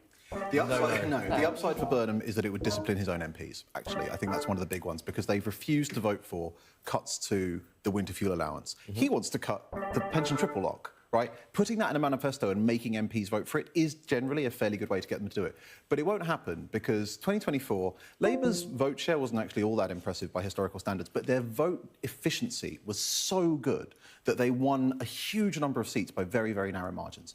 That means that even if Andy Burnham had a several-point lead over the second party, which he doesn't have in the current polling, and delivered a good result by historic standards, he'd lose well over 100 seats, right? That means, politically, he has started out, gone backwards. Politics is a narrative game. That will immediately overshadow his premiership. And then, as Zoe was saying, there's, what, 100-plus Reform MPs in the House of Commons? Immediately, instead of this sort of happy period he's in now where they're talking about what bits of the left's agenda they're going to do, they would immediately be back front and centre. Oh, my goodness, how much can we give Shabana That's kind Mahmood? of what Theresa May experienced, wasn't it? She seemed to be way ahead in the polls, so she called an election when she took over and then ended up with a much reduced majority. He has a choice of being remembered as the next Theresa May or the next Gordon Brown, because, of course, if he doesn't go, he will eventually lose his popularity anyway, and then people will be like, oh, well, he should have called an election. Brown, Bottler Burnham. It works as well. Exactly, right. I mean, there is an alternative where he goes and he proves himself to be able to beat Reform and across the country, as they did. I mean, they beat Reform handily. You may feel happy Reform won that local election handily. And I think that's a good point. You know, there have been 3 by-elections that we've seen recently where Reform just haven't performed at the level that they really hoped they would. And I think, you know, there is real evidence that Nigel Farage's popularity does peak at a certain point. There is a large portion of the public that don't like him. And without Nigel Farage, there's not a lot of talent. I mean, there isn't a lot of liked people in the Reform Party. Reform came second in, 90 seats last time. They only need to win those, plus another few. OK. We'll pick up this discussion in the next hour, because you will be back. But thanks both very much indeed for the time being. And stay with us, because we'll bring you our top stories next.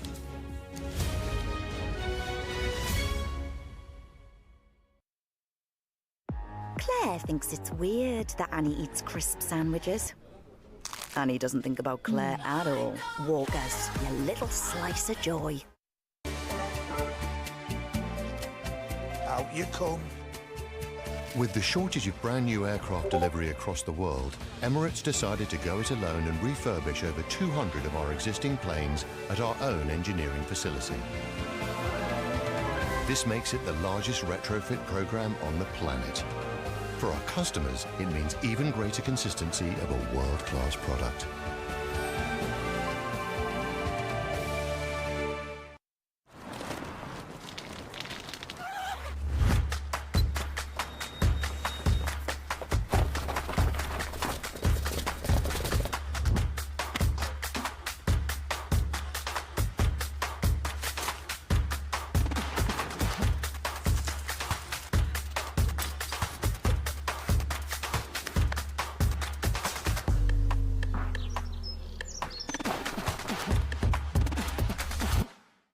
What makes your teeth unique is what makes them hard to clean. A worn brush head makes cleaning even harder. Over time, it gets less effective at cleaning your teeth and gums, leaving more bacteria behind. So remember to switch to a new Oral-B brush head every 3 months. A new brush head fully adapts to the hard-to-reach places between teeth, removing plaque and boosting cleaning power back to 100%. So check, change, and get back to your perfect clean with Oral-B. The big one from Ariel is way bigger than a regular pod. Oh, grilled cheese! Big mess, big deal. Big spill, big deal. Big landing, big deal. The big one from Ariel. With double stain and odour removal, all those big messes really are no big deal. The big one from Ariel. Always keep away from children. What's happened to him? I'm not sure. He's been acting really out of character lately, turning off the lights, going through the recycling, even burying the car keys. I think he found out about global warming. Oh, that happened to my Clio a few months ago. But then we just switched our dog food to Grub Club. It's made with insect protein, which means less greenhouse gases. It's also hypoallergenic and vet-approved. Grub Club, dog food with purpose. Shredded wheat is just one single ingredient. High-fibre, whole-grain wheat. Simple. Rudy invents this stuff. Not simple. We'll stick to the simple stuff. Shredded wheat. It simply does it. Catch T20's top 2 nations throwing everything at the Smash Hit Series of the summer. Oh, it's coming near the board. Where players and fans... These are grown men. Magnificent. Go all out. Back-to-back sixes. Wow. Incredible shot. Are you in? England versus India, live on Sky Sports.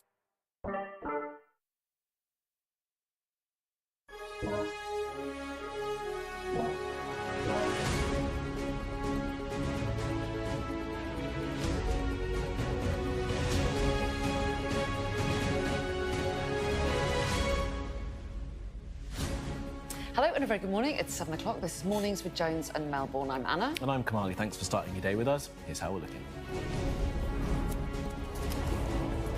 After the Venezuela earthquakes, even the buildings still standing are death traps for residents and rescuers. Almost 1,000 people are now confirmed killed.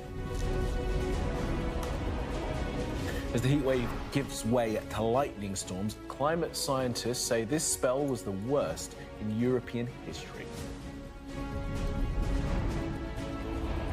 The US-Iran ceasefire faces its first major test, with President Trump ordering fresh strikes for what he calls a foolish violation in the Strait of Hormuz. Well, Jackie will join us a little bit later with all the sport, looking at the World Cup, and we'll take a look through the morning's newspapers with Zoe Grunwald and Henry Hill. Plus, how the killing of a famed Lebanese conservationist by the Israeli military has sparked outrage across the world.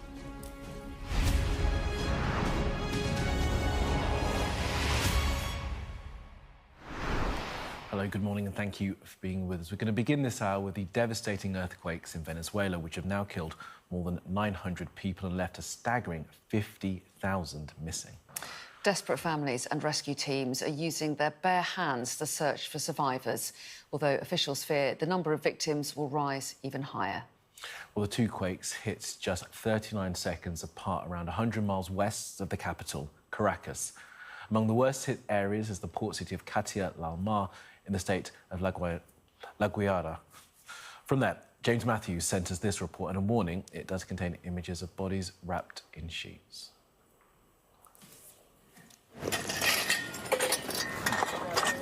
Catia del Mar is where the earthquakes hit hardest.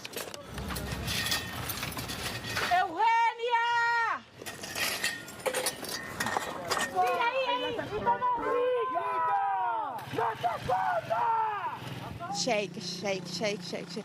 Very, very strong. We travelled northwest from Caracas, past the rescue traffic. to a place where the sun came up on a town's collapse. There was silence here, even if the earthquakes resonate still.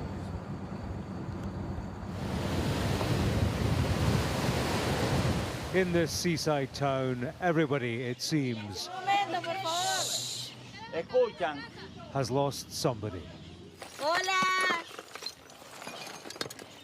¿Me escucha? There is the smell of death here and sense of despair. Niña Eugenia! Christopher! Some find the belongings of loved ones lost, Maria! and it aches. Christopher! Maria! Necesitamos máquina. Machinery is the shout. They are begging for help here because they're digging by hand. We met Anthony Oropesa at the gates of his apartment block. His wife and 3 children were inside when the earthquakes came. Isabela, María Fernanda, mi esposa María José y mi hijo José Alejandro. He says they are in the rubble behind him.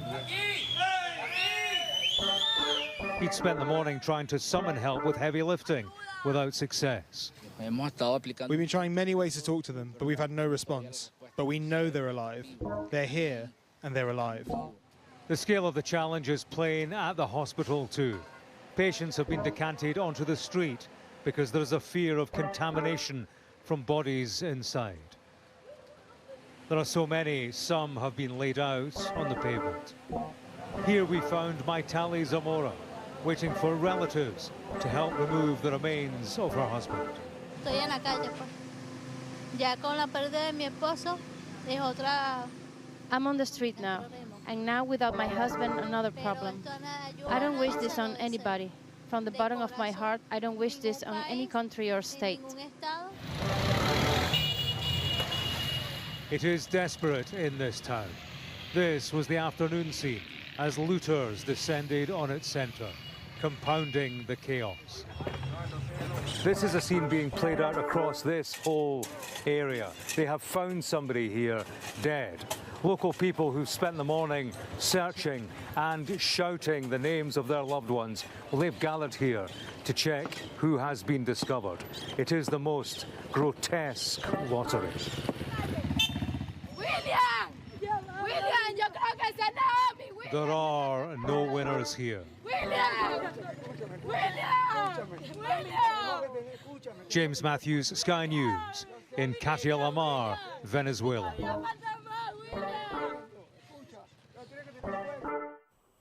Incredibly upsetting and distressing images there that our team are witnessing on the ground in Venezuela. And to give it a little bit of context, it's a figure that we talked about yesterday, but one that is so shocking, that 80% of people in the country were already living in poverty before this earthquake struck. So this level of devastation is just so appalling for the country. And the problem is, we're looking at these buildings now. Many of them aren't insured. No. So the idea that they could be rebuilt quickly enough to house people is very unlikely. And obviously the government has very little money as well. In the meantime, though, rescue workers are arriving. Spanish and US military have arrived. The US has pledged $150 million to help, and there are rescue missions from across the various continents, Europe, Asia, and the rest of South America as well. And the UK itself has announced a 68-member search and rescue team supported by the Royal Air Force. They've also sending specialist dogs as well to be deployed. But the race is on. I mean, these early hours are just so crucial. They are, they're the most important ones. And what we're going to see, I think, over the coming days and weeks is just what happens when a country is completely sort of left to its own devices and sort of ostracised from global systems. These buildings were built with absolutely zero building codes. They weren't built to be able to withstand earthquake forces. And in no way were they built to withstand the force of the earthquake that struck in the middle of the week. As you can see, they've completely pancaked. When you see earthquakes in other places, buildings often do topple over, of course, but they are sometimes built under strict codes that allow them to withstand the shaking. Many of these built quickly and cheaply were not built to code because of the fact that Venezuela has been run by Nicolas Maduro and Hugo Chavez for many decades, and outside of many of the sort of the international restrictions that are put in place to make sure that buildings are built to be able to withstand seismic activity.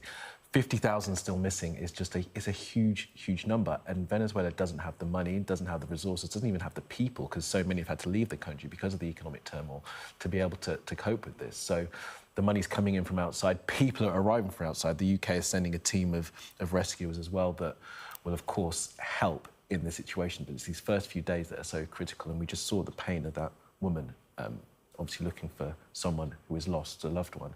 And now those scenes are going to be repeated for the next coming days and weeks for many. Yeah, our team's on the ground there. We'll have plenty of coverage of this story throughout the day. Now here, the end is in sight. The heat wave, the scorching heat gave way to some lightning storms last night with some cooler temperatures were promised on the way. But in troubling news, climate scientists say that this was the worst spell of heat in the continent's history. It was only possible because of human-made climate change. I'll speak to the meteorologist who joins us in a cool studio this morning. Much cooler in here than it has been. So Joe, look, why don't we start with that news from the climate scientists saying that this is just the worst period that they've seen on record? It really is incredible. Records are breaking across Europe. We've had all-time records in some countries like France, June records for many as well, and they're still breaking. We're going to see the temperatures rising even further across some central and eastern parts of Europe over the next few days, so Austria may break their record. But for us, we broke our record for 3 consecutive days for June, getting a high of 37.3 degrees Celsius yesterday.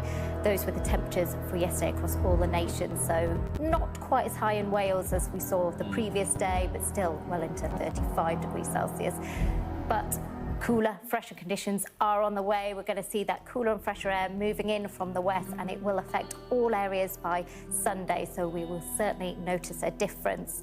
But today, it's still hot and humid for quite a few of us across England, particularly the southeast. That's where there's still that heat warning in place, an amber one, but we will see those temperatures dropping off. But like I said, that amber extreme heat warning is out for the southeast for the rest of today, and then, like I said, cooler conditions. But there have been some thunderstorms, like you said. We have seen some lightning overnight, particularly in the southeast. Not huge amounts of rainfall, but certainly lots of flashes, perhaps waking people up.